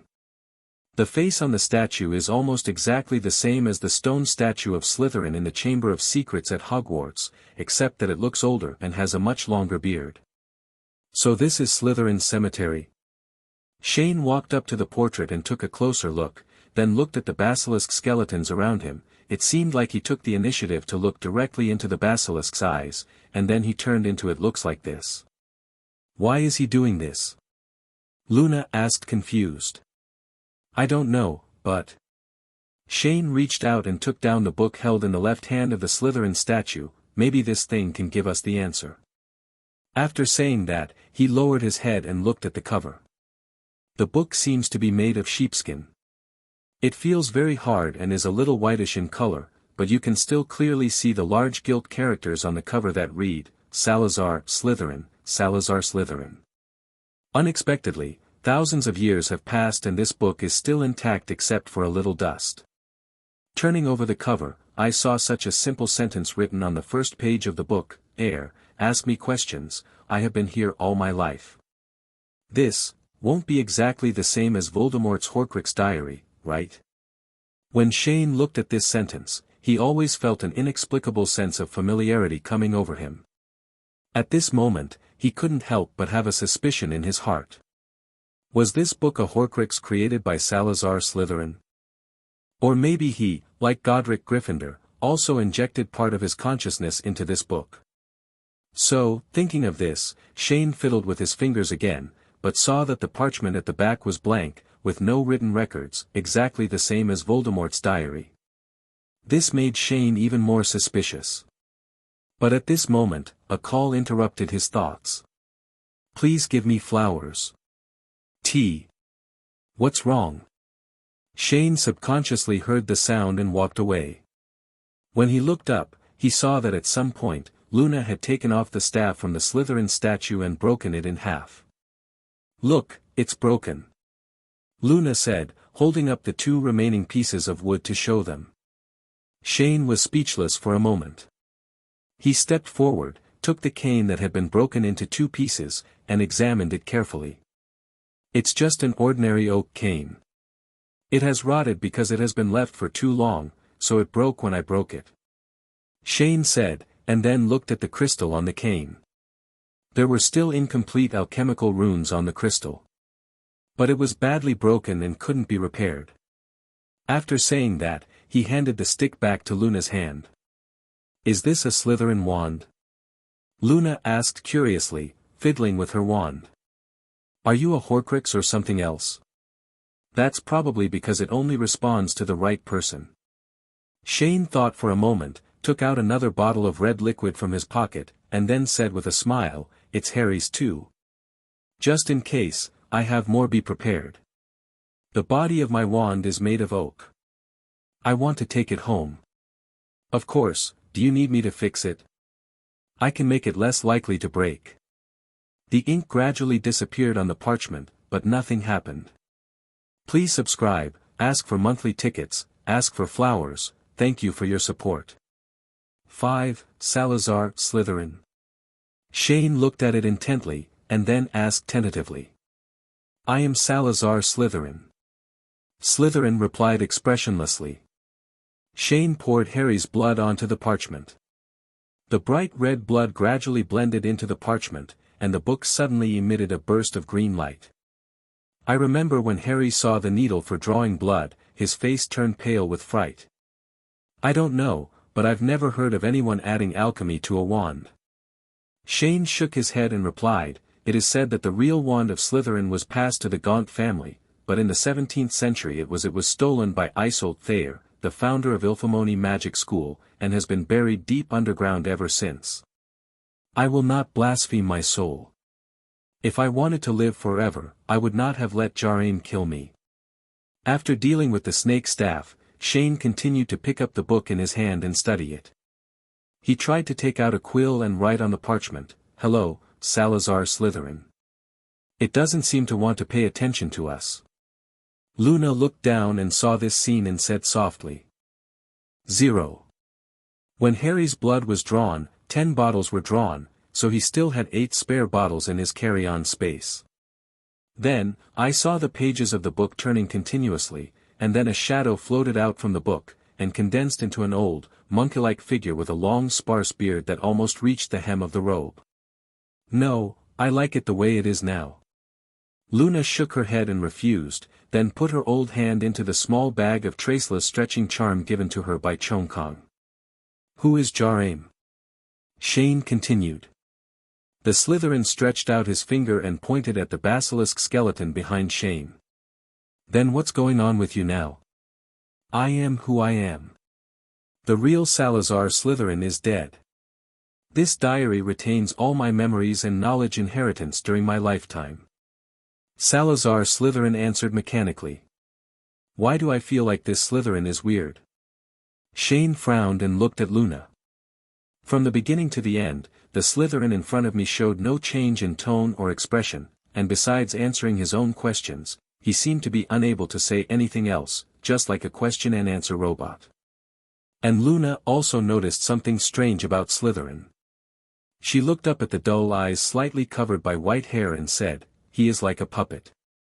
It seems that he will only answer after we ask questions. After that, she tried to ask, can you tell me where the Snorlax is? Got no response. Oh, he doesn't seem to know. Luna suddenly looked a little disappointed. Shane saw a drop of cold sweat on his forehead. He smiled helplessly and touched the girl's head. Then he looked at the ghost-like figure of Saw 580 straightening Litlin floating in midair. Judging from the brief exchange between the two parties just now, the book left by Salazar Slytherin is probably just a carrier of memory. It's like a first-generation artificial intelligence that can only respond to known things, but it can only remain silent about things that are not part of Slytherin's memory during his lifetime. So, out of curiosity, Shane began to ask about some historical doubts that he had never understood. Slytherin, can you tell me why you left Hogwarts? As soon as he finished speaking, Slytherin stretched out a hand from his robe, and then a scene of war suddenly appeared in front of the two of them. Countless giants with evil horns wearing rough armor, armed with wooden clubs, stone hammers and other weapons suddenly rushed onto the land from the sea, and burned and destroyed the Celtic villages. Drew, who had magical abilities, Yizheng summoned the giant beast and released magic to fight with it, but was still defeated. In the picture, a deep-sea giant stretched out his clawed hands, grabbed a Celtic who fell to the ground, and then threw the person and his clothes directly into his mouth and chewed him raw. Blood flowed from the corners of his mouth, and fragments of internal organs were squeezed out from between his teeth. When Shane saw this, he immediately reached out and covered Luna's eyes. This kind of bloody scene was nothing to a battle-experienced magician like him, but Luna was only 11 years old. No matter what, such a scene it's not something her age group should watch. Slytherin didn't react at all to Shane's behavior. He showed the picture and said to himself. Just 15 years after I established Hogwarts School of Witchcraft and Wizardry, I received news from my hometown that a large number of Furmores, led by their leader, the evil-eyed demon King Baylor, suddenly attacked my hometown. My tribe suffered heavy casualties, and I had to leave Hogwarts and return to Ireland to fight. Then what about the battle between you and Godric Gryffindor? Will he try his best to prevent you from going back to protect your hometown? At this time, Shane suddenly remembered the rumor that Gryffindor was trying to retain Slytherin. I planned to leave Hogwarts and return to Ireland, but Godric learned about the situation in my hometown. As a good friend, he also wanted to go with me, but I tried my best to stop him, so we had a dispute. In the end, he found some means to keep him in Hogwarts and return home alone. Slytherin answered. Why do you want to stop him? Wouldn't it be better for the two of you to fight for more together? Luna pulled Shane's hand from her eyes and asked. As soon as he finished speaking, Slytherin turned his wrist and the scene changed again. A picture of smoke rising outside Hogwarts Castle and war spreading suddenly appeared in front of the two of them. In the era when I was alive, Muggles were full of discrimination and fear of the power of wizards, so I established Hogwarts with Godric Gryffindor, Rowena Ravenclaw, and Helga Hufflepuff. But at first, Hogwarts was not a school, but a shelter or a war fortress. The four of us established it to protect those children who can use magic. The scene changed again, an army of tens of thousands of people was attacking Hogwarts, and some wizards could still be vaguely seen inside. Although wizards are discriminated against and feared by Muggles, their power is deeply loved by the rulers. Our behavior offended them, and many countries and tribes united together and sent troops to attack Hogwarts, thinking of plundering all the children we took in and turning them into slaves at their mercy. But what does this have to do with Gryffindor not being able to go back to Ireland with you? Seeing this, Shane looked confused. The four of us are powerful. Even if one of me is missing, Hogwarts will still have enough power to face a large number of invaders. But if Godric returns home with me, then Hogwarts will only be the two great wizards, as the most powerful beings among the four of us. Once Godric leaves, it is very likely to have unpredictable consequences. I see. Shane suddenly realized, but if this was all a misunderstanding, another question came to his mind: Slytherin, then why did you leave Hognay at Hogwarts? Also, why do you want to leave the legacy of eliminating non-pure-blood students to your descendants? The picture in Slytherin's hands changed again, and the entire Hogwarts castle was filled with flames of war. Countless corpses and body parts were lying on the corridors and lawns, and rivers of blood were flowing.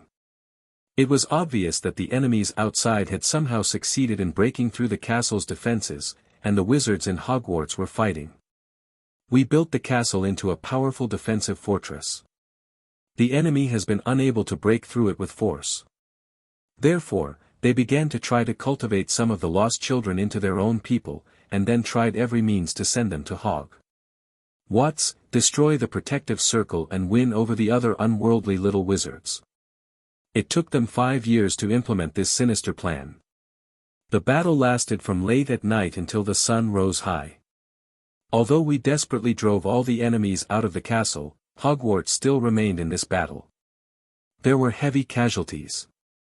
After this battle, the army left, but they still kept making small moves. They are still sending undercover agents to Hogwarts, thinking of making a comeback. So in order to protect Hogwarts, I deliberately left Hogney in the cave under the classroom before returning to my hometown. As long as there is an unforeseen danger in Hogwarts, my descendants will go to the cave to wake him up. Hogney eliminates all undercover agents and traitors indiscriminately. Shane was stunned by Slytherin's words. This is how feelings come about when it comes to eliminating non-pure-blooded students. But this raises another question, that is, what if a descendant of Slytherin dies on the way to the cave? But regarding this question, Slytherin also gave his own answer. He only heard him say, if something happens to my descendant, Peeves will wake it up on my descendant's behalf. Then what's the purpose of that snake print ring you left behind? Shane asked again. That ring will allow Hogney to completely obey the orders of my descendants, but if something happens to my descendants, Peeves can also select qualified people to wear the ring and gain the ability to speak snakes. I will give it to Hogney leaving behind the command and the location of my hometown. If an irreversible disaster occurs in Hogwarts, the survivors can travel to my hometown through the ability of the ring. But there is still something wrong. If according to what you said, even your descendants can only fully command Hogney after he puts on the ring. Then if an accident really happens, how will Hogney tell the difference? Who is the undercover and who is the traitor? There is no need to identify, Hogney will eliminate all suspicious people indiscriminately when the time comes. Have to. Shane instantly understood why Slytherin was kind enough to leave the basilisk to protect Hogwarts and leave behind his legacy, but in the end, it would be misinterpreted as a pure-blood theory by future generations. Indiscriminate elimination means that no matter whether you are an undercover agent or a traitor, all those with suspicion will be killed to avoid future troubles.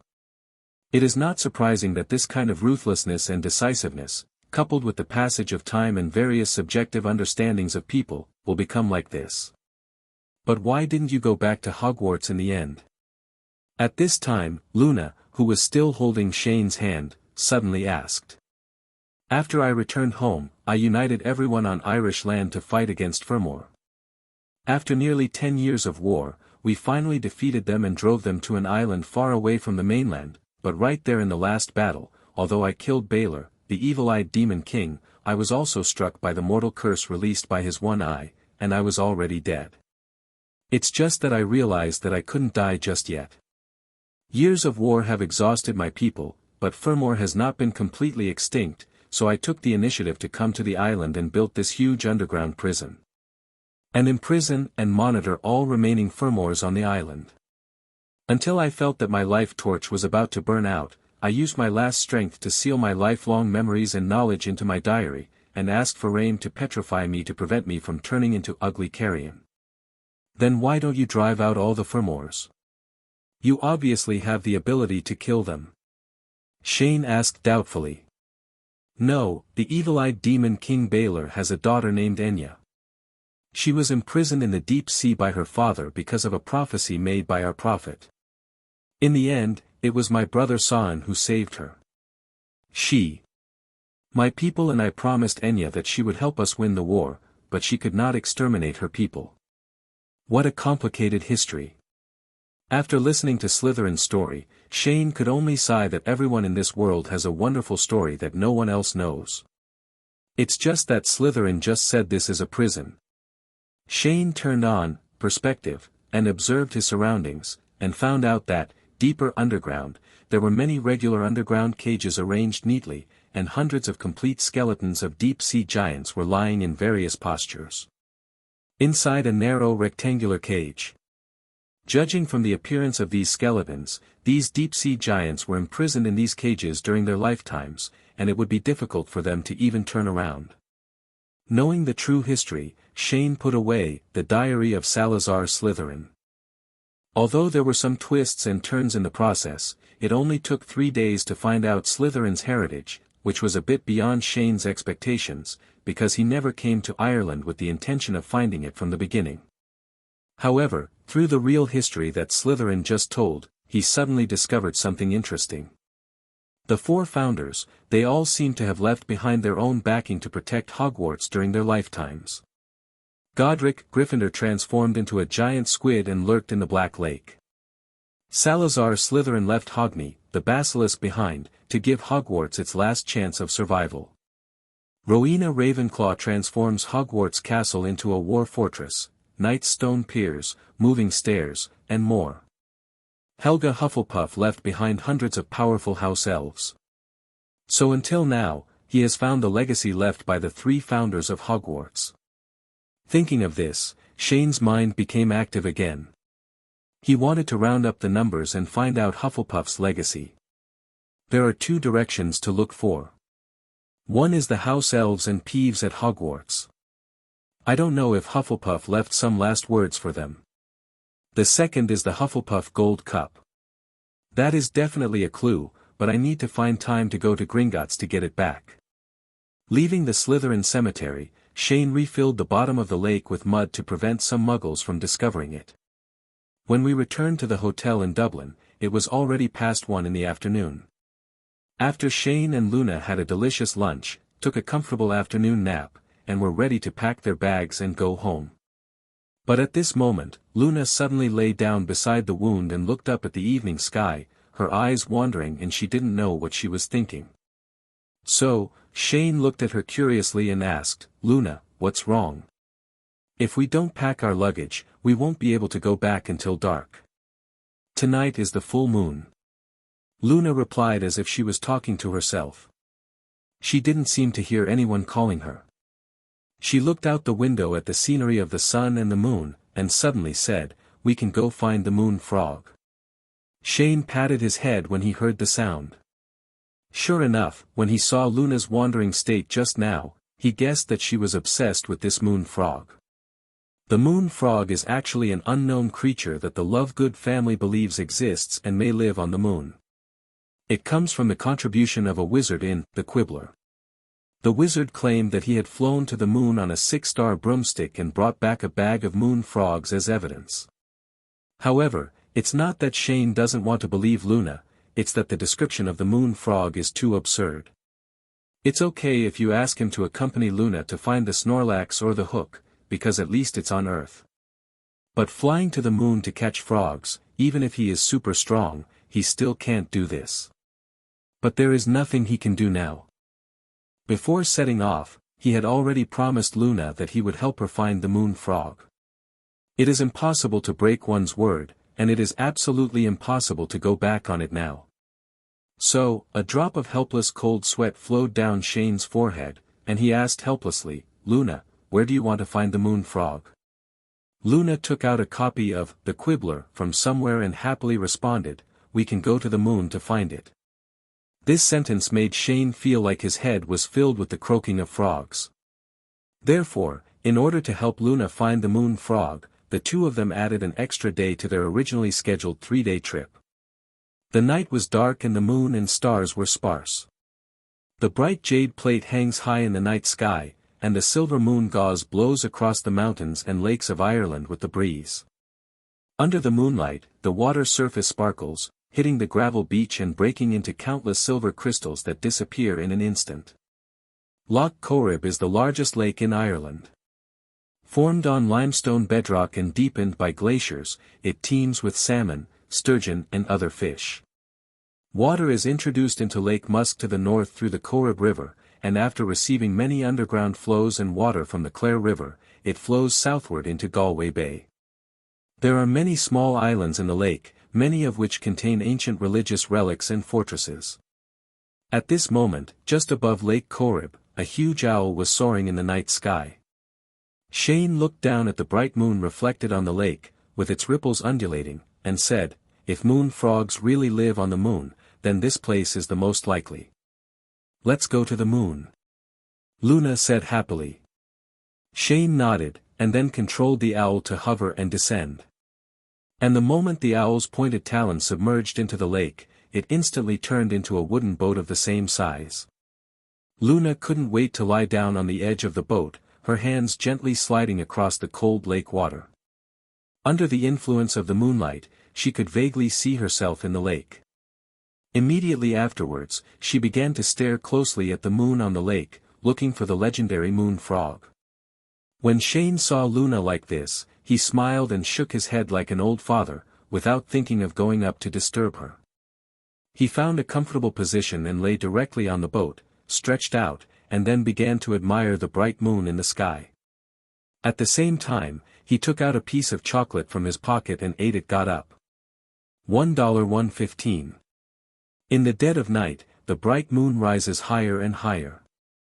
The cooing of owls came from the distant forest, and from time to time on the calm lake there would be fish leaping out of the water, sucking the bugs that fell on the water into their mouths, and then making a splash sound when they hit the water again.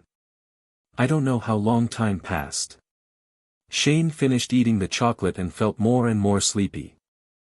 So in order to cheer himself up, he sat up from the boat as soon as he exerted his abdominal muscles, and then came to Luna, staring at the moon on the water with her.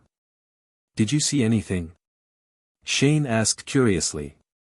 "I'm sure they are there, but unlike the horned beasts, they are not shy, but they are cowards." Luna replied in a daze, her eyes filled with rare excitement. Hearing the girl's suspicious words, Shane scratched his head in confusion. He felt that he couldn't keep up with Luna's brain circuit. Moreover, just for a moment, he even doubted whether the moon frog species really existed.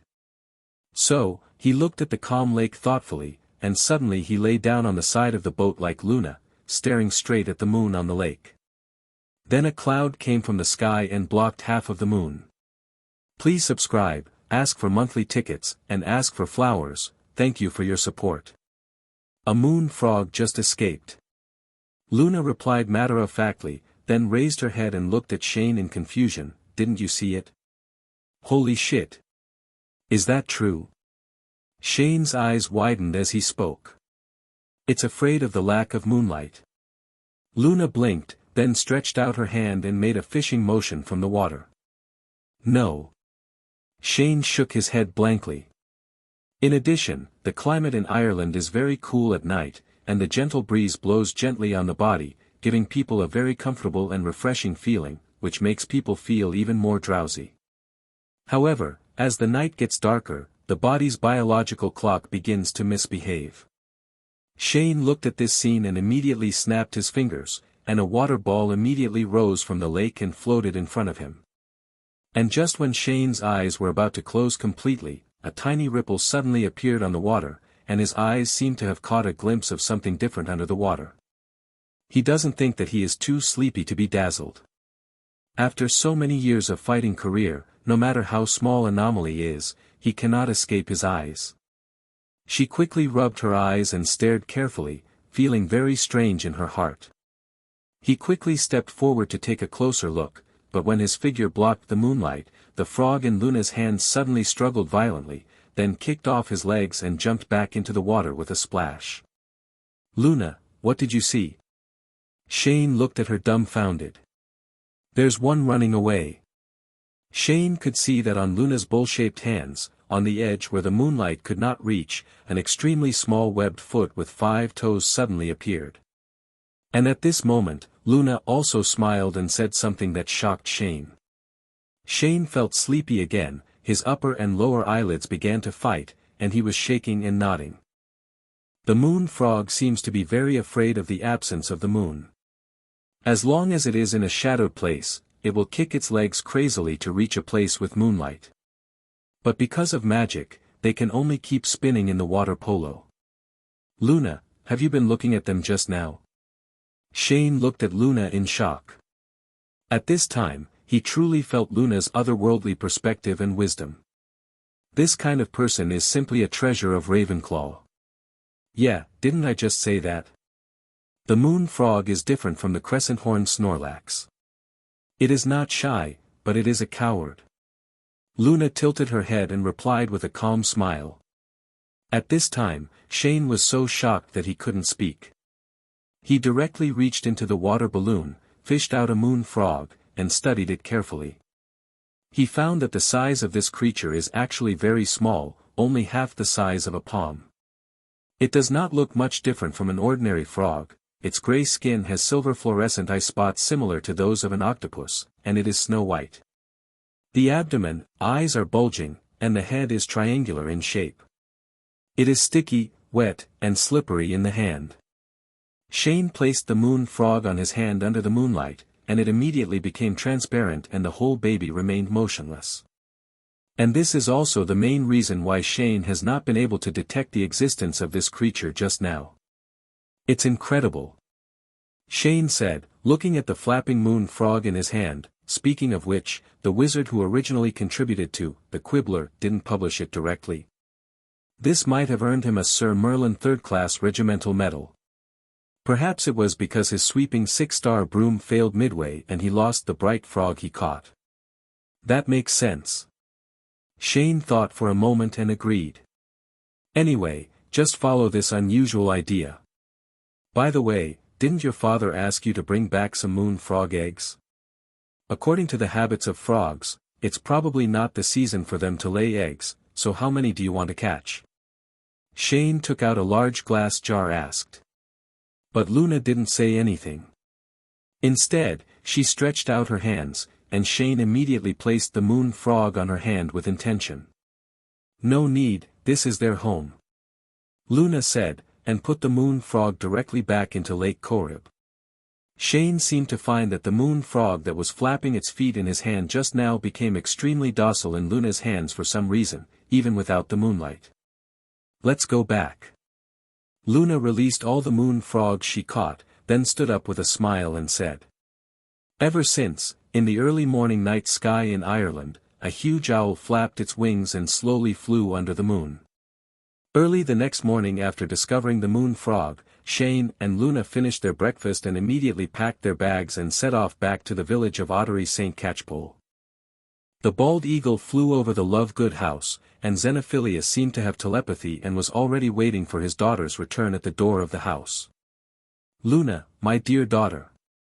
Welcome home." Xenophilius walked forward and hugged Luna, and kissed the latter lovingly on the forehead.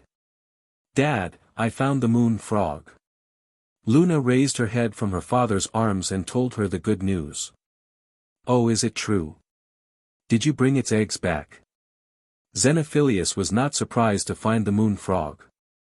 "No, they don't lay eggs now. Luna replied, then faced Shane. Thank you, Shane. I will always remember this trip. I will too. Shane replied with a smile, and then returned Luna's luggage to her. Go back and rest. If there is a chance, we can try to find the horned beast next time. Luna took the luggage and smiled, then turned around and skipped into the house and went upstairs. I'm sorry, Mr. Lovegood. Luna and I were supposed to come back yesterday, but we didn't expect that we were delayed for a whole day for various reasons. Watching Luna disappear at the top of the stairs, Shane turned to Xenophilius said. Oh, it doesn't matter, Luna is very happy too, isn't she? Xenophilius replied calmly, his eyes just as erratic as Luna's. This is a photo I took of Luna during this trip. The photo of the moon frog is also in it. I have written a rough description on the back of the photo. If you think it is okay, you can publish it in The Quibbler. Check out the relevant reports. Thank you. Thank you very much. Xenophilius took the photo and held it up happily. His attention was always on the photo of his daughter, and he didn't even glance at the photo of the moon frog. When Shane saw this, a suspicion that had been buried in his heart before could not help but expand again. So, he looked at the necklace around Xenophilius's neck and suddenly asked, Mr. Lovegood, are you a saint? Xenophilius' hand holding the photo suddenly stiffened, and his face suddenly became stiff. But he reacted quickly, slowly put down the photo and said with a puzzled look on his face, Mr. Dolea, I don't know what you are talking about. The necklace around your neck is exactly the same as the symbol of Grindelwald's saints.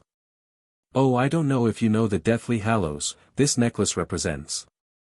Resurrection Stone, Elder Wand, Invisibility Cloak, of course I know.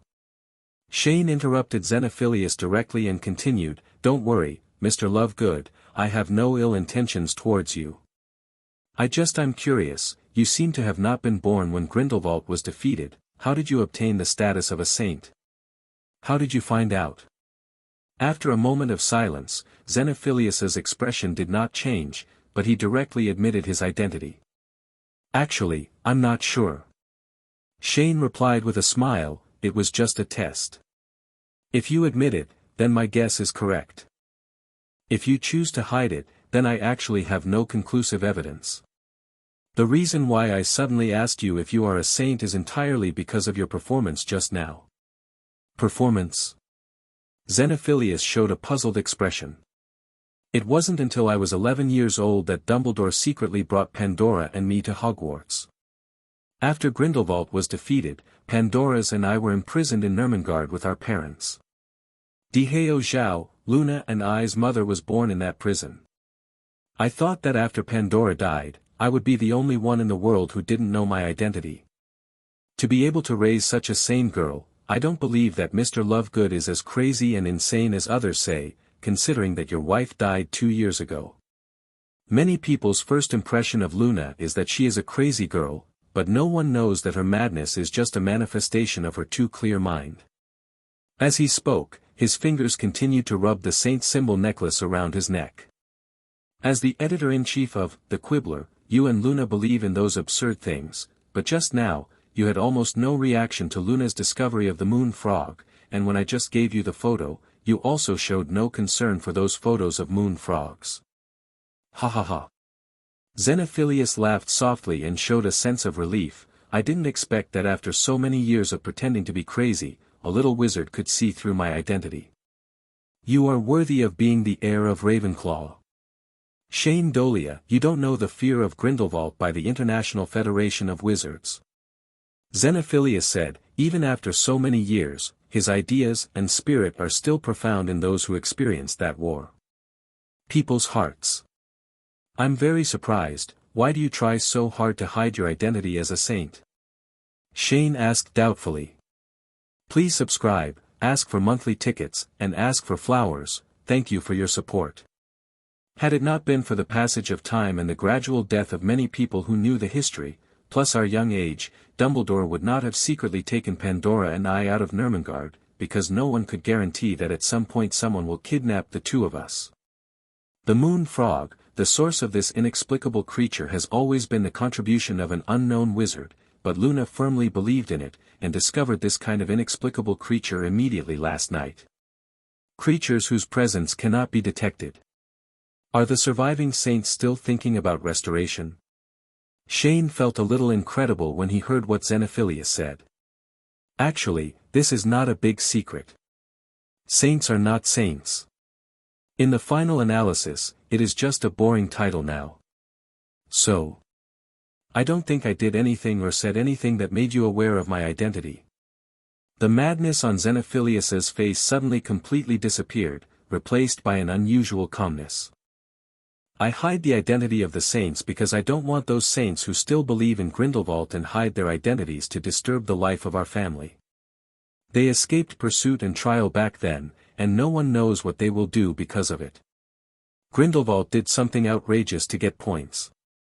So, combined with what I said before, your actions just now make me wonder whether you have known about the existence of creatures like the moon frog for a long time, but it is just because of your status as a saint that you are inconvenient to tell it to exist. Announce it.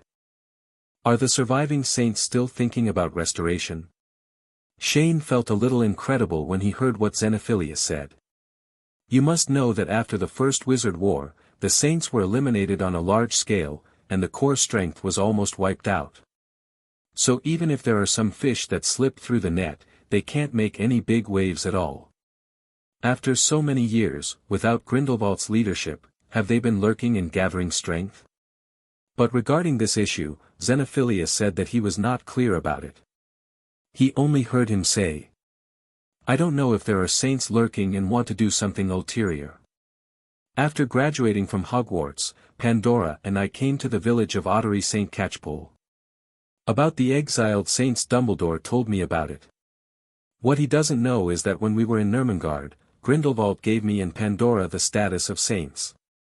Although I don't know why he gave this title to his two children, I have to say that his personality is very powerful.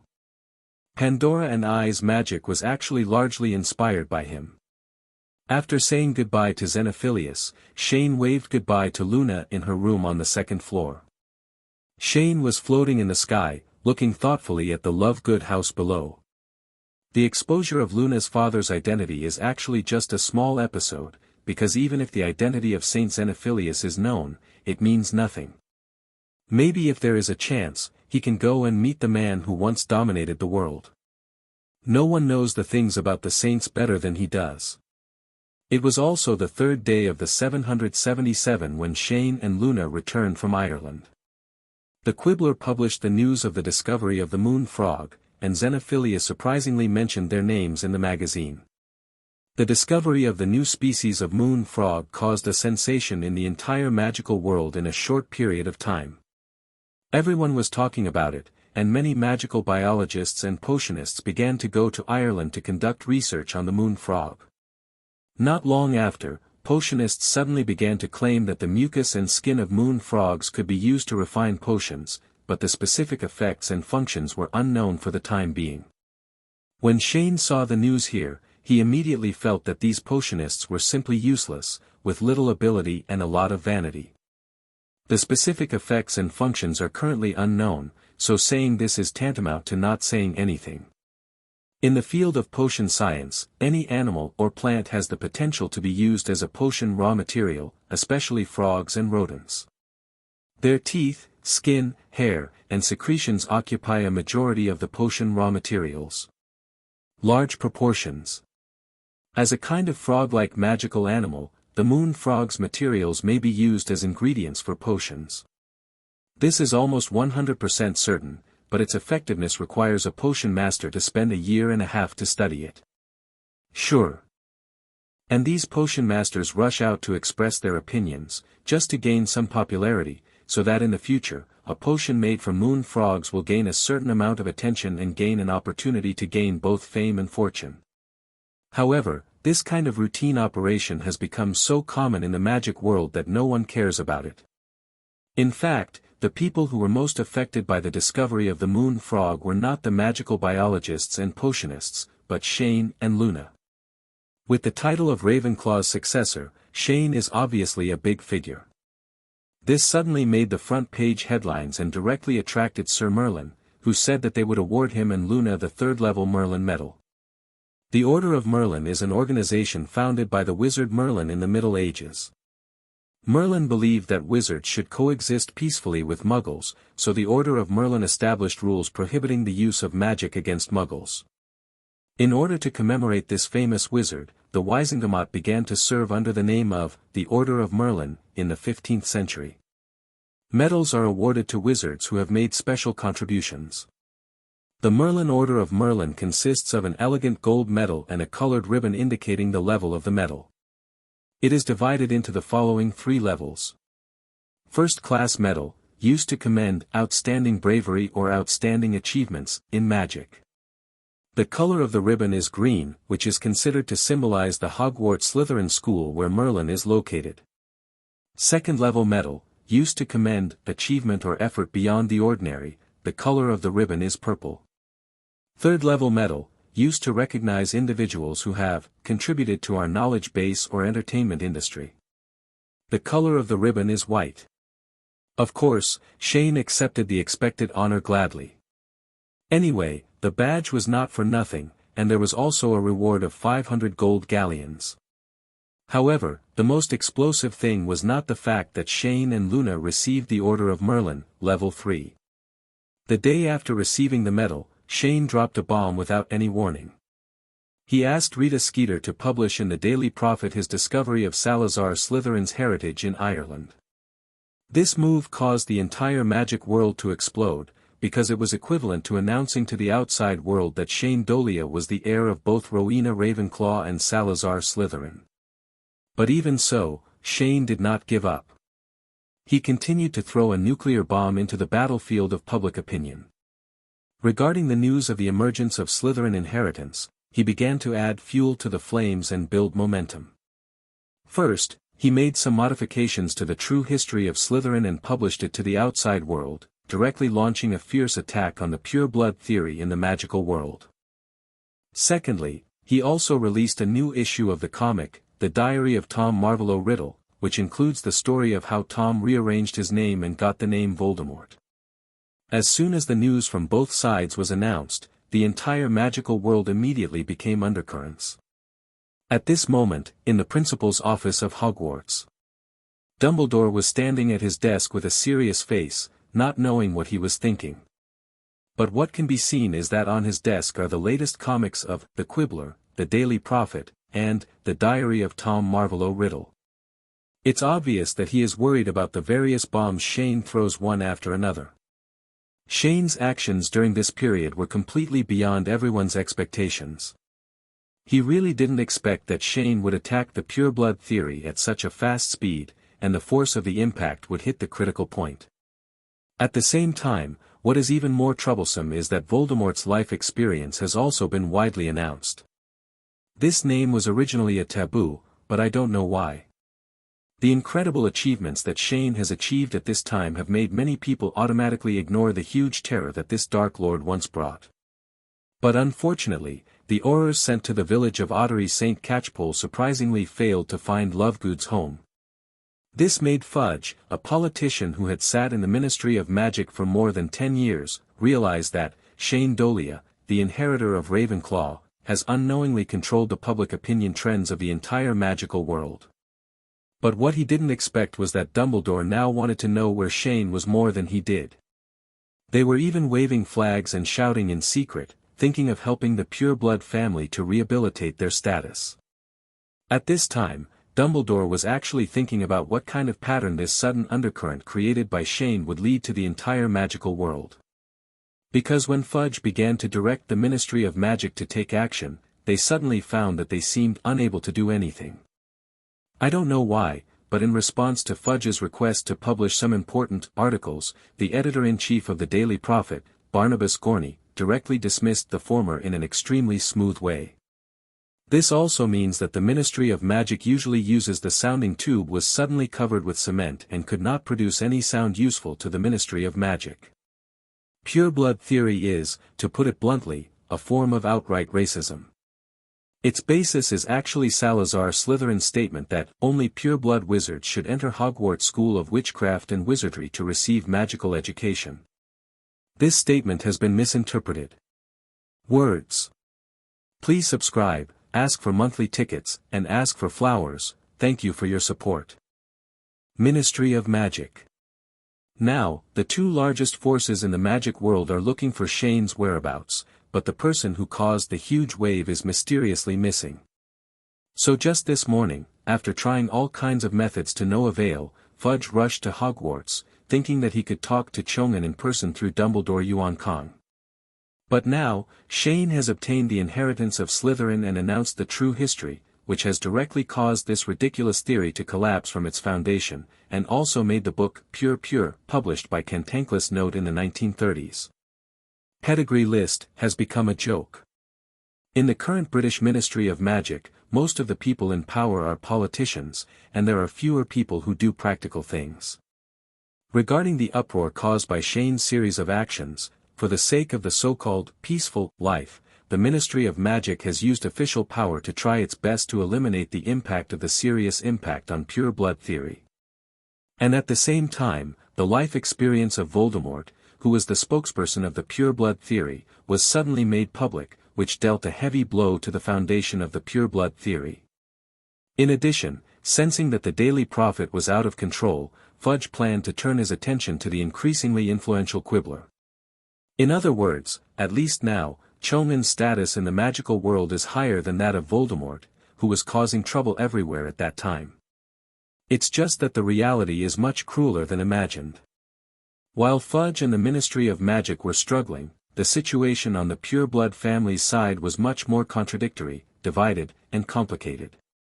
Facing the overwhelming public opinion offensive controlled by Shane, the pure blood families in the entire magical world are now divided into three factions. On one side are some smart pure blood families who choose to remain silent, but there are also some who want to use all the family's resources to smooth out the influence of public opinion on their own family, at least not to let everyone's verbal criticism be directed at their own family. What these pure blood family talkers think about is that as long as their core interests are not touched, they can block the so-called public opinion offensive if they can, or directly deal with it coldly if they can't. Anyway, it's just some loss of reputation, and it still touches people's hearts. Can't touch their foundation. That's right, for these pure blood families who have a stable power in the magic world, pure blood theory is just a tool for them.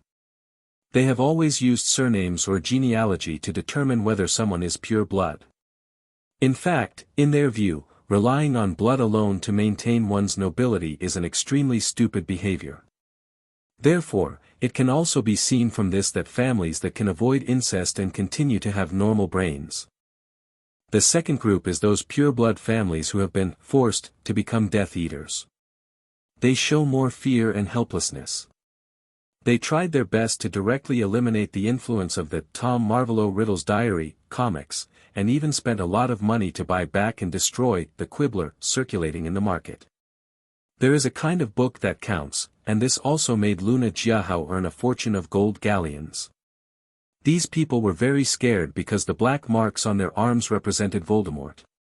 They were afraid that one day Voldemort would really come back and directly hold his wand and say to them, "You are loyal to me, but you are indifferent." Then the whole family ate the big melon, as seen in the history books. The last group is those Death Eaters whose minds are filled with purity, and they act extremely crazy. Voldemort, their master, turned out to be a so-called mudblood. No matter what level it is on, this fact is completely unacceptable to these pure and supreme death-eating theories. In the streets, people were talking a lot, saying that the pure blood families who followed Voldemort were fools and idiots, and they surrendered to a person they considered the lowest person. It's like Nan Bangzi recognized a bald eagle as his big brother, but later found out that this so-called big brother was actually a bald eagle disguised as a bald eagle. This is really a toad that doesn't bite, it's disgusting. Therefore, in recent times, in places like bars where many people gather to chat, bloodshed has suddenly begun to occur one after another. Many crazy Death Eaters ran out of the darkness.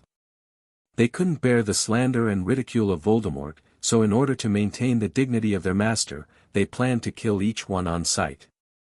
As a result, the Aurors of the Ministry of Magic were extremely busy during this period.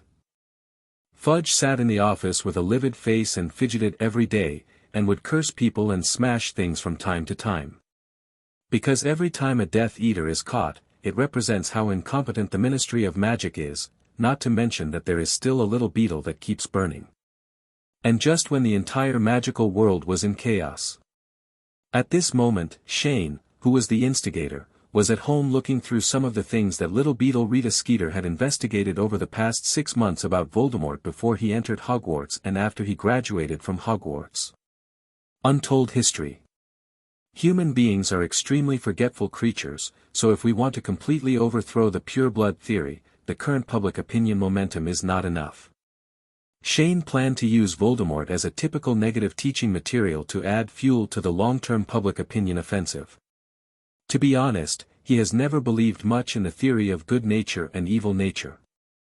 He has always believed that people are born with a blank sheet of paper, and whether they are good or evil, their environment is the paintbrush.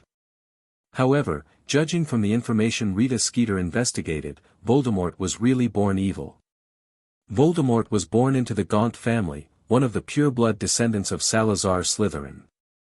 For a long time, in order to maintain the purity of their blood, the Gunter family has been marrying close relatives from generation to generation, so each generation of their clan behaves more violently, cruelly, secretively, and indiscriminately.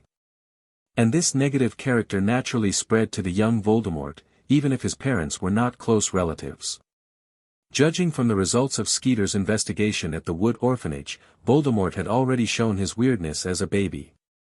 He is cold and extreme, almost never cries, and often does some shocking things. For example, hanging a child's rabbit, taking other people's things as their own, and abducting 2 children into a seaside cave, etc. And for some reason, anyone who offends him will suddenly feel pain, which makes him feared, disgusted and alienated by the people around him. Therefore, Voldemort is born evil, which has a lot to do with the Gaunt family behind him. As for these things that are hidden in the dust of history, including the demise of the Gaunt family, Shane can completely promote it as a typical negative case, and the birth of Voldemort is the result. No one hopes that a pure-blood family will give birth to another Dark Lord. Turning to the next page, the history of Voldemort's time at Hogwarts was beyond the reach of Rita Skeeter. But she found out that for some unknown reason, Voldemort suddenly traveled abroad after graduating from Hogwarts. A few years later, he returned to England and chose to work at the Borkenbach shop in Knockturn Alley. After learning this unknown information, Skeeter used various means to successfully extract some of the history of Voldemort from Caractacus Bork during the time he worked at Borkenbork's shop. When Voldemort was working at Borgen's box store, he once met a wealthy customer, Hepzibah Smith. However, shortly after the two met, Hepzibah died suddenly and violently. The murderer was her family's foster child. Elf Hao Chi. Please give me flowers. According to the judgment of the Ministry of Magic, Hao Chi seemed to be suffering from drowsiness and accidentally put a rare and deadly poison in the cocoa tea for his master, thus committing intentional homicide. Seeing this, Shane narrowed his eyes. This matter is not that simple. Because in order to deceive Caractacus Bach, she painfully spent hundreds of gold galleons in the former's store to buy many things that were impractical and might cause trouble. Have you found any information about Hepzibah Smith and her elves here? Shane turned to look at the unusually reserved Skeeter and asked. Hepzibah Smith's elf was not imprisoned in Azkaban after being tried by the Ministry of Magic. It seems to have been staying in the old house where Hepzibah used to live for so many years. No one knows what is it. Skeeter continued, and then handed over a piece of paper with the address on it, because the house seemed to be enchanted and I couldn't go in to find out what was going on. But after a while, her face immediately turned into excitement. Oh. Yes. Skeeter replied immediately, and then hurriedly took out a piece of parchment from his bag. Hepzibah Smith was very rich and was an avid collector of magical antiques during his lifetime. And she also claims to be a descendant of Helga Hufflepuff. This elf named Hao Chi was not dazzled either long ago or later, but it was only after his master got acquainted with Voldemort that he became dazzled. There was no ghost in this. Shane would not believe it even to death. The current public opinion momentum is strong enough. There is no need to publish the history of Voldemort and the Gaunt family anymore, lest it force the Ministry of Magic and those pure-blood families to jump over the wall. 0. Okay. I understand. Shane took the note, then took out a bag with a traceless stretching spell from his pocket and threw it to Skeeter. Here are 2,000 gold galleons, thank you for your hard work. Within a few years, no matter how deep-rooted the pure-blood theory was, it could not stop people from talking about it. In the final analysis, the foundation of the pure-blood theory is already shaky after such manipulations by me. But Shane's 2,000 gold galleons not only restored her health instantly, but also earned her more than 1,000 gold galleons in return. After sending away the little beetle, Shane began to think about his next plan. Therefore, the seeds planted a year ago have begun to take root and sprout. From now on, it depends on whether the gardener can prevent those aphids from eating the new seedlings. Oh. Oh my God. Thank you very much. Skeeter seemed a little at a loss for the sudden reward. Antique collector. Descendants of Hufflepuff. Shane took the parchment and looked at it briefly, then suddenly nodded slightly. I see, Hufflepuff's golden cup turned out to be like this. Coming. Next, just wear the hat of the heir of Ravenclaw and Slytherin, and guide you step by step. Time has quickly come to the beginning of the new semester. At platform 9 3/4, the Slytherin snakes saw Shane suddenly appear, as if they were seeing a ghost, and they all moved away in fear. During this vacation of just over half a month, these little snakes could see at home almost every day how their parents were scratching their heads and getting angry because of the person in front of them. Moreover, as a student of Slytherin College, they seemed to feel an inexplicable and natural pressure when facing Shane, who had inherited Salazar Slytherin. Shane was not very surprised that the little snakes behaved like this. As the train's whistle sounded to prepare for departure, he was surrounded by the crazy Ravenclaw eaglets and got an independent carriage again after getting on the train.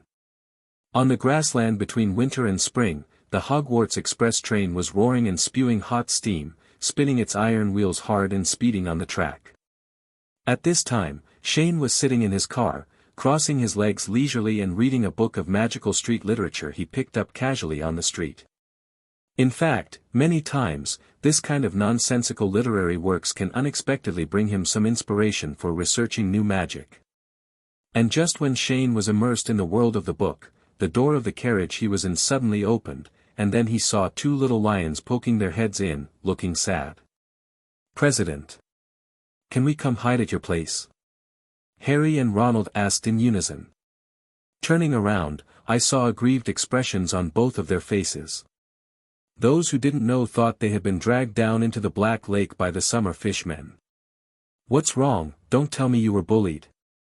Shane put down the book in his hand and looked at the two of them strangely and asked.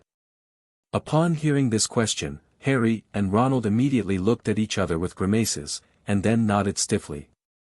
In a sense, they were indeed bullied. If you are bullied, just find your own place. If you can't even try to fight back, I can directly reward you two with a one-day trip to Pumpkinhead. I can guarantee that your fighting will be restored in a short time.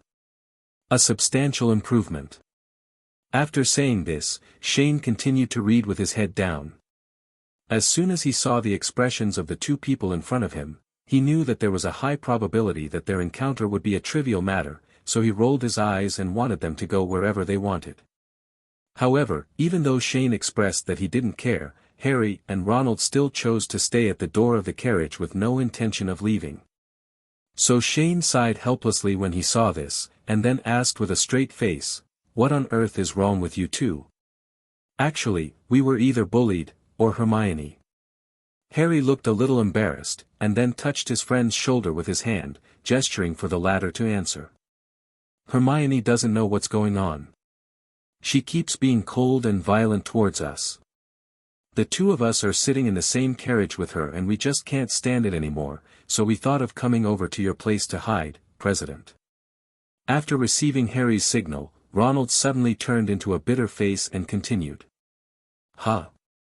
Cold violence? What the hell? Shane was immediately confused after hearing what the two said. He put down the book in his hand, and then asked with a confused look, "What's going on? Tell me in detail." "Harry, after we got on the bus, we sat in the same compartment as Hermione, but for some reason, she kept silent when we greeted her. Ronald, yes, I asked her what was wrong, and she glared at us fiercely. As she said that, she started to imitate it. Harry, she exudes a very stressful aura. Ronald and I felt almost out of breath when we were in the car. Ronald, that's why we wanted to hide out. If we stay in that compartment again, I feel like it will be difficult for the two of us to return to Hogwarts intact." Shane listened to the two people singing and singing in front of him, but he still couldn't figure out what happened to Hermione. So, he stood up immediately, planning to go and see for himself. At the same time, he compared Harry and Ronald and said, "Okay, although I don't know what happened specifically. But to be honest, look at how talented you two are. Two big boys are afraid of a little girl and are so shameless. Take me to your carriage. I want to see what kind of temper this girl is losing." After saying that, he let Harry and Ronald lead him to the carriage where Hermione was. After walking through a narrow aisle, the three of them came to a carriage. When he opened the carriage door, he saw Hermione sitting by the window, holding her chin and icing her face. At the same time, I was also there. "Hi, Ginny." Shane greeted with a smile. Ginny waved shyly in response, then suddenly blushed, and her eyes were attracted to Harry behind Shane. "What's wrong with her?" Shane leaned down and asked Ginny in a low voice. As soon as he opened the carriage door, he clearly felt a strong low pressure inside, and there was a strange smell called resentment with a hint of sourness everywhere. The source of these two negative energies is Hermione, the little witch. Therefore, in order to maintain the initiative, he decided to get some information from Ginny first and find out what happened to Hermione. After all, girls can definitely communicate better with each other and learn more secrets that boys don't know. However, when faced with Shane's simple question, Ginny suddenly became embarrassed. She glanced secretly behind her, and then answered ambiguously, "Brother Shane, I think it's better for you to ask Hermione yourself." After saying that, she gave up her birth status, leaving space for Shane and Hermione. "Hermione, what's wrong with you?" Seeing that Ginny didn't dare to speak, Shane didn't want to waste time and went straight to the point. However, in the face of Shane's inquiry, Hermione ignored it. Instead, she glared at Harry and Ronald who were standing at the door, implying that she was blaming them for bringing in the most inappropriate person. Harry and Ronald felt the cold gaze and shuddered instantly. Their survival instinct was constantly urging them to leave this dangerous place. So, Ronald quickly pulled his sister out of the carriage, then quickly closed the carriage door with a bang, and ran away with Harry. Shane couldn't help but roll his eyes when he saw this, thinking to himself, "Is it so scary?" However, he most likely guessed why the little witch was losing her temper. Wasn't it because she saw the news that he and Luna went to Ireland together, and was she jealous? So he shook his head helplessly, and without caring about anything else, he sat directly opposite Hermione, skillfully took out a piece of chocolate cake, and then asked with a smile, "What's wrong? Who made the eldest lady of our guild angry? Say it and I'll beat him for you." But in the face of Shane's overtures, Hermione clearly showed that she didn't want to pay attention to him at all. Her eyes were always looking out the window, her expression was cold, and she looked like she wouldn't let strangers in. But if you look closely, you will find that her angry face has a strange and subtle blush. This is clearly saying, "I am having a tantrum, you have to calm me down." Phew! Shane couldn't help but laugh. So, relying on his previous experience, Shane decided to use the tried-and-true method he had used before. Ever since, in the midst of shame and anger, Shane's hands on his chest suddenly started to light up with blue light. Looking at the familiar face so close, Hermione's whole body froze instantly. She could feel the blood all over her body rushing to her face crazily, and her body began to heat up rapidly. Please subscribe, ask for monthly tickets, and ask for flowers. thank you for your support." Shane looked at Hermione like this and smiled subconsciously. They were thankful in their hearts that they had not hidden outside the carriage and eavesdropped out of curiosity, otherwise they would definitely be the unlucky ones at this moment. She just lowered her head and calmed down for a while before suddenly reacting, blushing and trying to push Shane out. After a while, Koi heard a loud noise in the train, and a carriage door fell on the aisle with a bang, startling the little wizard on the car. But listening to Shane's words, Hermione didn't respond immediately. He stood up and sat next to Hermione, then reached out and grabbed the latter's shoulders, and then forcefully turned her entire body to face him. The good faith duo who had been observing not far away also looked at this scene with horrified eyes. He used this method frequently in the past, and it had good effects even on the arrogant Mira and Urza. But as soon as she raised her hand, she saw Shane directly lift up the bangs in front of her forehead, and then nose to nose, forehead to forehead, a familiar and unfamiliar breath instantly poured into the nasal cavity. Hermione's current appearance suddenly reminded him of how Urza and Mira would look like this when they were children. They would sit there silently for no reason and ignore anyone no matter how they called them. "What are you doing?" Hermione thought with a straight face and pushed Shane away. But Hermione immediately discovered that even though she exerted all her strength, Shane was as motionless as a giant steel wall. At this time, from another dimensional perspective, steam seemed to be billowing out of her head. Shane distanced himself from Hermione, then touched the latter's head and said with a smile, "How are you still angry?" In the carriage, the sky magic released by Hermione was of no use to Shane. The high-pressure wind column of the dragon-slaying magic in the sky directly blocked him. However, although he did not suffer any injuries, Shane still lied on the ground in a very pretentious manner, and then shouted with an exaggerated movement, "It hurts. It hurts. It hurts. Hermione, do you want to kill me?" As he said that, he looked at the latter with a very incredible look. Hermione was speechless when she saw this. Of course she could tell that Shane was pretending to be hurt. But for some reason, she still had a misunderstanding in her heart. Was Shane really injured by herself? As time passed, the curious little wizard outside the carriage came to the carriage door lying on the aisle, wanting to see what happened suddenly. Inside the carriage, Hermione noticed the movement outside the carriage. Seeing that Shane was still humiliating on the ground with a shameless look, Hermione finally couldn't help but said, "Get up quickly." "It hurts, huh?" "What did you say?" Shane pretended not to hear. "Get up." Hermione stepped forward and grabbed Shane's hand to get him up. "I'm sorry. I'm injured. I'm an injured patient now," Shane said, continuing to lie on the ground shamelessly. "How can you get up?" Hermione asked with a blushing face. "Just tell me that I'm not angry anymore, and then I'll get up." "I'm not angry anymore, okay." Hermione gritted her teeth and replied, "Get up quickly." Hee. Shane smiled, then stood up, waved one hand, and repaired the fallen door. Bang! The little wizard in the train aisle looked at the carriage door that had been put back in front of him with exclamation marks and question marks on his head, looking like a surprised baby.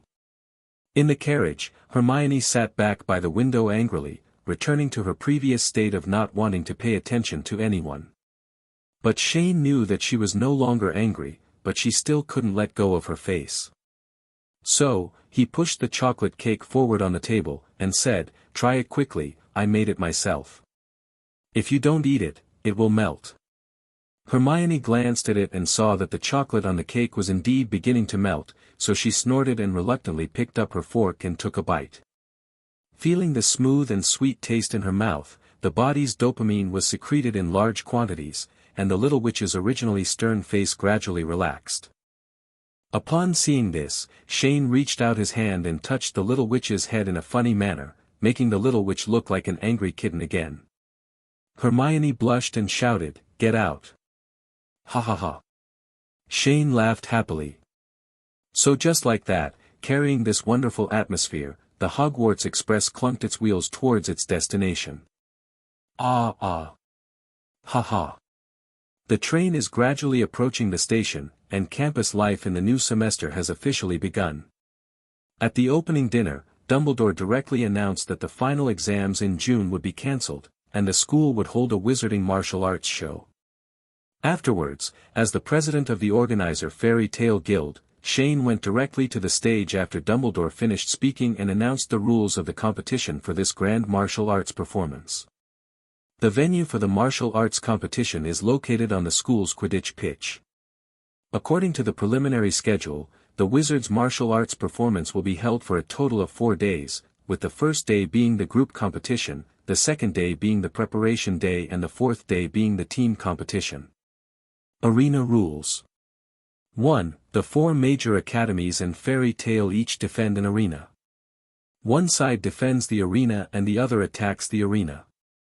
At the same time, both the offensive and defensive sides can only send one person on the field.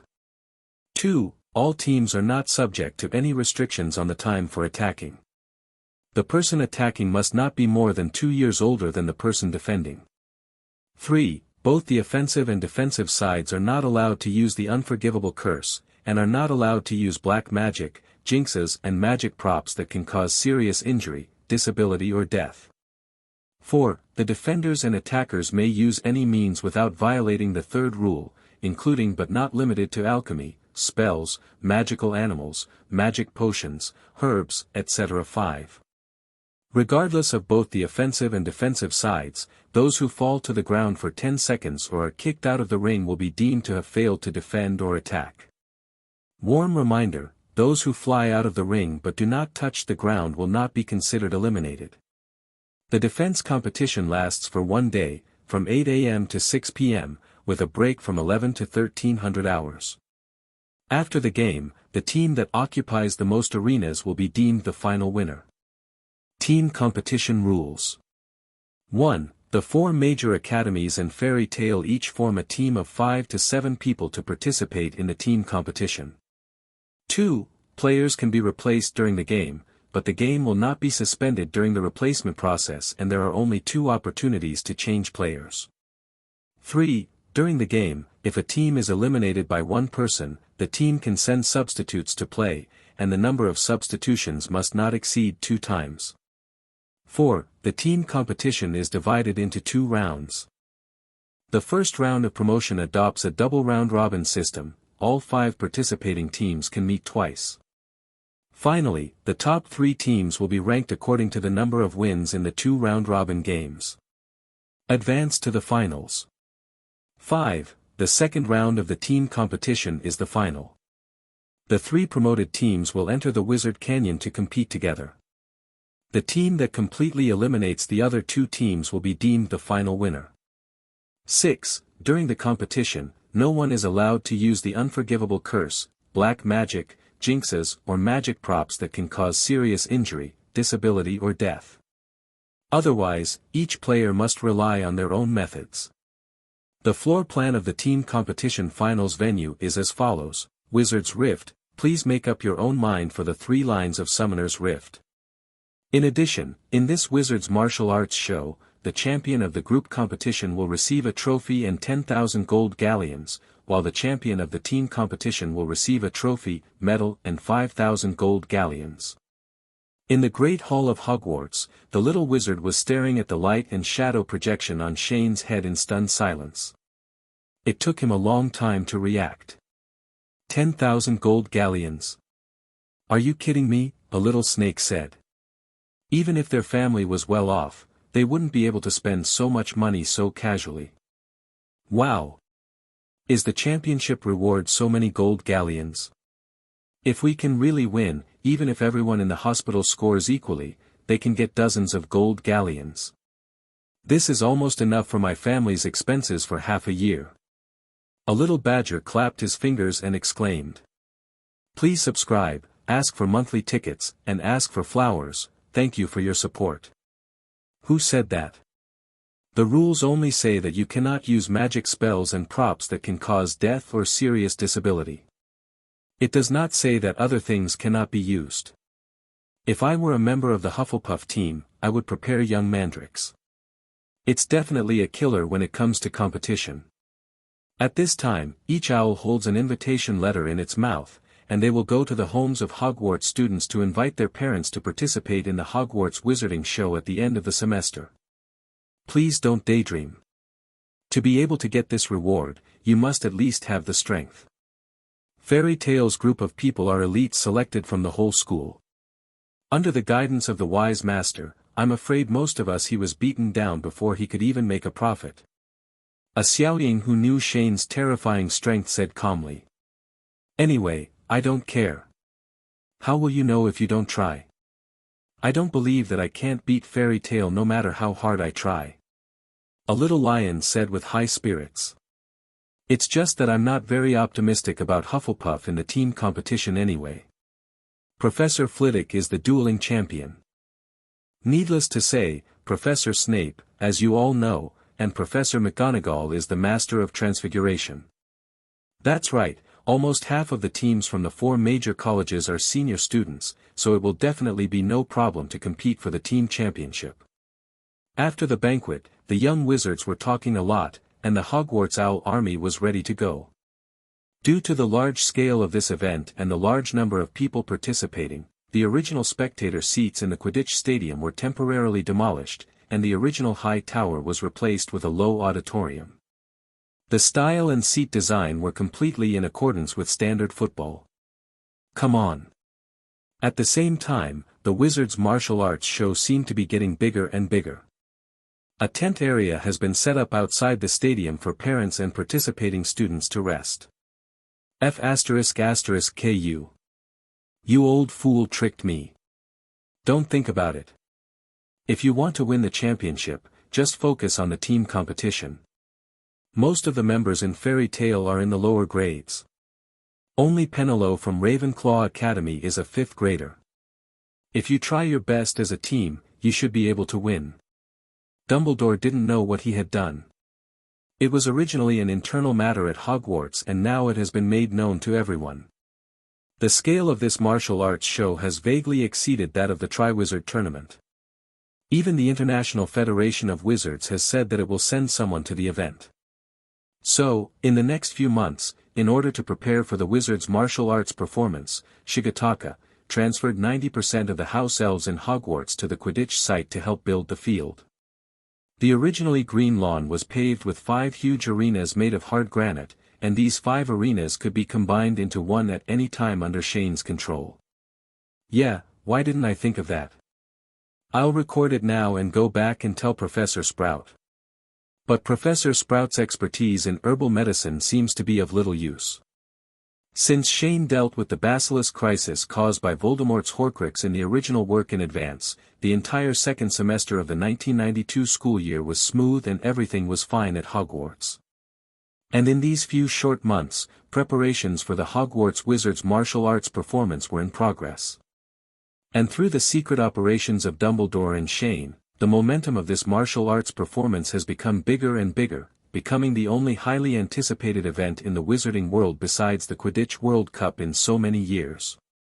This also led to Shane's reputation as the organizer being unparalleled for a while.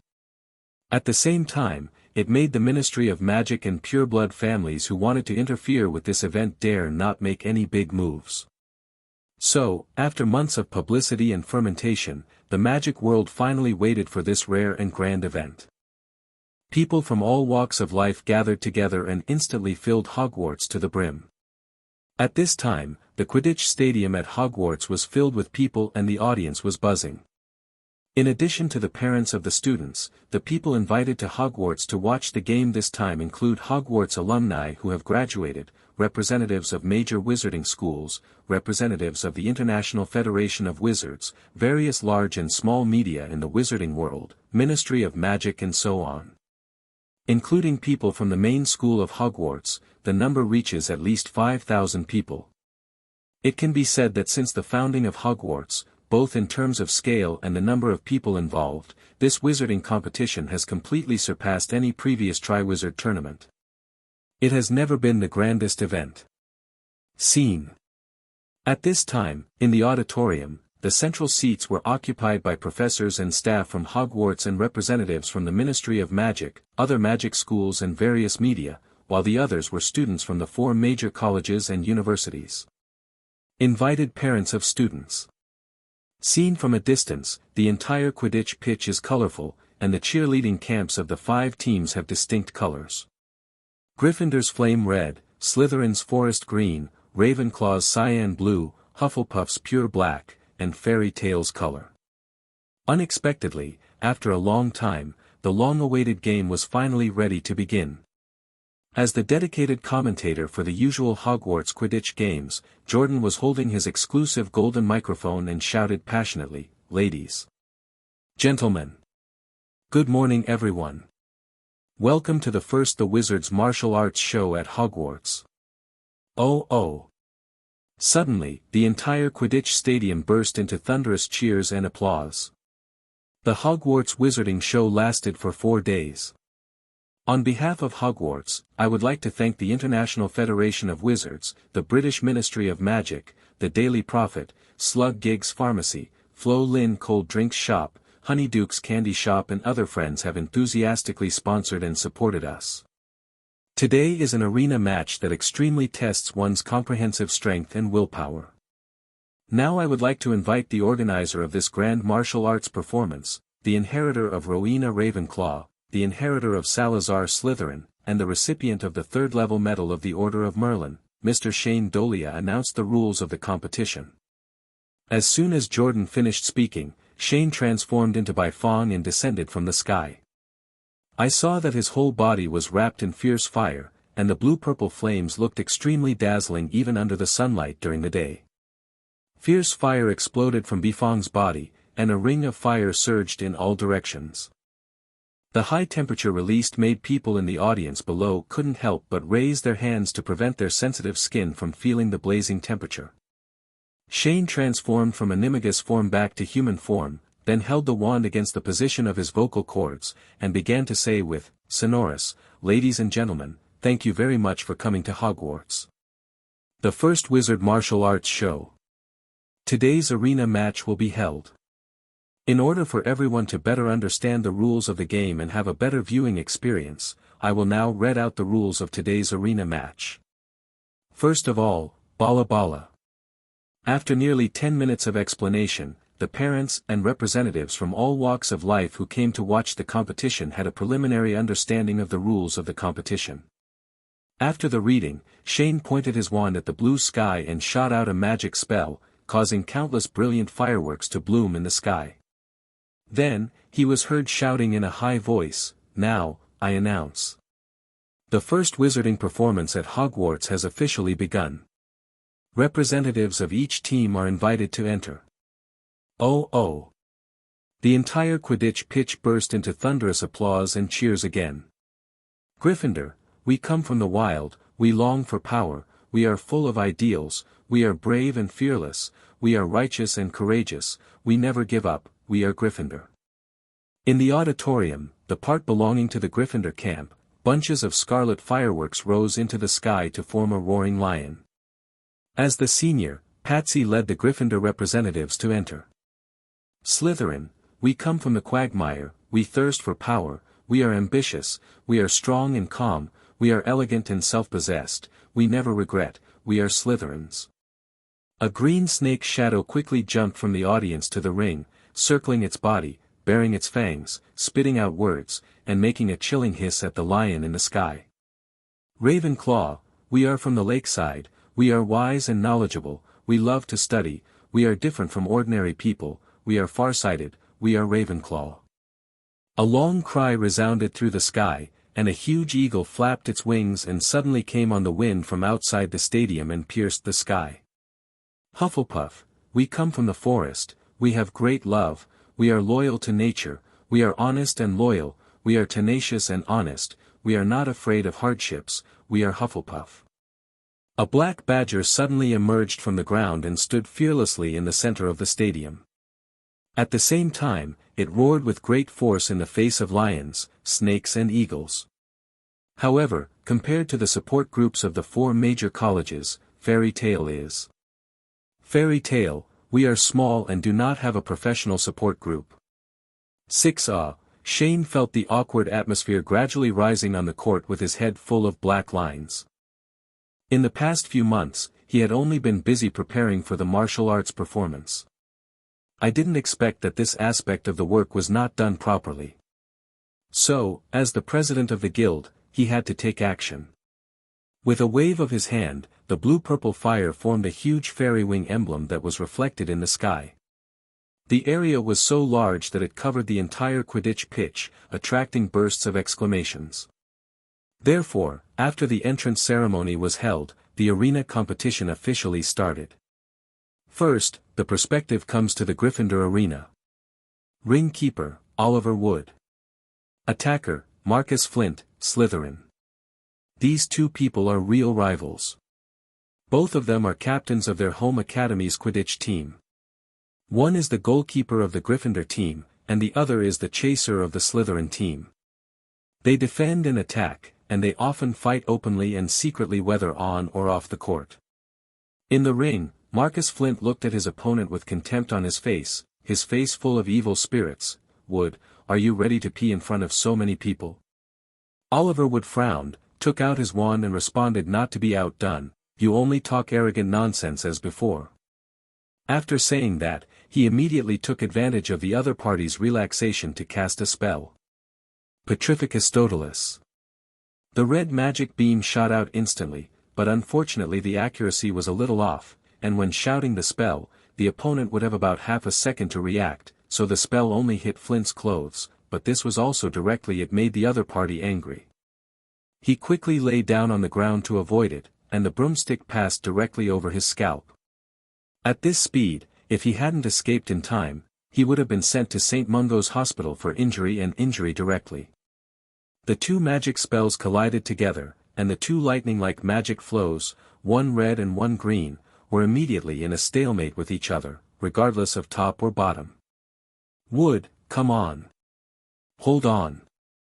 But Wood realized that he might not be able to defeat the opponent if he continued to fight like this, so he flipped his wrist hard, knocking Flint's spell release force aside, and then immediately took advantage of Flint's unsteady body to point with his wand. He shouted in the direction behind him, Accio Broom. Flint, come on. Kill him. Come on Gryffindor. However, as time went by, the expressions of Wood and Flint became more and more ferocious. With tears in my eyes, I beg for subscription, monthly tickets, and flowers. Thank you for your support. Relatio. You despicable guy.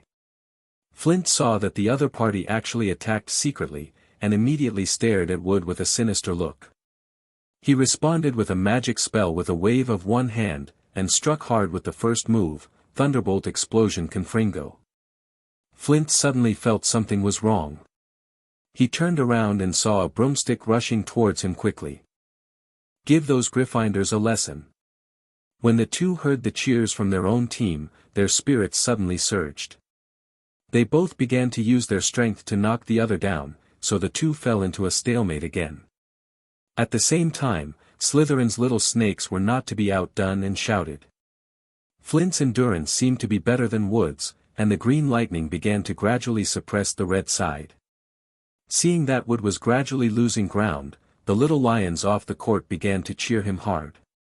However, Wood, who had the first mover advantage, was already prepared, and his second spell was shot almost at the same time as Flint's. After Wood got his broom, he immediately took off and used his absolute air superiority to launch a carpet-like spell bombing on Flint, who was still in the ring. Flint hurriedly successfully applied Armor Protection Protego to himself. After blocking several spells, he finally found an opportunity by relying on his movement and released Lumos Solum into the sky, and the dazzling light temporarily blinded Wood's eyes. Flint also seized the opportunity to use Accio and summoned his broom. As a result, the two Quidditch players began a wonderful aerial chase, and the venue for the duel expanded into a wider sky. When Shane saw this, he had already expected it. He immediately released two flying props that were exactly the same as the Golden Snitch. One flew to the Gryffindor ring for projection, and the other chased Wood and Flint for real-time broadcast.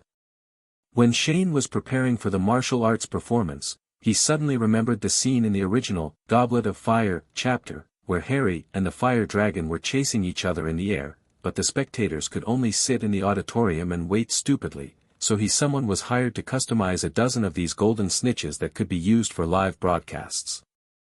100 gold galleons for a pair. Old noses are expensive. Through the projection on the ring, everyone could see that Wood and Flint flew away from the Quidditch pitch and entered the dense forest area in the distance. To be honest, in the leafy virgin forest, Wood can't compare to Flint, who is looking for the ball, in terms of speed and agility. It's just that he is the goalkeeper of Quidditch, a position that most tests a person's reaction ability. I saw that Wood first deliberately slowed down a little, letting the people behind him stick close to him not far behind. He first made a roller movement and used a big tree as a cover to dodge a magic spell. Then he turned a corner and rushed towards a tall pine tree, and then waved with one hand. Broken to pieces reducto. Fire is burning incendio. 2 magic spells were shot out quickly one after another. After smashing the trunk of the pine tree, the flames ignited the rich resin contained in the pine wood fragments. Relying on his excellent reflexes, Wood successfully avoided the incoming flame fragments by twisting left and right. But Flint, who was following closely behind him, was not so lucky. After chasing Wood around a sharp bend, he couldn't react to the numerous flame fragments. In the end, he could only watch a large pine wood fragment coming straight towards him. After a while, I felt a tightness in my chest, and I fell off the broomstick. After Wood escaped the small rain of fire he created, he immediately flew back in a large circle to check the situation. But for some reason, he flew near the place where Flint had just fallen, and he couldn't find his opponent anywhere when he looked around. And just when Wood's face was solemn and deep in thought, a wand quietly stretched out from a dense tree canopy not far away, and then a green beam suddenly shot out, hitting Wood directly on the back. Flying directly from the broomstick. Yes. Flint stood up directly from the canopy, waved and cheered. Half of his hair was burned by the flames, several big holes were burnt out of his clothes, and there were even traces of burns on his face.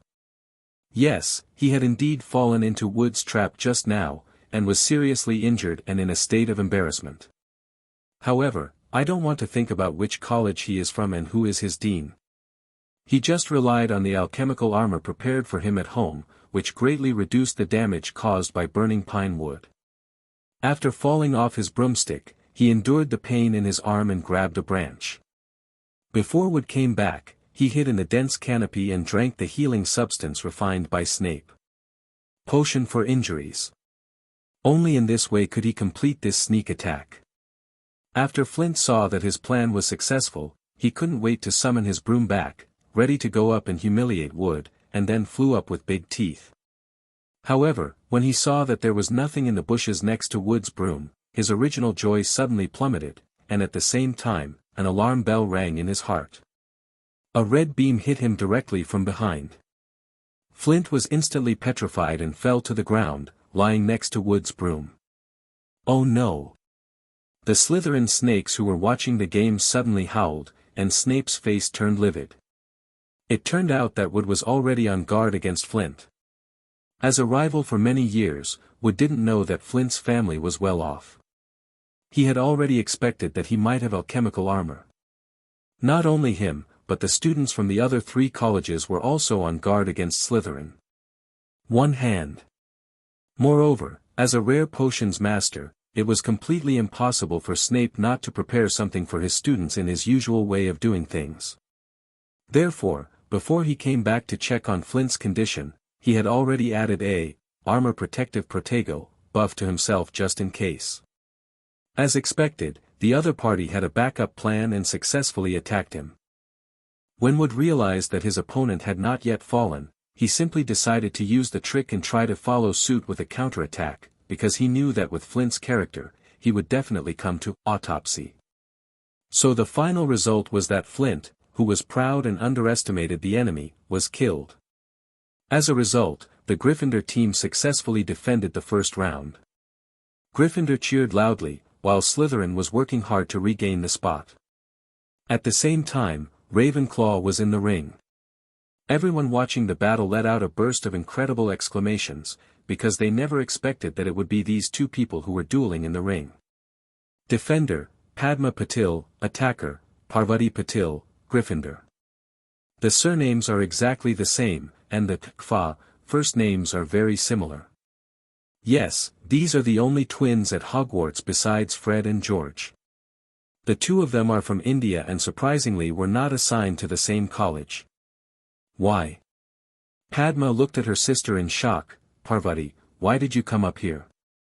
I'm sorry, Padma, I just don't want to see you get hurt. Parvati said, it's not that I don't believe in your strength, but I am my sister, and I don't want to see you get hurt by others in the ring. So, I can only come up personally and try my best to defeat you without hurting you.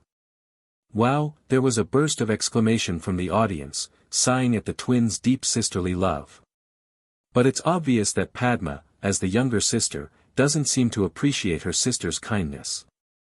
She looked at Parvati angrily and said, Parvati, you underestimate me. You were only born a few minutes earlier than me. Although you have been better at spells than me since you were a child, excellent, but don't forget which college I'm from. Then I want to see what Shane Dolea taught you. Parvati raised her wand. The two people in front of them are not like the lion and snake just now, who started a sneak attack and tit for tat. They adhere to the traditional etiquette of wizard duels. Before the duel begins, both parties must raise their wands in front of their faces, or bow, to show respect, and then both parties go to opposite ends of the field to start the duel. Petrificastotalis. As if they had a telepathic connection, the two sisters shouted out the petrification curse together and made evasive movements at the same time. However, compared to Parvati who could only turn around and dodge, Padma had a much greater advantage. As soon as she finished shouting the spell, she immediately took off and began to circle the ring and continuously fire petrifying spells at her sister.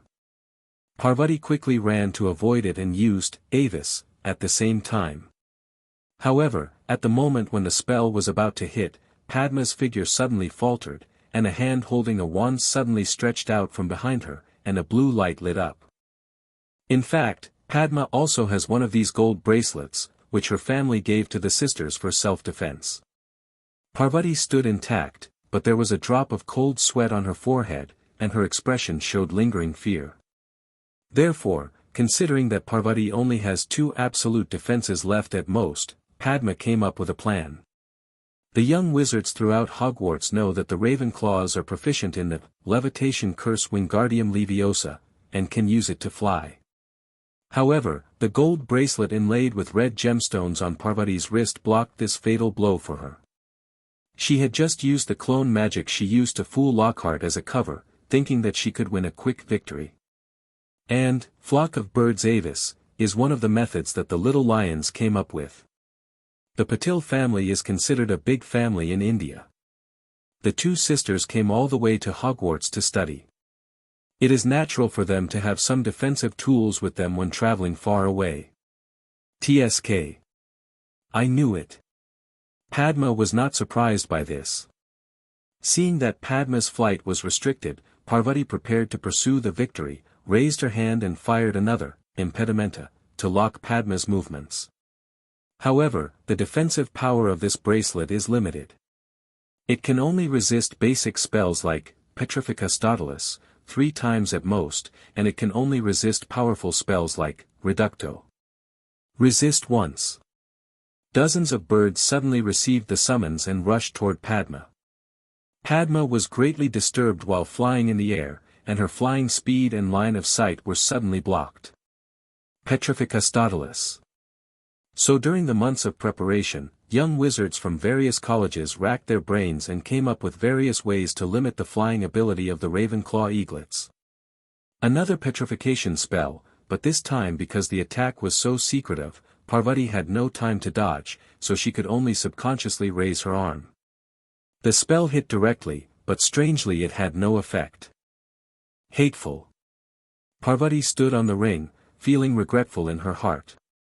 She looked at the gold bracelet on her wrist. The red gems on it had dimmed a bit, which meant that part of the power contained in the bracelet had been passively used due to the previous shot of Petrification.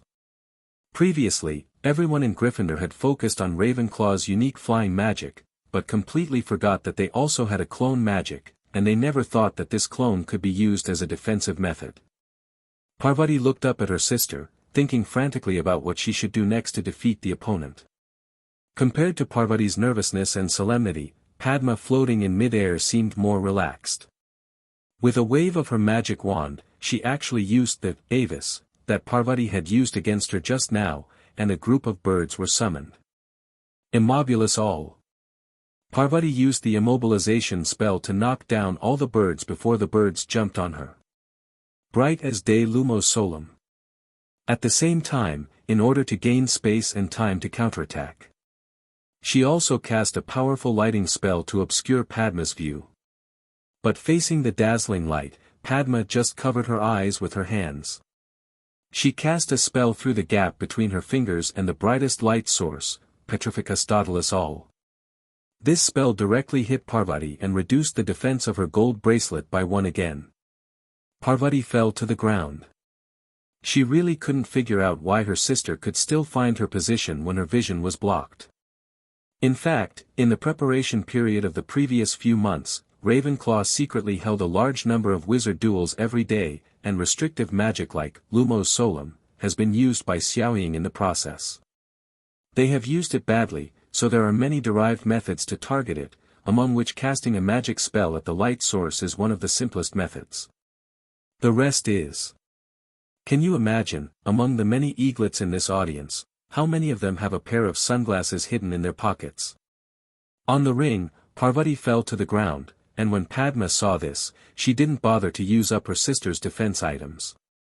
She only separated a clone and used the levitation curse Wingardium Leviosa to make it fly. Then the clone suddenly pounced and hugged Parvati safely under the ring. Therefore, Ravenclaw succeeded in defending the challenge, but Gryffindor failed in attacking.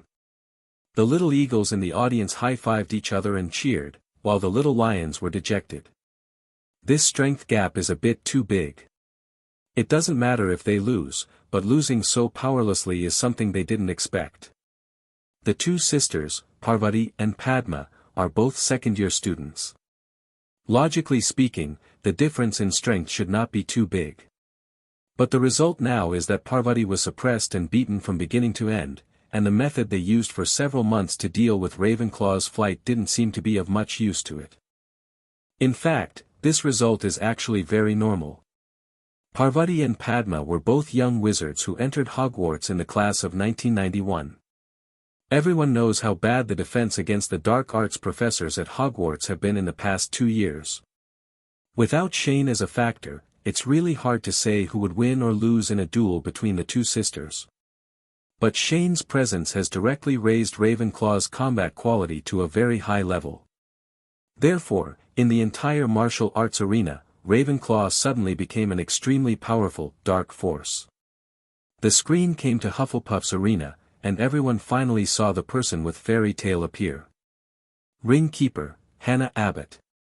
Challenger, Sonia de Oliveira, fairy tale. On the ring, Hannah looked at Sonia in front of her with great readiness. Although both of them belong to Hufflepuff Academy, they are actually not familiar with each other. Even when they meet, they just nod as a greeting and don't even say hello. Previously, Hufflepuff Academy had focused on collecting information about Sonia during preparations for the competition. But in the end, the little badgers were surprised to find that this girl from the same college as them seemed to be completely blank in everyone's minds, and even the roommates in the dormitory were not very familiar with her. Sonia usually behaves very low-key at Hogwarts. She seldom communicates with others except in class.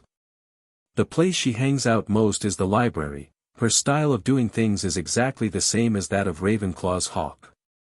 Therefore, so far, Sonia's information is blank for everyone, and everyone can only speculate on Sonia's strength through the existing limited information. Sonia is a first grader, 1 grade below Hannah. Generally speaking, the first year of Hogwarts is used to lay the foundation, and most of the learning content only stays in textbook theory. It can usually be used as a defense against the dark arts course in combat. What you learn is the various characteristics, weaknesses and countermeasures of dark creatures. Mo Quan Di Zhong just learns more than 20 basic spells and curse theories. So according to common sense, Sonia's strength should be much worse than that of second-year Hannah. But in fact, the entire Hogwarts has a consensus, that is, when facing someone who can enter fairy tale, you must not treat the other person as an ordinary little wizard. Because their president's strength is that of a complete supermodel, no one knows how strong the members under his command will be under his guidance. So, adhering to a cautious attitude, Hannah raised the magic spell and said solemnly, "Sonia, let's start." "Come on." Sonia nodded expressionlessly, and then pulled out her wand from her ice blue battle suit. Immediately afterwards, the two completed the wizard duel etiquette, and the duel began. Stupefy. Hannah preemptively struck. But at the same time, Sonia has also worked her magic. Please give me flowers. Her wand suddenly emitted a light blue light, and a billowing thick white fog suddenly spread over most of the arena. Hannah's spell was directly absorbed into the smoke, and passed through from the other side, obviously missing. And at the same time Sonia also disappeared. When the audience saw this scene, they all showed expressions of surprise and started talking about it. "Here, what kind of magic is this? I've never seen it before.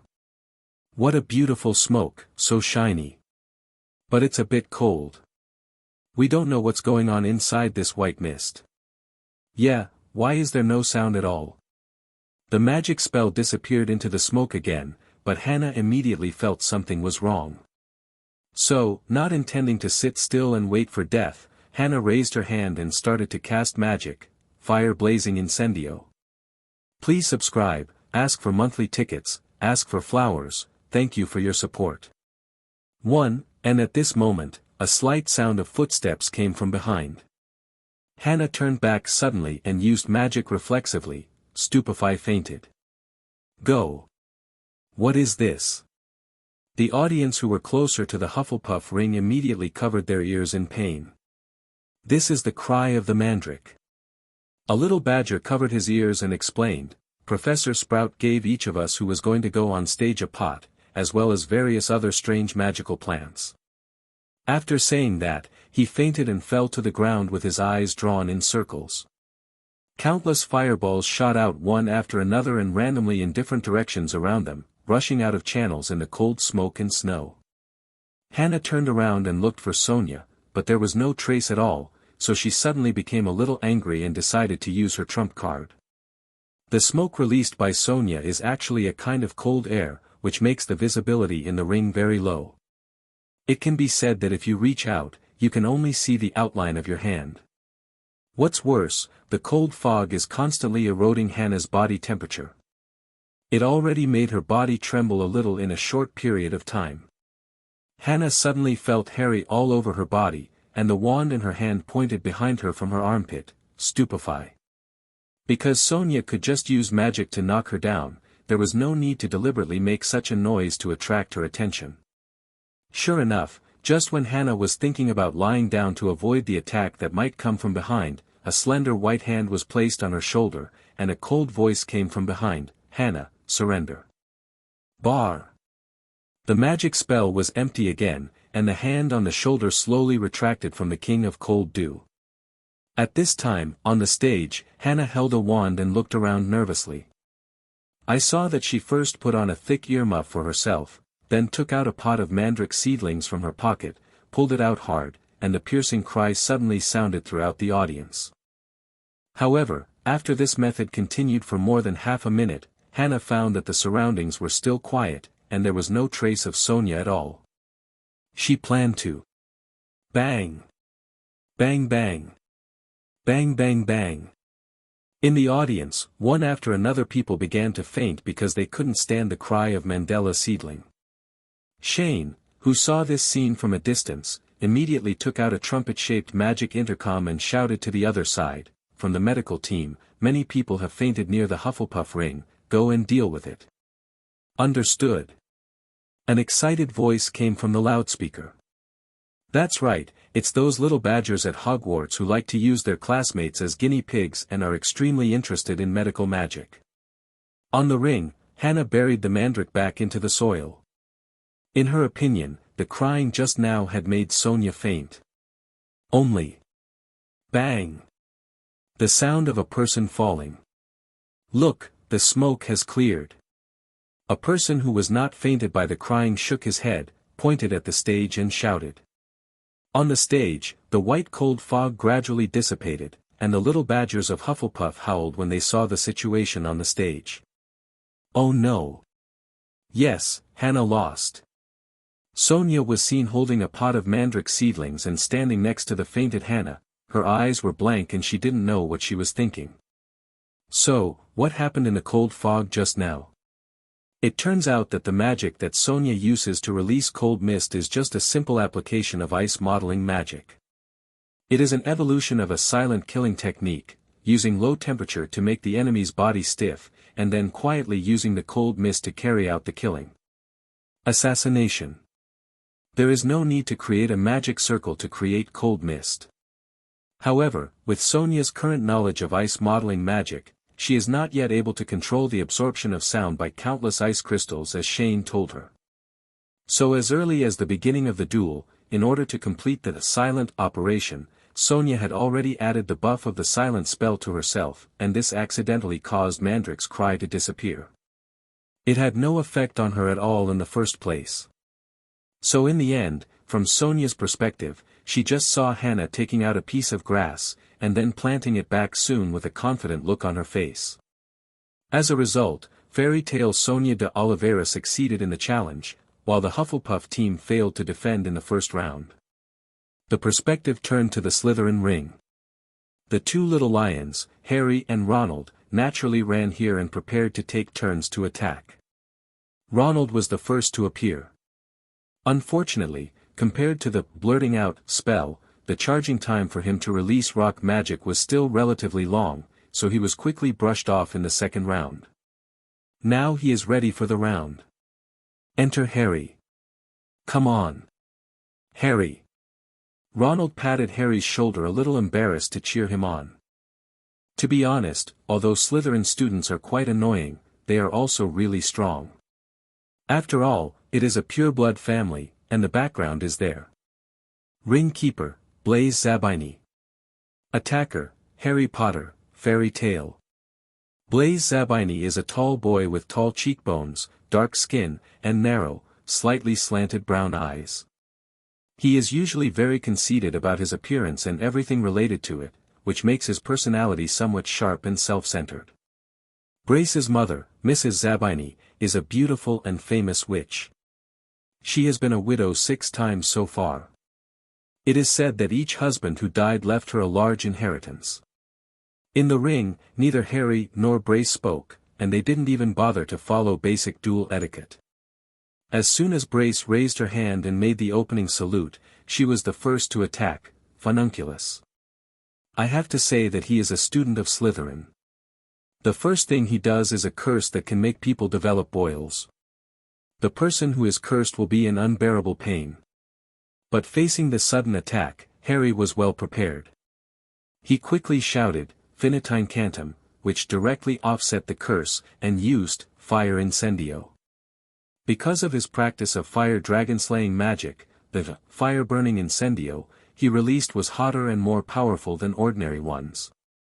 The blazing fireball with a diameter of more than half a meter went straight towards Blaise and was thrown.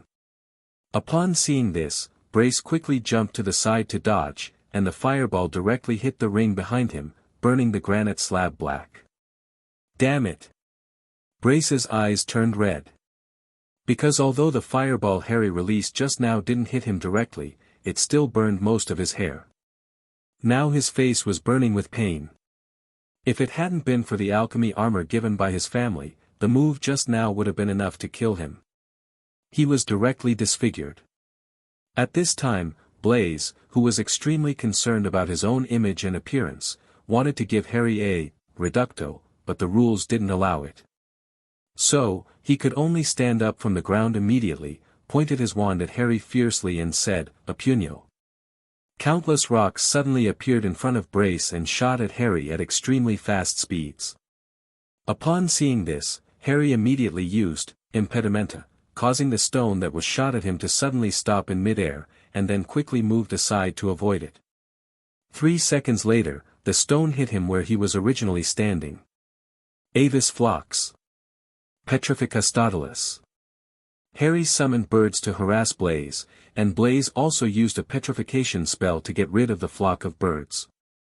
However, just when Blaze wanted to continue to fight back, suddenly, Harry disappeared from the entire ring. Where is the person? Where did the person go? Blaze suddenly looked around in a panic, but couldn't find where the other person was. He thought Harry had cast an invisibility spell, so he just relied on his feeling and shouted into the air, "Hominum revelio." Nothing happens. Snape watched in the audience and immediately shouted anxiously, "Idiot." He put on an invisibility cloak and used a large-scale curse to force him out. It turned out that Harry had just taken advantage of Blaze's face being beaten by a bird to put on the invisibility cloak he unexpectedly received last Christmas. When Blaze heard the prompt, he immediately waved his wand and wanted to use a puño again. However, at this time, Harry had already quietly touched behind him. I saw a holly wand suddenly stretched out from the void, and then whispered, "Expelliarmus." Brace was knocked out of the ring. Ever since, Slytherin's stage was lost and regained, and gained and lost again. Draco turned around suddenly and said with surprise, "Dad? Mom?" He had thought that his parents might not come to Hogwarts so early, but he didn't expect that they had already arrived. "Then which arena do you want to go to?" Lucius asked. In the guild before, when there was a fight, Harry took out the invisibility cloak and used it to deal with him. So he glanced at the entire Quidditch field, and then pointed to the arena where the green flag was reinstalled not far away. "I'll go to that." Draco. Draco sat on the grass, touched his sore butt and complained aggrievedly, "Go ahead. I will definitely do better than Potter." After saying that, he stood up and prepared to choose a ring to fight. Beat. Please subscribe, ask for monthly tickets, and ask for flowers. Thank you for your support. Lucius glanced in the direction of Draco's finger, then raised the corners of his mouth without any trace, and then said with a straight face, "Then why don't you go quickly?" At this time, Shane looked at the situation here and nodded with satisfaction, saying, "Not bad. He is much stronger than when he faced Draco before. At least he won't think that he has a chance to win just because he has an invisibility cloak." "Got it. Why are you standing here without you?" Shane immediately stopped smiling and kept a straight face, and then waved his wand to make Draco fly up. "Everyone in the guild has gone to work, but you are still standing here. Hurry up and challenge me. If you can't defeat one, I'll make you eat a whole piece of rock cake." After saying that, he threw Draco completely from the audience. But at this moment, a familiar voice suddenly came from not far away. Looking at Draco's proud face, Shane rolled his eyes at him, and then looked at him with a dangerous smile. "Draco, are you free now?"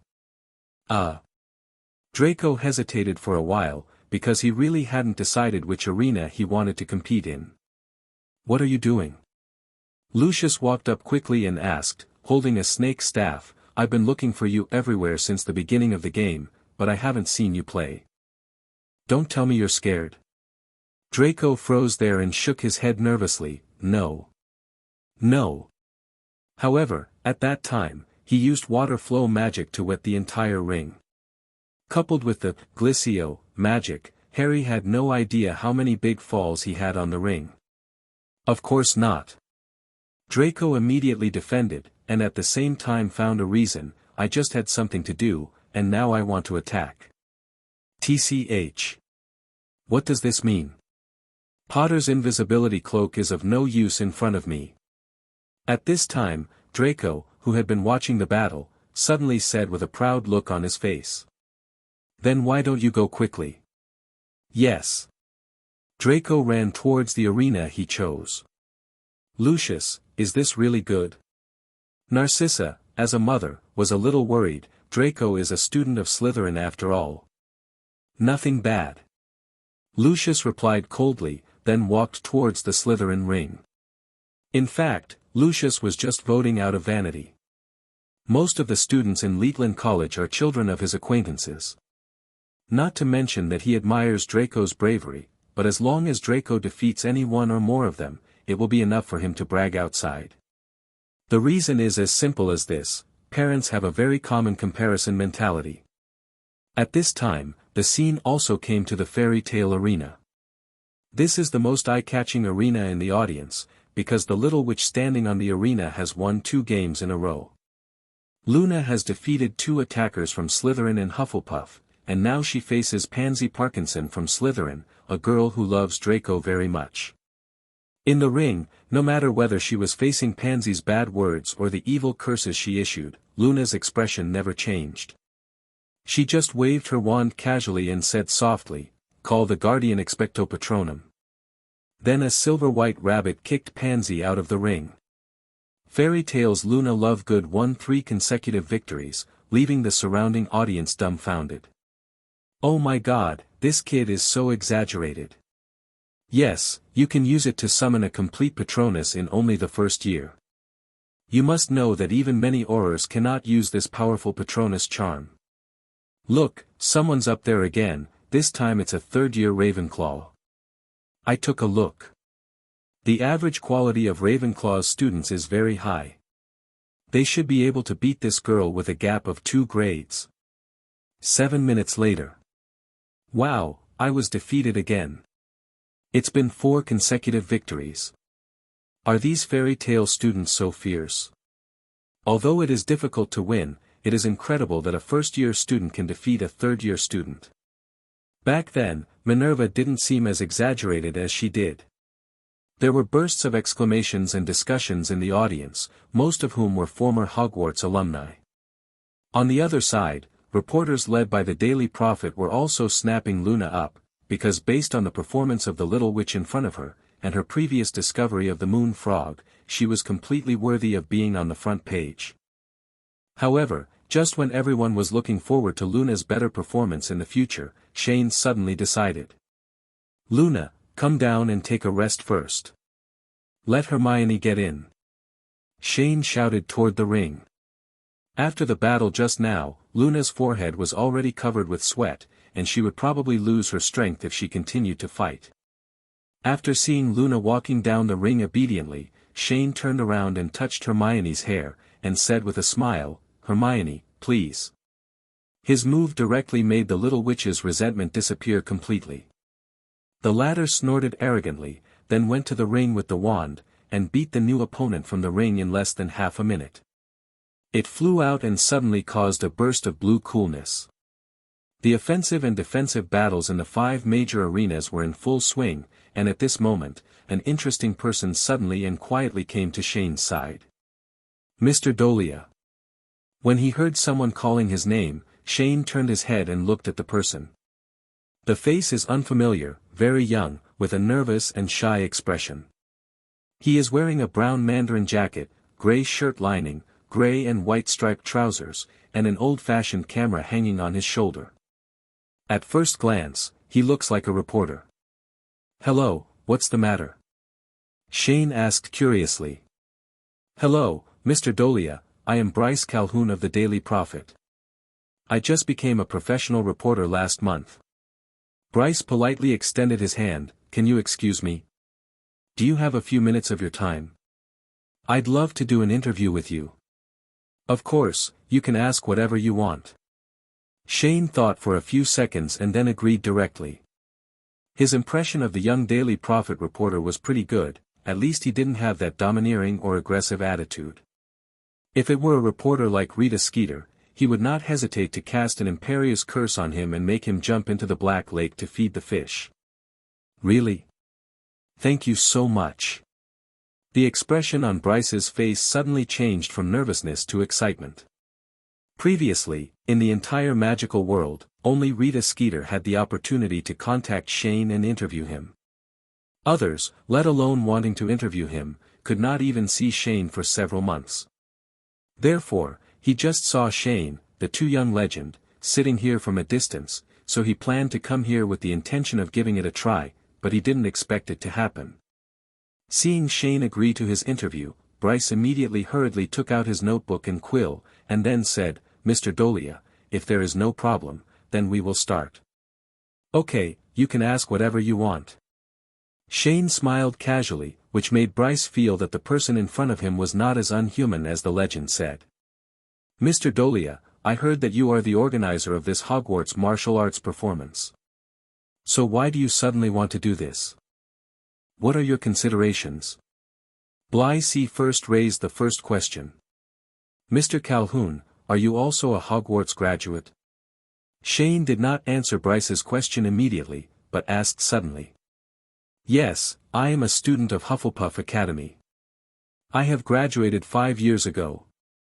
Bryce answered subconsciously, and then looked thoughtfully at the tall city guard in the distance. "To be honest, since I graduated, this is my first time back to this place, and I still miss the life I had when I was studying here. Then let me ask you, during your 7 years of study, has Hogwarts given you any memories that you will never forget?" Shane asked again. "Of course." Bryce replied subconsciously again. "Then let's hear it." Bryce was about to speak, but suddenly his mind went blank. He suddenly realized that during the 7 years he had been studying at Hogwarts, he had indeed nothing worth remembering for a lifetime. And Shane couldn't help but smile when he saw the astonished expression on Bryce's face. He turned to look at the bustling scene below the stage, and suddenly began to answer the question he just asked. "Okay, I understand." After listening, Bryce recorded it in his notebook, and then asked the second question, "Mr. Dolea, I have roughly known you. You are a student from as a wizard from a Muggle family, you should have never been exposed to magic before, and you are only a second-year wizard this year. Hogwarts was too old-fashioned in the past. In holding this martial arts performance, I actually just want to add some new luster to this ancient magic school. Of course, in addition to this, there are also some personal reasons. Just don't mention it.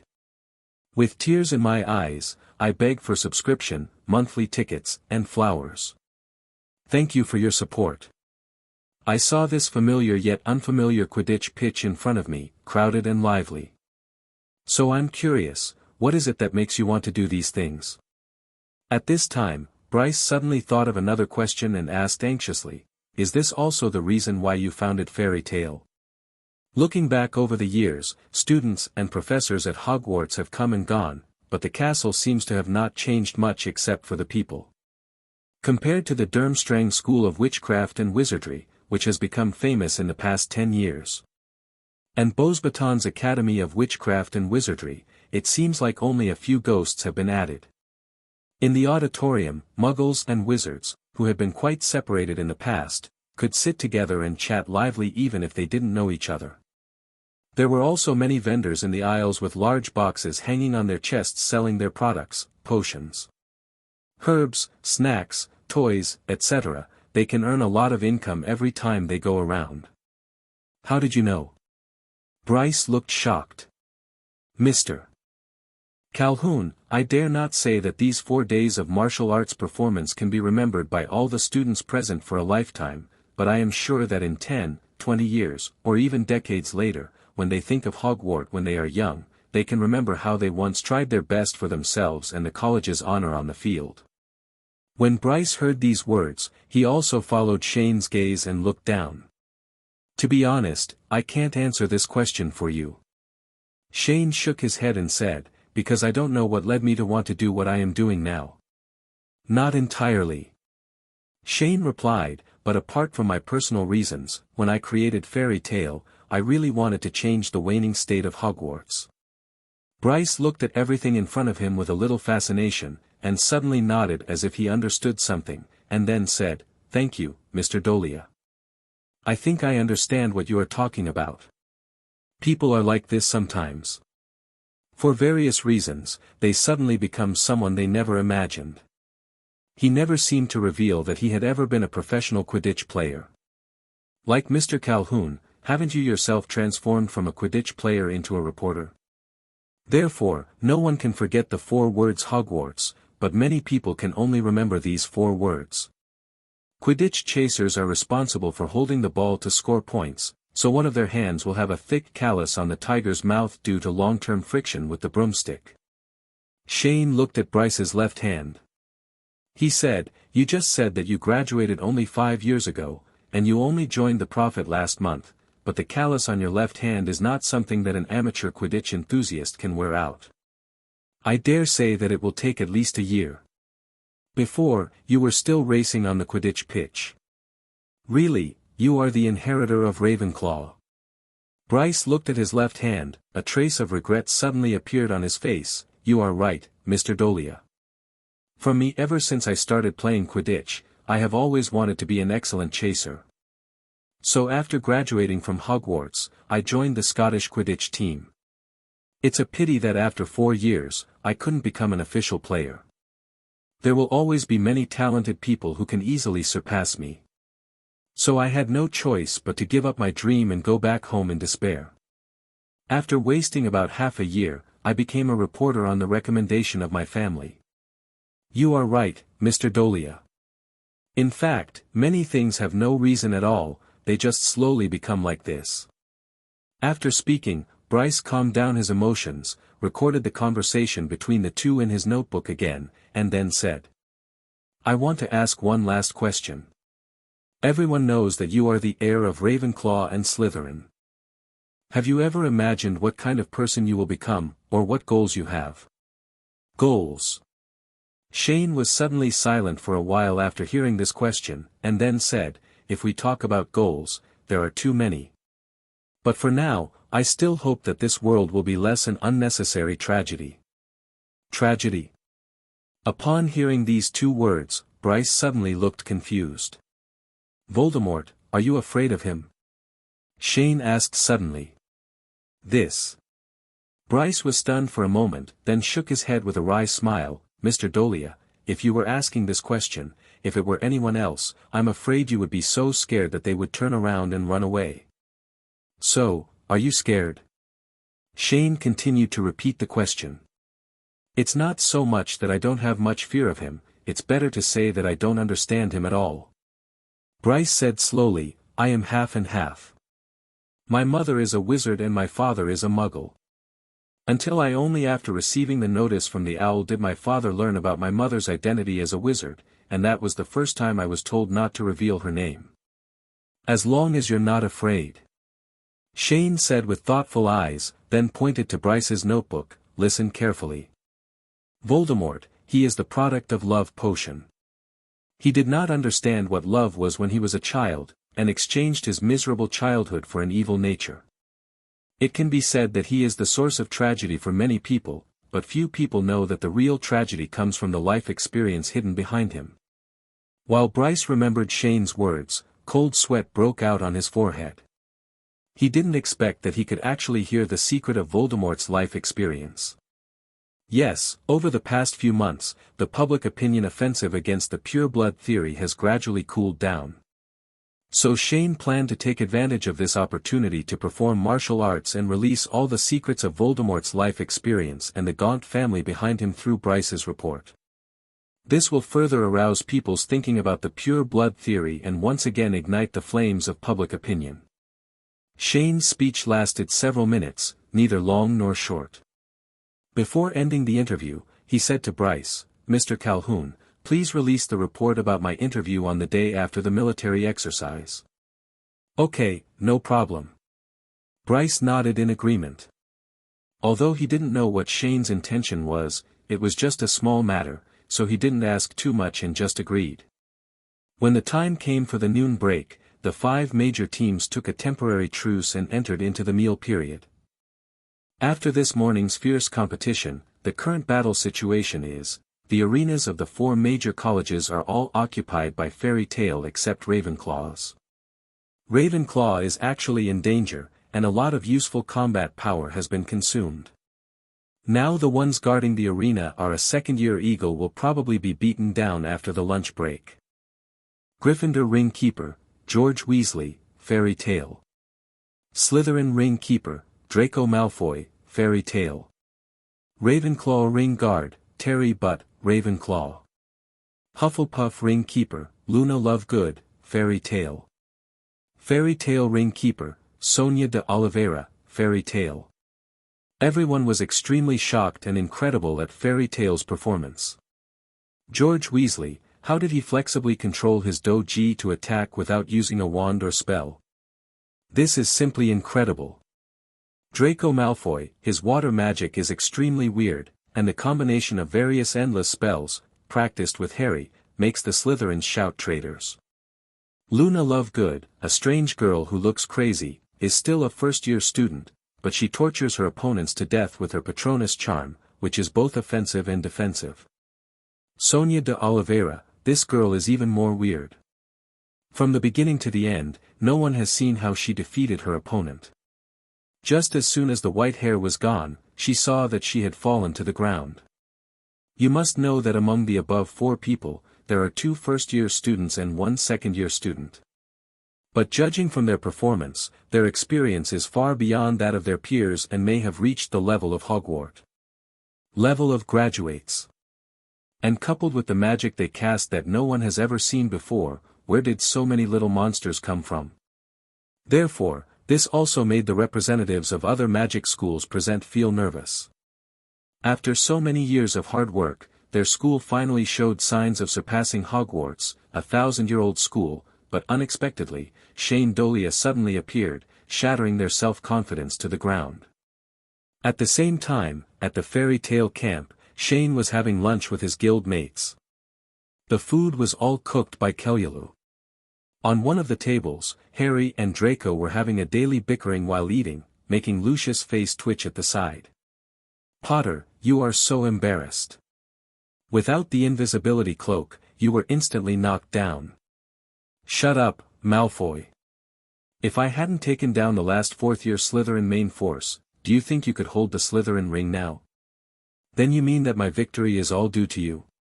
Is not it? F***K your shit. The two quarreled and struggled with each other. Shane couldn't laugh or cry when he saw this. Harry and Draco often fought when they disagreed, but now they could find reasons to get into fights for no reason even over such trivial matters. Maybe this was the way Gryffindors and Slytherins got along. And at this moment, a familiar voice came.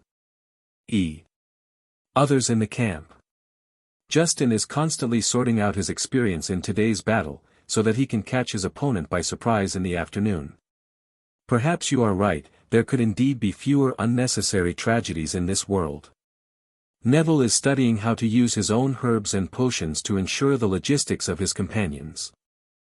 There is also a lively scene outside, with many students and parents coming and going. Those who are familiar with each other but not familiar with each other can sit together to eat lunch and discuss the possible development of the afternoon competition enthusiastically. The Weasley twins are perfecting the magic items they will use in the afternoon's offensive and defensive matches. Good afternoon, Professor Dumbledore. Shane turned his head and responded with a smile. Good afternoon. Dumbledore walked over slowly, and then stood side by side with Shane, also admiring the lively scene in front of him. From the first time I came to Hogwarts, this is the first time it's so lively here. Shane looked at the joyful scene in front of him, and he walked out of the camp with a smile after eating and drinking, Li Zhao, and wanted to take a walk. Dumbledore looked thoughtfully at the lively crowd. There were both wizards and muggles, but the conversation between them lost the natural barriers in the past and became more natural. On the other side, Hermione and Luna were being pestered by Arya to ask various questions about magic. Hermione looked helpless, while Luna always responded with a smile. The two were completely different. Locke is discussing Quidditch with Cedric. 3 gentlemen, Mr. Arthur, Mr. Granger, and Uncle Wilson, gathered together, laughing and talking about something. Aunt Julie, Mrs. Molly, and Mrs. Granger also formed a group, chatting away. The question of, women are beautiful. Humans are inherently emotionally complex creatures, but full communication between people can make people's emotions simpler. Shane said while looking at the bustling crowd, muggles and muggles, wizards and wizards, muggles and wizards, muggles and wizards, muggles and wizards, muggles melon and wizard. Do you understand the meaning of this sentence? Professor. Parents are also doing their homework. It seems you have met Mr. Calhoun. Bryce is an excellent Hufflepuff. He played Quidditch very well back then. I thought he would become a professional Quidditch player. Dumbledore sighed with emotion, but I didn't expect that I can't see him on the pitch again. We can choose fashion when we are young, but when we grow up, there will be many things that make us unable to control ourselves, unless you can give up enough things and endure enough pain. Indeed. Dumbledore nodded in agreement. To be honest, since you came to Hogwarts, you have allowed me to see many things that I have never seen before. I gradually feel that Tom seems to be no longer a worry for me. For the same person and thing, you may get a different answer from different angles. It's just that many people are blinded by his terrifying methods. Shane said slowly, and then turned to face Dumbledore. So Professor, is there anything special you came to see me for? From the look on Dumbledore's face just now, it was clear that he was most likely looking for him with something important, and he didn't think that he suddenly came to him, just to chat about Voldemort. Sure enough, after Shane noticed his intention, he heard Dumbledore say directly, as expected, I can't hide it from you. In fact, the reason why I came to you this time is. A few seconds later, Shane learned the purpose of Dumbledore's visit, and he was suddenly surprised. He frowned and confirmed again with a look of disbelief, Professor, are you sure you weren't joking just now? Yes, I'm sure. Dumbledore nodded expressionlessly. Okay, I don't know why you suddenly want to do this, but I promise you. What time do you want to set at 900? During the summer vacation, I will let Fox inform you. The lunch break passed quickly. In the afternoon, as soon as the game started, the competition became extremely fierce. What the hell? There are still masters. Shane suddenly exclaimed, because as soon as he returned to his exclusive viewing position, he saw that in addition to his own arena, the other 4 colleges suddenly started taking turns to attack crazily, directly driving the people from Fairy Tale away from him. The arena. I saw that in the Gryffindor arena, because George's spiritual magic has not yet matured, it is difficult for him to multitask when controlling his own props. Once he faces 2 intensive attacks, others you won't be able to react directly.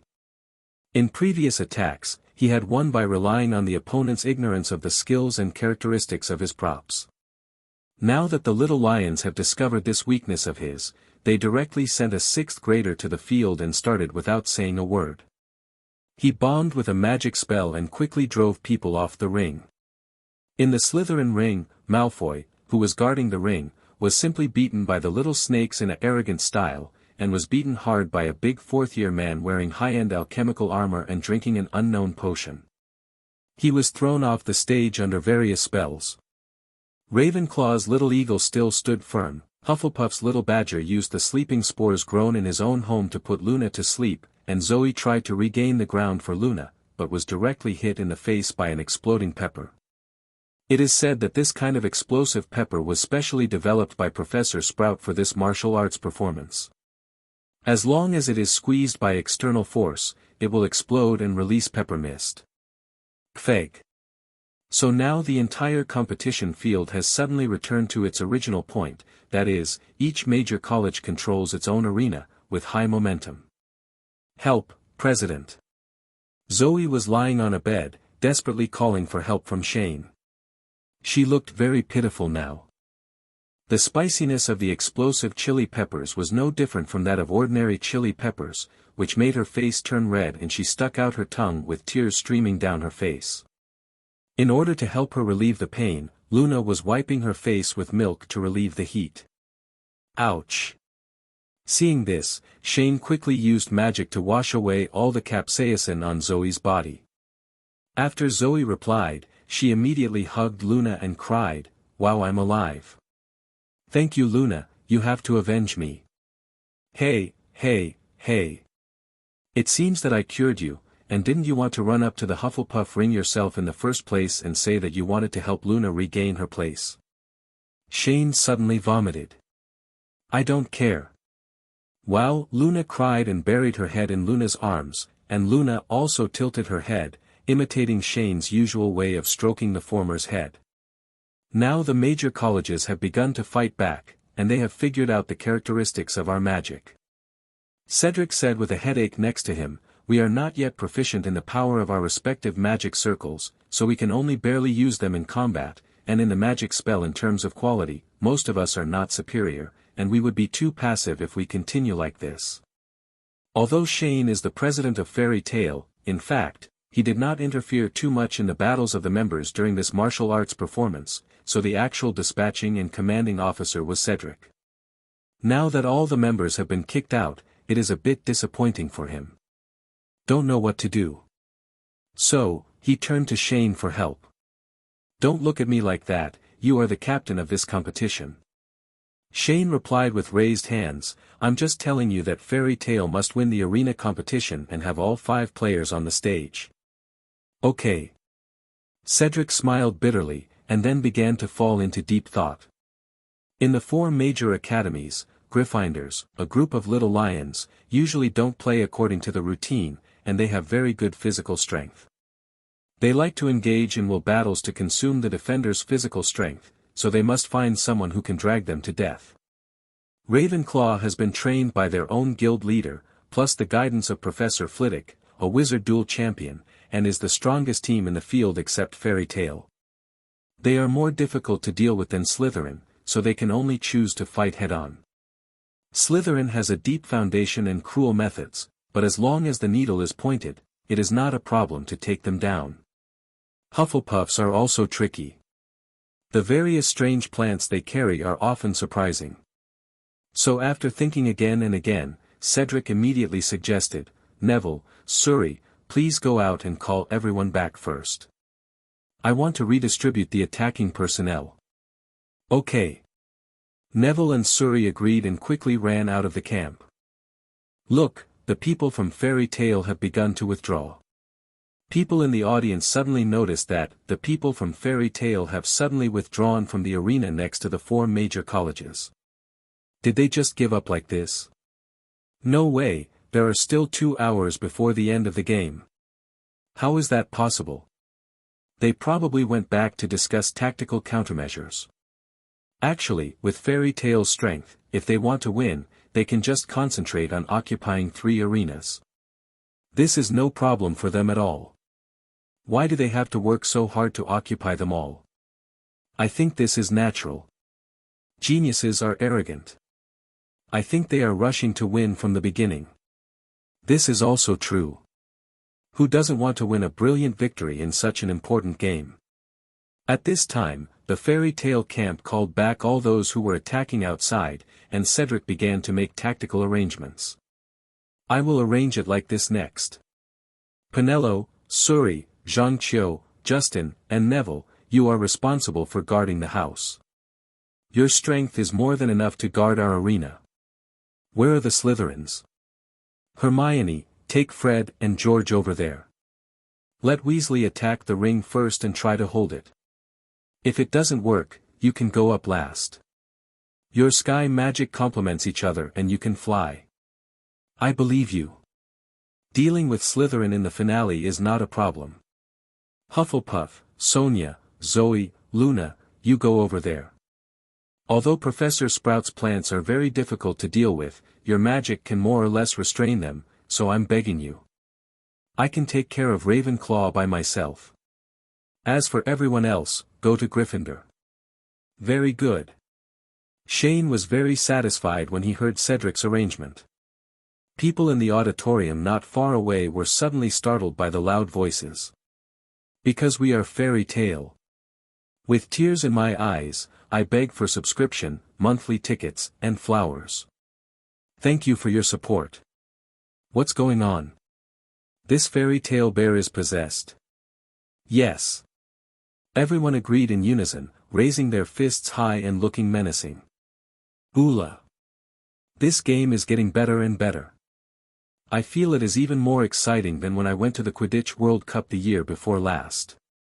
Don't argue anymore, the game has begun. It's more exciting than the Quidditch World Cup.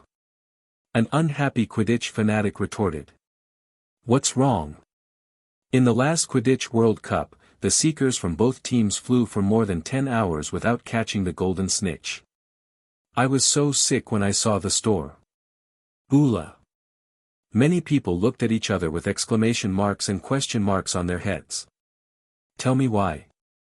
He stepped forward, took out his pocket watch from his pocket, looked at it, and then began to face everyone and said, "There are less than 2 hours before the end of the game. I ask you to win all 5 arenas within this time. Are you confident that we will win the game?" I saw that the first one to suffer was Slytherin, the attacker, Fred Weasley, Fairy Tale. But I still don't think it's as exciting as Quidditch. The tactics must have been laid out. Look at the expressions of the students from the 4 major colleges below. They are already getting nervous.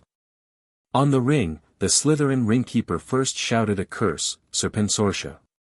The wand flashed a burst of sparks, and a poisonous snake quickly rushed towards Fred. Fred didn't panic at all when he saw this. He quickly controlled the puppet in front of him to spray out continuous fireballs to turn the poisonous snake into charcoal. Then the puppet's hands and feet split apart, split into 4 directions and rushed towards the opponent. Faced with attacks from all directions, the Slytherin ring guard didn't know which one to block for a moment. As a result, his hands and feet were suddenly strangled, and he was directly controlled by Fred and thrown off the ring. The so-called alchemy on his body armor and potions are of no use at all. Fairy Tale has indeed figured out a way. As long as the 2 Weasleys control their alchemy dolls, they can directly avoid Slytherin's unique advantages. Anyway, they will lose as long as they fall off the ring. Yes, that Weasley has learned to be smart. He is afraid that the other side will do what the Gryffindor did, using a powerful wand to blast away, leaving only the puppet's hands and feet to go out, leaving the body to protect himself. But I'm afraid I can't last until the end of the game. Slytherin people are not fools. They can definitely think of ways to deal with it. And just throwing people off the ring will not consume Slytherin's combat power at all. What is Fairy Tale thinking? I'm afraid it's because of the girl in the audience. She was guarding the Fairy Tale ring for a while, and she knocked 2 people out of the ring in less than 2 minutes. It was so terrifying. Is this awesome? At the same time, in the Gryffindor arena, the little lion responsible for attacking was extremely angry. He looked at the semicircular shield made of solid rock in front of him, and immediately shouted shamelessly in his heart, "Ronald Weasley, you coward. Come out of this B****************** D's shell quickly, and let's fight it out in an upright manner." "I'm sorry, Rogers." Ronald replied calmly while hiding in a stone house made with rock magic. He decided to adopt a turtle strategy after defeating his opponent in the previous round. "My mission is to hold you back. To be honest, you should be glad that you are facing me now. If Ginny comes up, you may have to find Madame Pomfrey." He didn't lie. Ginny practices super advanced destructive magic, Crash. This magic is extremely unstable. Although Shane has been personally guiding her to practice, the time is too short, so Ginny can only do it now. To not passively destroying certain items in daily life. And just when the little lion was worrying about how to pry open Ronald's turtle shell, there was an eerie silence in Ravenclaw's ring. "Professor Flitwick, what should we do now?" A hawk looked at his professor with a troubled expression. "The other party is alone, but there is nothing we can do now." Bang! Another little eagle flew down from the ring and hit the grass. That's right, as the vice president of Fairy Tale, Cedric is a skyscraper practitioner. This magic that specifically targets the spiritual aspect can be derived from many different applications of magic. Just like now, Cedric stood in the middle of the ring with a wand and an expressionless face. He had brought the entire ring into his domain, and anyone who entered would inevitably be hit by strong sleepiness and faint. Just now, 3 fifth-grade students had fallen asleep in Huhuda. The little eagles had been yelling for a long time before they could barely wake them up. At the same time, they could not think of any good way to deal with them on the ring. That person. Professor Flitwick frowned and looked at Cedric on the stage, and then looked at the empty space behind him. Then he pondered for a while and then began to say, "First grade to 5th grade, please take turns to line up. I will give you additional. The awakening spell can last as long as it lasts, even if you can only use one spell. There is only one person in Diggory, let's fight a war of attrition with him." Okay. The eaglets agreed immediately, and then the 1st graders took the lead, and the 5th graders planned to take turns to consume Cedric in the finale.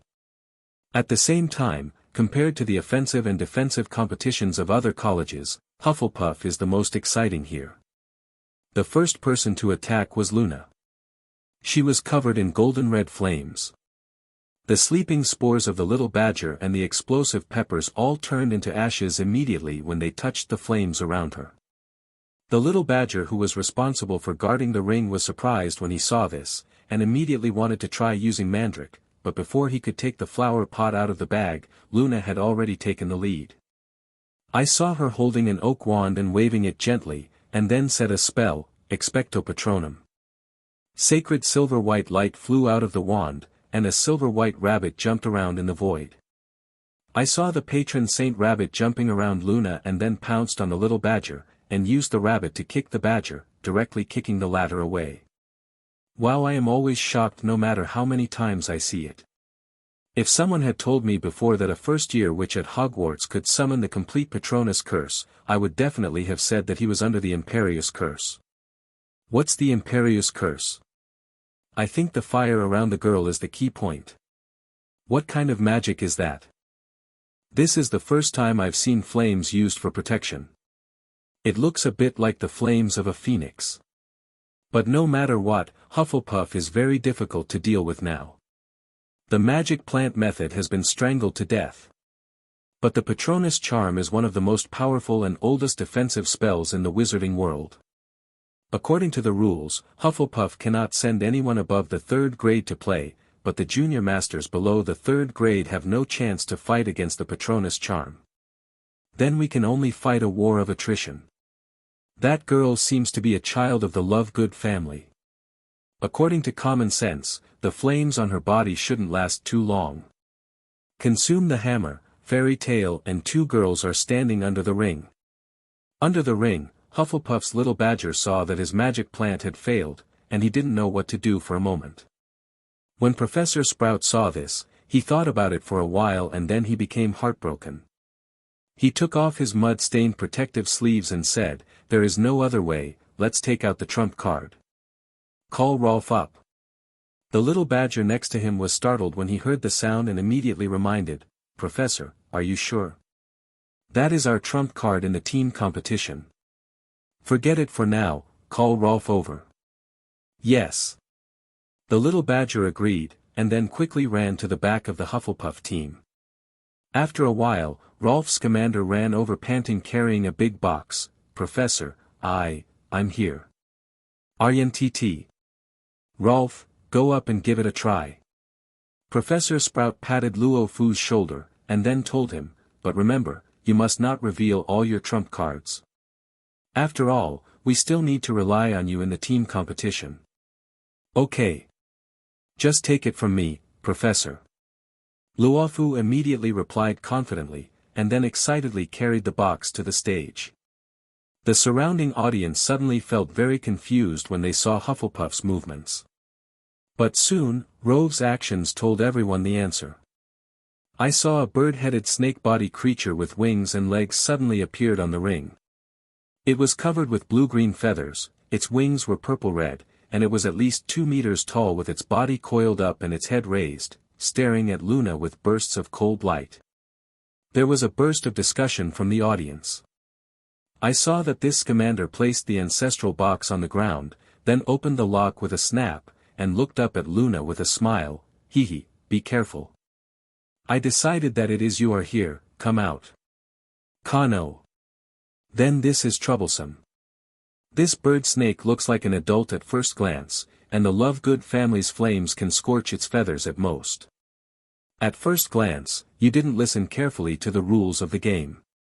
Except for those spells that can cause death and permanent disability, you are not allowed to use them. Any other means can be used. Oh! My God! Hagrid, who was not far away, suddenly became very excited when he saw this creature, and couldn't help but exclaimed, "This is a bird snake, so beautiful." On the ring, Luna was tilting her little head and looking at the bird and snake in front of her with interest. She was not panicked at all. She was extremely curious about this magical creature that she had never seen before. After listening to Rove's words, Luna suddenly blinked her eyes, thought for a moment, then turned her head and looked to the side, casting a look at Shane for advice. "Miss Lovegood, do you still want to fight?" Love stood beside Cano triumphantly. In his opinion, he already had a chance to win. They were a little confused. The third-grade student had been beaten away by the Lovegood girl just now, and now there was a first-grade student. How should they be beaten? The bird snake usually feeds on house mice and birds.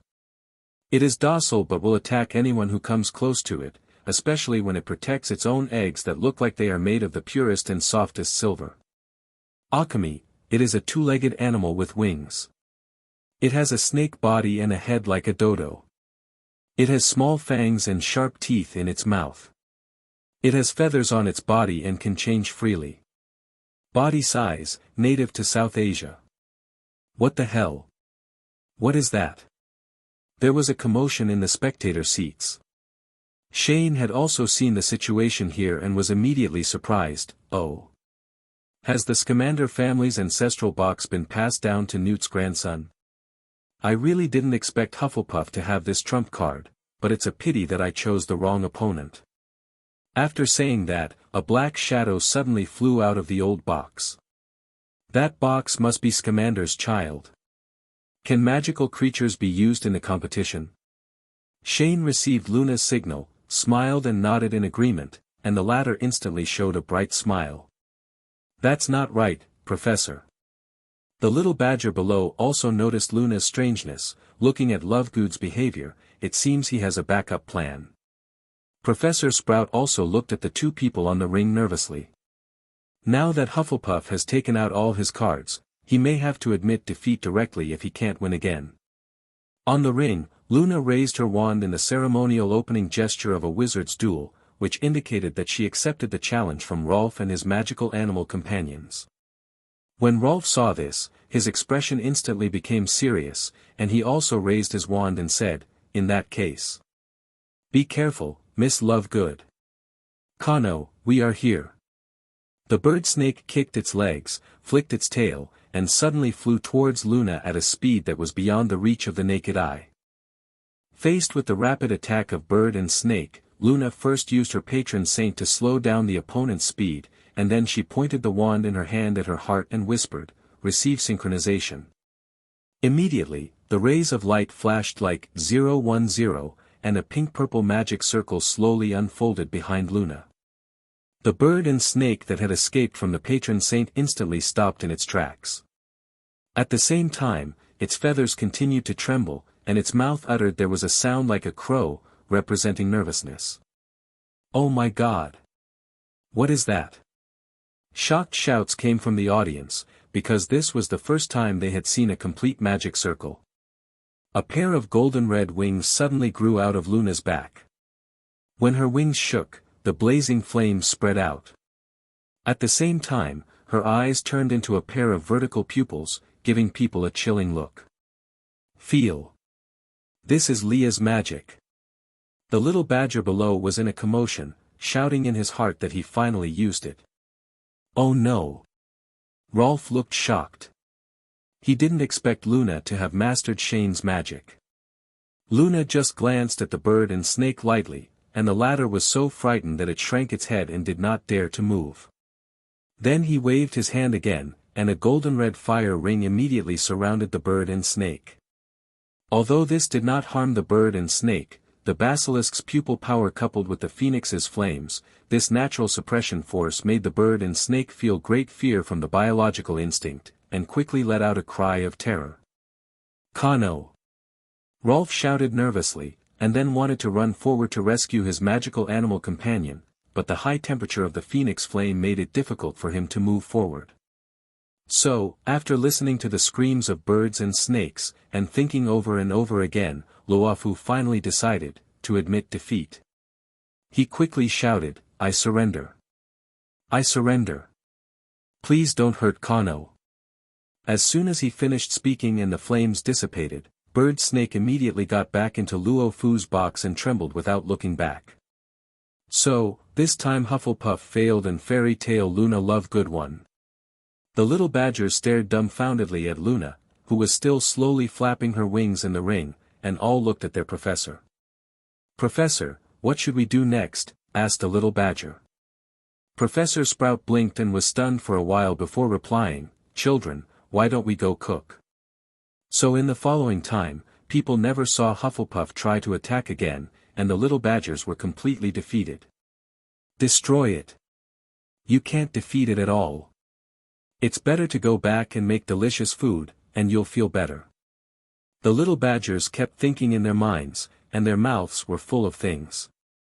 At the same time, Luna's display of the complete power of the magic circle immediately caused an uproar. What kind of magic is that? Why have I never seen it before? It looks like a magic spell or some alchemical rune, but spells and alchemy are not like this. Is it some very ancient magic? Shane Dolea has the heritage of both Ravenclaw and Slytherin. It's possible, otherwise there would be no way to explain the origin of this magic. I asked you, are you paying attention to the wrong place? Didn't you realize that Lovegood's use of this magic actually gave her the power of magical creatures?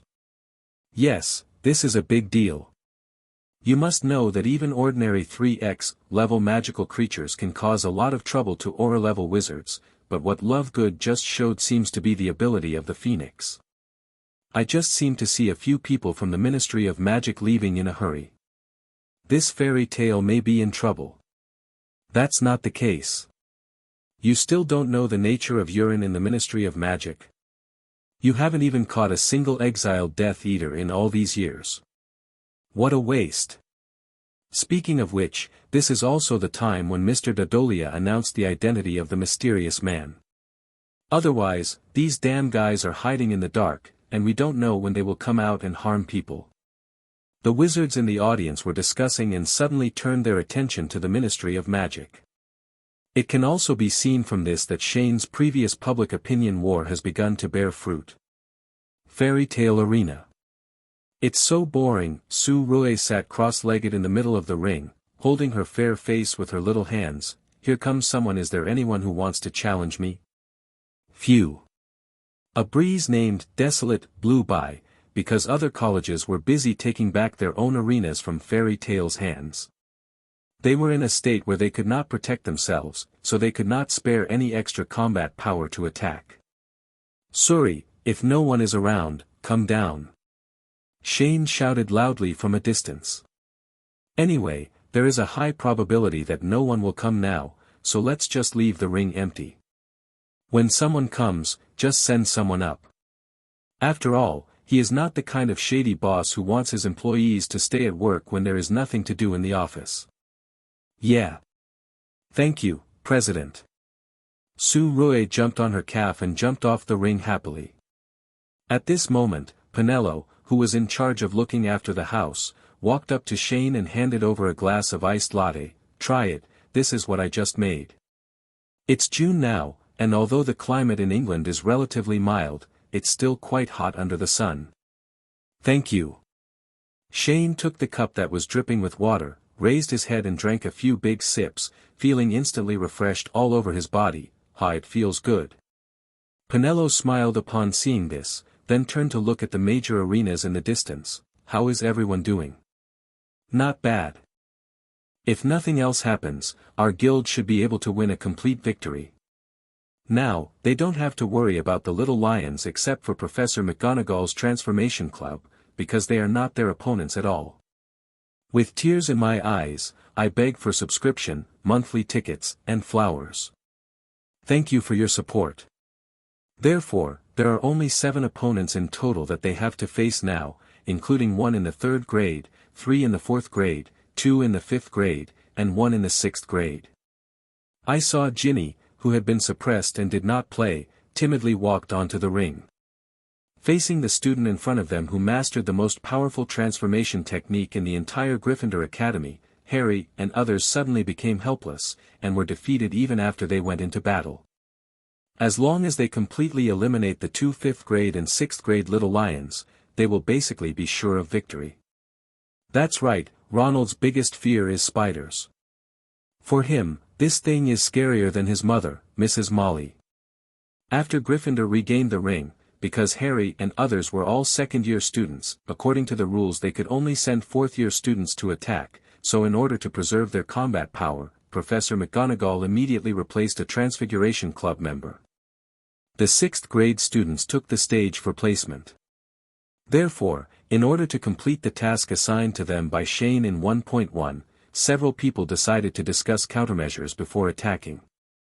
Because she heard a hint of helplessness in Shane's tone just now, and she had known Shane for so long that she rarely heard him use uncertain words when speaking. Penello looked in the direction of his finger, and a few drops of cold sweat suddenly broke out on his head. Should it? Is the attack in which arena not going well? Penello suddenly felt confused. In the Gryffindor arena, the Little Lions sent out their academy's ace fighting force. Several members of Professor McGonagall's Transfiguration Club directly transformed an item into a troll using the Transfiguration spell. Several large wooden clubs smashed Ronald's turtle shell. When everyone in the audience saw this operation, they immediately turned their attention here and wanted to see how this seemingly soft and frail girl would behave. Moreover, because of the betrayal of the traitor, Percy, the little lion who was responsible for the attack on the stage transformed the giant monster into an acromantula, which directly scared Ronald and fainted. Mrs. Molly took the telescope and saw that her daughter was actually on the stage. The expression on her face was stunned, and then she suddenly murmured, "Oh, may Merlin bless you." So after thinking about it some more, Harry and others finally decided to use a big killer weapon. Shane sighed and pointed in the direction of the Gryffindor arena in the distance. "My dear, actually you don't have to worry. Even though Ginny is only in the 1st grade this year, she..." Mr. Arthur, the narrator, also wanted to comfort his wife, hoping that the latter would not worry too much about his little daughter. But unexpectedly, Mrs. Molly immediately rolled her eyes at him and said, "I'm not worried about Ginny, I'm worried about the child opposite her. In the past half a year, she has been I have forgotten how many times I have used, reparo, at home." At the same time, Shane also threw a spatial anchor on the 6th grade little lion just in case, so that he would not be directly split into squares later. Game start. The little lion responsible for guarding the ring did not relax his vigilance at all when facing Ginny, but his expression became more solemn. Because just now he also saw the Hufflepuff arena next door. Luna Lovegood, who is also a first-year student, easily scared away a 4X level bird snake. So now that Ginny is suddenly sent here, there must be many unknown secrets in it.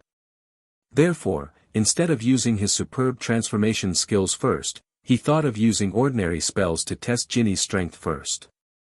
Fire blazing incendio. The basketball-sized fireball went straight towards Ginny. Ginny was a little nervous when she saw it, but she quickly activated her magic to defend herself. She pointed her wand forward, and there was just a flash of white light. The fireball was suddenly divided into several squares about 1 meter in front of her, and then dissipated directly from the place. What?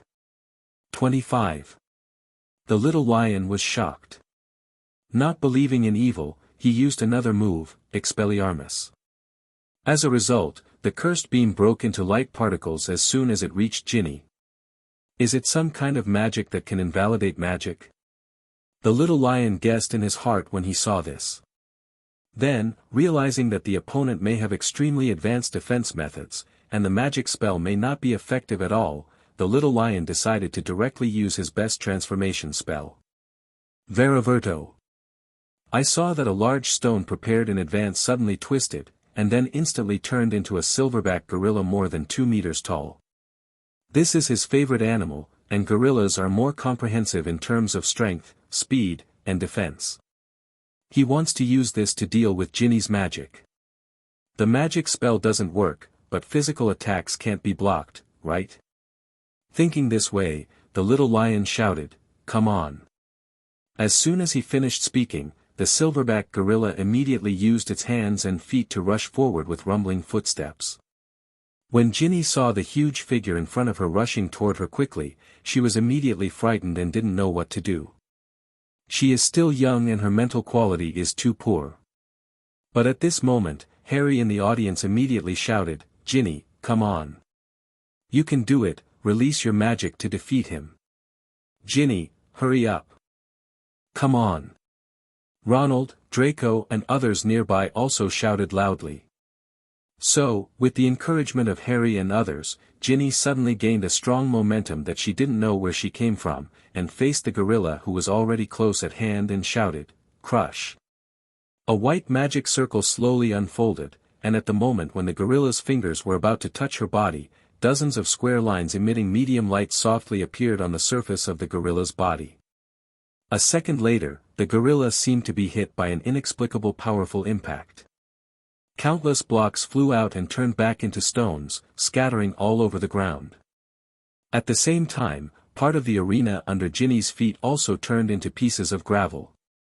This was the result of being affected by the unstable power of Crush just now. Nice. Harry and the others cheered in the audience, but Ginny's opponent was crushed by Crush. The power was so cold that they were frozen in place. When Ronald saw this, he quickly shouted to his sister, "Ginny, hurry up. Knock him off the ring." Upon hearing the sound, Ginny immediately raised her hand and used Expelliarmus, knocking the opponent away. As a result, Gryffindor failed to defend the ring again, and Harry quickly took advantage of the opponent's stunned opportunity to replace Ginny. Ginny's Crush is too unstable and we can't keep her on the stage. The consequences will be disastrous. The audience watching Ginny's performance were immediately stunned. I originally thought it was some kind of powerful protective magic, but I never thought that the strongest defense is actually offense. What kind of magic was that just now? Defindo to pieces, or reducto to pieces? I don't think so. Have you ever seen anyone use these two magics to cut something like cheese?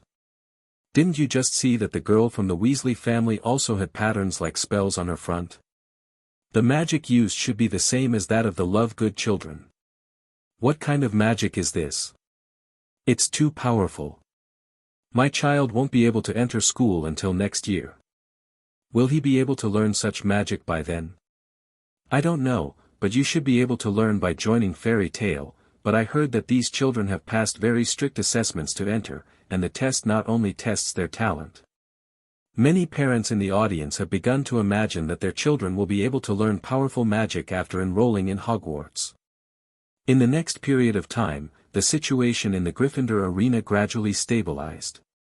Anyway, if there's anything that can't be solved, go to Ginny, and Harry and the others can do the rest themselves. So until the evening, the sunset was like a fire, and the game was coming to an end. Everyone present was waiting for the signal that the game was over. The winner had no chance of hanging on. It's almost over. Shane took out his pocket watch and looked at the time on it.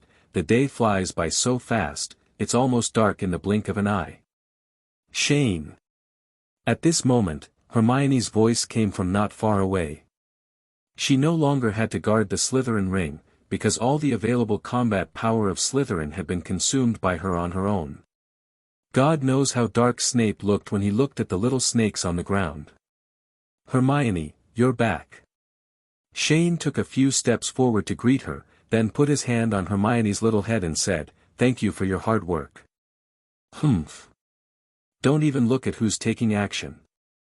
Hermione looked proud. I broke all the alchemical armors on those Slytherins. Let's see if they dare to look at people with their nostrils in the future. By the way, you're the one who can fly, right? Shane teased with a smile. What he meant was that Hermione herself was the one who really looked at people with her nostrils. If she was flying in the sky, where would her nostrils be pointing toward the ground? What did you say? Hermione's face suddenly darkened, and she wanted to raise her little fist. Upon seeing this, Shane quickly comforted him. It's nothing, our Hermione is the most powerful. After saying that, he pinched his smooth face. Hermione's face turned red and she became a little angry. She suddenly grabbed Shane's clothes and started to say, Luna just said that you taught her Patronus charm. Yeah, what's wrong? Shane nodded and replied, then looked confused. At the end of last semester, she helped me find clues to the Slytherin inheritance, so I agreed to teach her the Patronus charm. Then I want to learn too. Hermione, to be honest, you don't have the talent to learn this Patronus charm. I don't care, you have to teach me. Okay, I'll take the time to teach you during the summer vacation. 17. Shane agreed helplessly, and Hermione's face immediately showed a happy and proud smile. Tick-tock. Tick-tock. Tick-tock. The hour and minute hands of the pocket watch in his hand ticked, and eventually they formed a vertical line.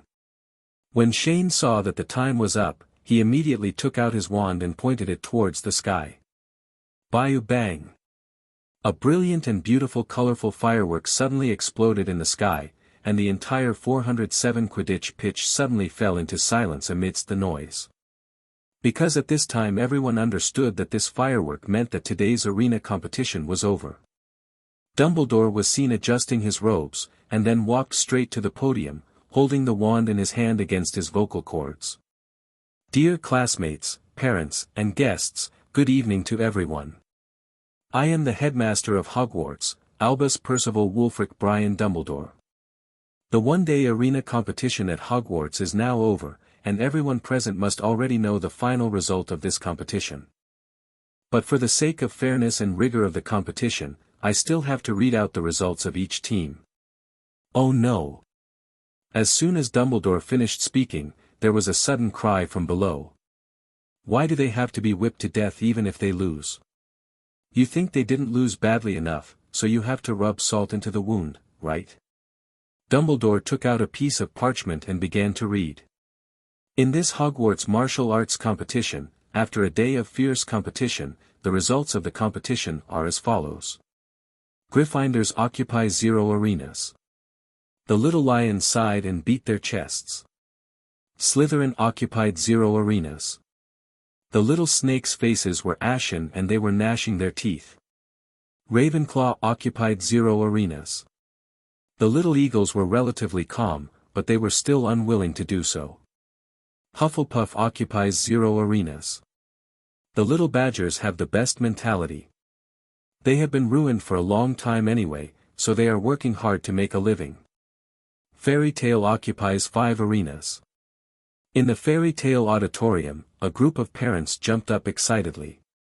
So I announce that the final winner of this Hogwarts arena is Fairy Tale, and they will receive the trophy and 10,000 gold galleons. Oh! After hearing the final result, the audience burst into warm cheers and applause. Everyone present was impressed by Fairy Tale's performance today and felt that they deserved such achievements and appreciation. Immediately afterwards, beautiful fireworks bloomed in the sky, and a large pattern of fairy wings suddenly reflected in the dark blue night sky. At the same time, the flag of the Fairy Wing House was flying throughout Quidditch. Cedric took the Fairy Tale crowd to the stage to receive the award. Reporters from dozens of magical media rushed forward frantically, scrambling to take photos there. After receiving the award, each member was pestered by reporters for interviews. At this point, the first day of competition at Hogwarts is over. Tomorrow is a day of rest and preparation. The little wizards who have participated in the competition for a day can finally breathe a sigh of relief and have a good rest. F3. Cheers. In the evening, after all the matters related to the competition, receiving awards and interviews were completed, all members of Fairy Tale and dozens of their parents gathered together to hold a banquet in the open space in front of the Fairy Mansion. I saw that the Swintons were excitedly promoting how proud they were to be Shane's parents, but they looked like they had drunk too much. Mr. and Mrs. Granger came over specially with butterbeer to thank Shane for teaching Hermione so well. After that, Neville's grandma held Shane's hand. While thanking him, she kept talking about Neville's changes over the past year, saying that her grandson was much stronger than before. After accepting the adults' thanks one by one, Shane sat on a deck chair and ate barbecue comfortably. To be honest, it had not been so lively in a long time. In the past, in Aslant, Fairy Tale would definitely hold 1 or 2 banquets every year, especially at the town-wide celebration in Magnolia Town. There would be parade floats at that time, which was the most happy and lively time. Looking back now, it was a long time ago. I wonder how the guild members are doing now. Have they been liberated from the seal of the fairy ball? And just when Shane was recalling bits and pieces of the past, Cedric suddenly walked over. He sat next to Shane, made sure there was no one around, and then said, "President, there are some things I think it is necessary to tell you. Did someone from the Ministry of Magic find your father?" Seeing Cedric's troubled face, Shane actually guessed what he was going to say. "President, how did you know?" Cedric was a little surprised, but he quickly realized that this is a matter of course, isn't it? Today Fudge has been looking for opportunities to get close to me. After Luna showed the magic circle today, some of the people around him disappeared. Shane said calmly and smiled, "You said before that your father is a magician. You are an employee of the Department for the Management and Control of Magical Creatures of the Ministry of Magic, and you are the Vice President of the Guild. It was something that the Ministry of Magic wanted to use your father's place as an entry point to make an issue. Once the power of the magic circle is revealed, it will definitely be peeped by others, not to mention a rights organization like the Ministry of Magic. They will never allow an unknown powerful force to be outside their control." "I'm sorry, President." Cedric looked a little ashamed. He felt that he and his father had brought trouble to the guild. "What are you apologizing to me for? From the day I taught you the power of the magic circle, I expected that such a day would come." Shane couldn't laugh or cry when he saw this, and comforted him at the same time. "Cedric, you remember. We are the Wizards of Fairy Tale, and the guild rules are second to none. From the moment we join the guild and are engraved with the Fairy Tale emblem, we are all family to each other. We support each other, rely on each other, and trust each other. So, don't have any psychological burden.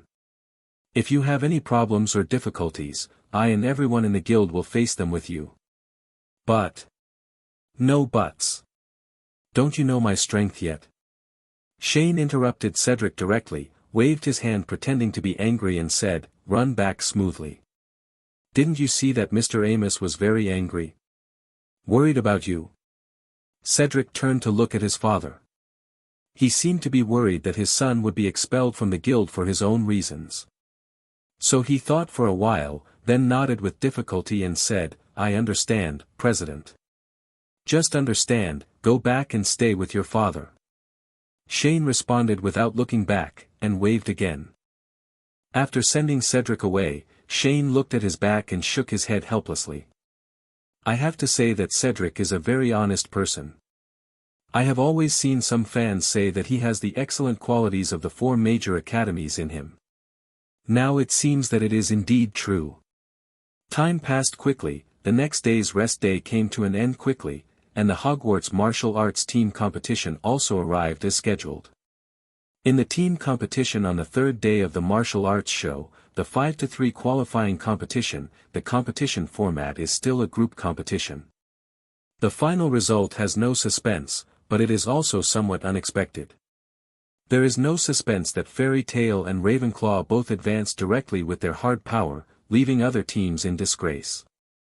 To everyone's surprise, Hufflepuff actually defeated the Lion and the Snake and successfully advanced to the finals of the team competition. The process is like this. Originally, among the 3 houses of Gryffindor, Slytherin, and Hufflepuff, everyone was optimistic that Slytherin would be the most likely to qualify. After all, their background and talent were there. But it happened that in this big martial arts show, Hufflepuff had a bug-like existence, Rolf Scamander. The ancestral box in his hand almost made Ravenclaw's little eagle overturn. Fortunately, this school year, Shane temporarily took over as the professor of defense against the dark arts. The eaglets received a high degree of theoretical and practical teaching, and had a basic understanding of the characteristics of various magical animals, so they had a chance of winning. In the promotion match on the third day, Hufflepuff showed his trump card as soon as he came on the stage. Although he lost to Fairy Tail and Ravenclaw, the little badgers relied on the magical creatures in Ravenclaw's hands to win in the subsequent competitions. Almost sweeping Gryffindor. Originally, Gryffindor, the strongest team composed of 7 little lions, was not without its strength to fight against Rolf's magical animals. But no one expected that there was an invisible beast among Luf's pets, which caught them off guard. During the game, the little lions didn't even realize what was attacking them, and they were quickly thrown out of the ring. Game Over made the whole Gryffindor school yell and throw their wands in anger. After winning against Gryffindor, Hufflepuff fell into a tough battle against Slytherin. Since Hufflepuff had exposed Rove's trump card in advance on the first day of the arena, all major colleges were on guard against him. Ravenclaw team competition members, Marietta Eichmo, Anthony Goldstein, Ivana Blanchard, Kitty A, Kitty B, Kitty C, substitute, Kitty D, substitute, 0. But the little badgers are not fools. Even though they know that their trump card is exposed, they have already expected that the major colleges will target them. Therefore, they had made preparations in advance, especially on how to deal with Snape, the potions master. The little badger's think tank was racking its brains. Friends, the author tried his best, but he really couldn't find the names of the senior students of Eagle Academy and Badger Academy, so he could only use A, B, C and D instead. I hope you can include more. The scene came to the Hogwarts Quidditch Stadium, which was packed with people just like the previous few days. Professor Sprout even went to great lengths to bring back Professor Sylvanus Kettleburn, the former professor of care of magical creatures at Hogwarts who was away from home and was also a Hufflepuff. The following is the list of participants for each team. Hufflepuff Team Competition members, Rolf Scamander, Megan Jones, Owen Caldwell, Little Badger A, Little Badger B, Little Badger C, substitute, Little Badger D, substitute. Therefore, as a master of potions, Snape naturally hurriedly prepared potions that could deal with magical creatures. So it turns out that snakes are a tough nut to crack for badgers. But the little snakes of Slytherin are not vegetarians. Their various tricks, as well as the various alchemy props supported by their rich family background, make everyone in Hufflepuff miserable. After Dumbledore's speech, the game was ready to begin. The commentator was still Jordan. In the center of the stadium, 4 golden snitches were broadcasting the real-time battle results, and the starting players of the 3 teams could be seen already appearing in the spring. Fairy Tail Team Competition members, Cedric Diggory, Hermione Granger, Penelope Cravat, Fred Weasley, George Weasley, Sonia de Oliveira, substitute, Luna Lovegood, substitute. At this moment it was already the 4th day of the martial arts show, the finals of the team competition. So, with the help of Professor Keltburn and Professor Sprout's knowledge of herbal medicine, the little badger fully protected Rolf's pets. As a result, the potions prepared by Snape were almost ineffective. But in the end, the little snake still couldn't defeat Hufflepuff's 4 guarantee 1 strategy, and lost at the hands of Rolf's magical animals. Jordan held a golden microphone and began to explain impassionedly. Dear friends, preparations for the Hogwarts Wizarding Performance Martial Arts Team Competition have officially begun, and all teams have entered the competition venue. The final venue for this competition is Wizard Canyon. It is a large inverted triangle of primeval forest. A 3-forked river divides the entire forest. If you want to win the competition, you must fight through this huge primeval forest. Shatter the red crystal guarded by the opponent, or eliminate all the opponents. Under the settings of Mr. Shane Dolea, there will be various plant fruits and magical animals with different functions in the Wizard's Canyon. Players must identify the good and bad of these animals and plants and use them as much as possible for themselves. So now, we can already see the starting members of the three teams starting from the spring and approaching the river area. On Ravenclaw's side, the 5 people headed by Ivana were advancing rapidly in a formation of 2 in front and 3 in back. The 2 people in the front took the lead and cast Armor Protection Protego on their bodies, and the 3 people in the back helped to provide cover and support. The 3-3 system taught by Shane before has become increasingly mature for the Eagles to use. The 5 eaglets stopped immediately when they arrived near the Three Forks River. They all spread out and hid in the grass and canopy of trees, lying in wait silently. On Hufflepuff's side, Rolf first released his 5 pets in the spring, namely, Cat Leopard, Invisible Beast, Bird Snake, Swamp Dig, and 10 extremely ed Thestrals. That's right, it's the Thestral, that magical creature that can only be seen after seeing death. It is Luo Fu's partner in the bottom of the box. He believes that no one among the young wizards in the competition will be able to see the Thestrals, and the Thestrals are very special creatures. They will not be afraid of other creatures, even if the opponent is a fire dragon or a snake. Monsters, phoenixes, etc., because no one has ever seen a scorpion that can be killed. Leaving Yi Chi at home to guard the crystal, Little Badger immediately began to implement his 4-guarantee-1 tactic. Then, like Ravenclaw, the 5 of them stopped walking when they advanced to the vicinity of the river. At this time, Rolf had also allowed the Swamp Digger to enter the river. Hufflepuff's team is all alive on land, sea, and air. As for Fairy Tale, the 5 starting players have all arrived at the riverside. It's so quiet. Fred looked at the wide river and the endless forest in front of him and sighed, "Cedric, what should we do next?" You and George first used the detection props to take a look at the situation in the water and on the other side of the river. Although the opponent's overall strength is not as good as ours, it is best to be cautious. Cedric took the telescope, observed it and then said. So immediately afterwards, Fred and George used seance magic to attach their consciousness to the 2 golden snitches. One dived into the water, and the other flew into the distant forest. In the river, the 2 transparent wings of the golden snitch merged into one, turning into propellers that stirred up waves of invisible waves in the water. Soon, the golden snitch encountered a green crab crawling slowly under the river. Huh? What is that? Fred couldn't help but be a little confused when he saw the appearance of the river crab. Did you find anything? Cedric asked. A big green crab, a species I've never seen before. I don't know if it's Scamander's pet. Fred replied, its movements are very strange.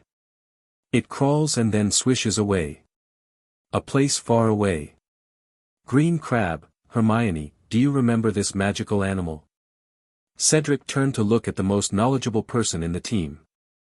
I'm sure there are no green crabs in the book, Fantastic Beasts, and where to find them. I guess they are the animals that Chong-En said in the canyon. Hermione thought for more than 10 years and replied. In that case. Fred, try killing that crab. Cedric gave the order decisively. Okay. Fred immediately smiled excitedly and immediately controlled the golden snitch to approach the river crab. After a while, the alchemical runes on the surface of the golden snitch glowed brightly, and the one-time magic spell stored inside was released, directly blasting the river crab to pieces. How is it? Cedric asked impatiently. The equipment is ready, there is a green crystal. Fred said, but I can't get it by myself, I need George's help. I didn't find anything here, tell me your location and I'll help you right away. George heard from the side that he needed help, and immediately controlled his golden snitch and rushed back. After a while, the 5 people got the green 4-sided crystal exploded by the river crab. This is a swamp dig. Hermione couldn't help but said when she saw a wood-like creature suddenly reflected on one side of the crystal. This should be Scamander's pet. Penelo guessed upon seeing this crystal should have a positioning function, but the range may be relatively limited, and it is most likely limited to rivers. Fred, George. Go find this swamp digger. This magical animal crawls in the mud at the bottom of the water. We should be able to follow the tracks and find Hufflepuff's people. Hermione immediately arranged an attack plan. Okay. The twins agreed in unison. In a short while, the two men controlled the golden snitch to find the swamp dug lying on the bottom of the river, and followed its footprints on the river bank, and successfully found the little badgers hiding in the bushes, concealing pollen to camouflage themselves. Found it! Fred shouted excitedly as he looked at the vigilant Rolf, who was surrounded in the middle. Are we going to kill them now? George was already gearing up. Are you too sure? Cedric asked. Leave it to us. Kfei, the twins looked at each other, and then each took out 2 large boxes from their own seamlessly stretched bags. Whitsunday. Opening the box, Fred and George performed seance magic on the contents together, and 2 light green magic circles slowly unfolded. After a while, hundreds of sparrows flew out of the box and flew straight into the sky. On the other side, Hufflepuff's little badgers are very calm. Luo Fu's invisible beast is now out to spy on the opponent's position. They dare not act rashly until there is no movement, lest they lose the initiative. But at this time, the little badgers didn't know that they had been exposed, and their opponents didn't want them to wait patiently like this. Suddenly, Megan Jones, a sharp-eyed member of the team, looked through the dense trees and suddenly noticed many small black dots hovering above their heads in the sky, and she suddenly had a bad feeling in her heart. Look, in the sky. Megan reminded in a low voice, there seems to be something wrong with those black birds. The other little badgers immediately looked up when they heard the sound. No, we didn't have these birds above us just now. Luofu frowned instantly. I think we are about to move. This group of birds cannot suddenly stop on top of our heads for no reason. There must be something attracting them. Got to them. Then let's go quickly. Maybe they are really coming for us. Owen said anxiously. After saying that, the little badgers immediately prepared to move. But at this moment, the black spots in the sky suddenly began to enlarge, and the sparrows were swooping towards the ground at an extremely fast speed. Go quickly. Megan noticed something strange in the sky and shouted. The little badgers ran away, no longer caring about hiding their location. No, these birds fly too fast. Luofu glanced at the sky and said. He immediately realized that their group might not be able to escape the attack range of these birds, so he immediately shouted, Kano, protect me quickly, us. The bird snake not far away heard the order and immediately jumped to everyone's side. It quickly grew in size and coiled into a ball. The 5 little badgers hiding under the wings of the bird and snake suddenly breathed a sigh of relief, but then Owen suddenly asked worriedly, Rolf, is it really okay for Kano to block us like this? It doesn't, will it hurt? Don't worry, it's no problem. Kano is an adult bird snake. Even an aura will have a hard time breaking down the defenses of its feathers and skin in a short time. Rove said confidently. Kano, what's wrong? Rolf immediately asked worriedly after hearing his partner's painful voice. But soon, reality suddenly began to slap him in the face. Countless explosions sounded around Bird Snake. Fred, George. As a result, countless chilly smoke was inhaled into the nasal cavity of the bird and snake, which immediately made it feel extremely painful, and its feathers began to tremble nonstop. Fred and George absorbed the little badger's previous experience in the ring. These sparrows contain high concentrations of capsaicin. In fact, although these so-called sparrow bombs look very weak, the red smoke released after they explode is the most deadly. George, Fred. Cough, cough, cough. What they think is that since they know that physical attacks are difficult to break through the defenses of magical animals, they can just enchant the bombs to see if you can withstand it. This is, ahem, what is this? But the strange thing is that the sound of the explosion is not very loud, not even as loud as the explosion of ordinary firecrackers. On the other side of the river, Fred and George were sweating profusely operating the suicide sparrow bomb they had spent all day making.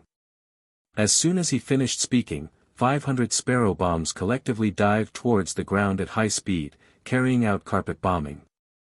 As the birds and snakes became manic and twisted their bodies involuntarily, the pepper smoke from outside also poured into the hiding place of the little badgers. Fred or George, are you ready? Art is an explosion. Bang! Bang! Bang! Hello everyone! As we wrap up this video, I want to share a quick note. I have a Patreon account. If you'd like to support me and enjoy on-demand audiobooks, you can become a Patreon member. Alternatively, you can check out my Google Drive link, which has 500+ novel audiobooks available through my Ko-fi or Patreon shop. I appreciate your support.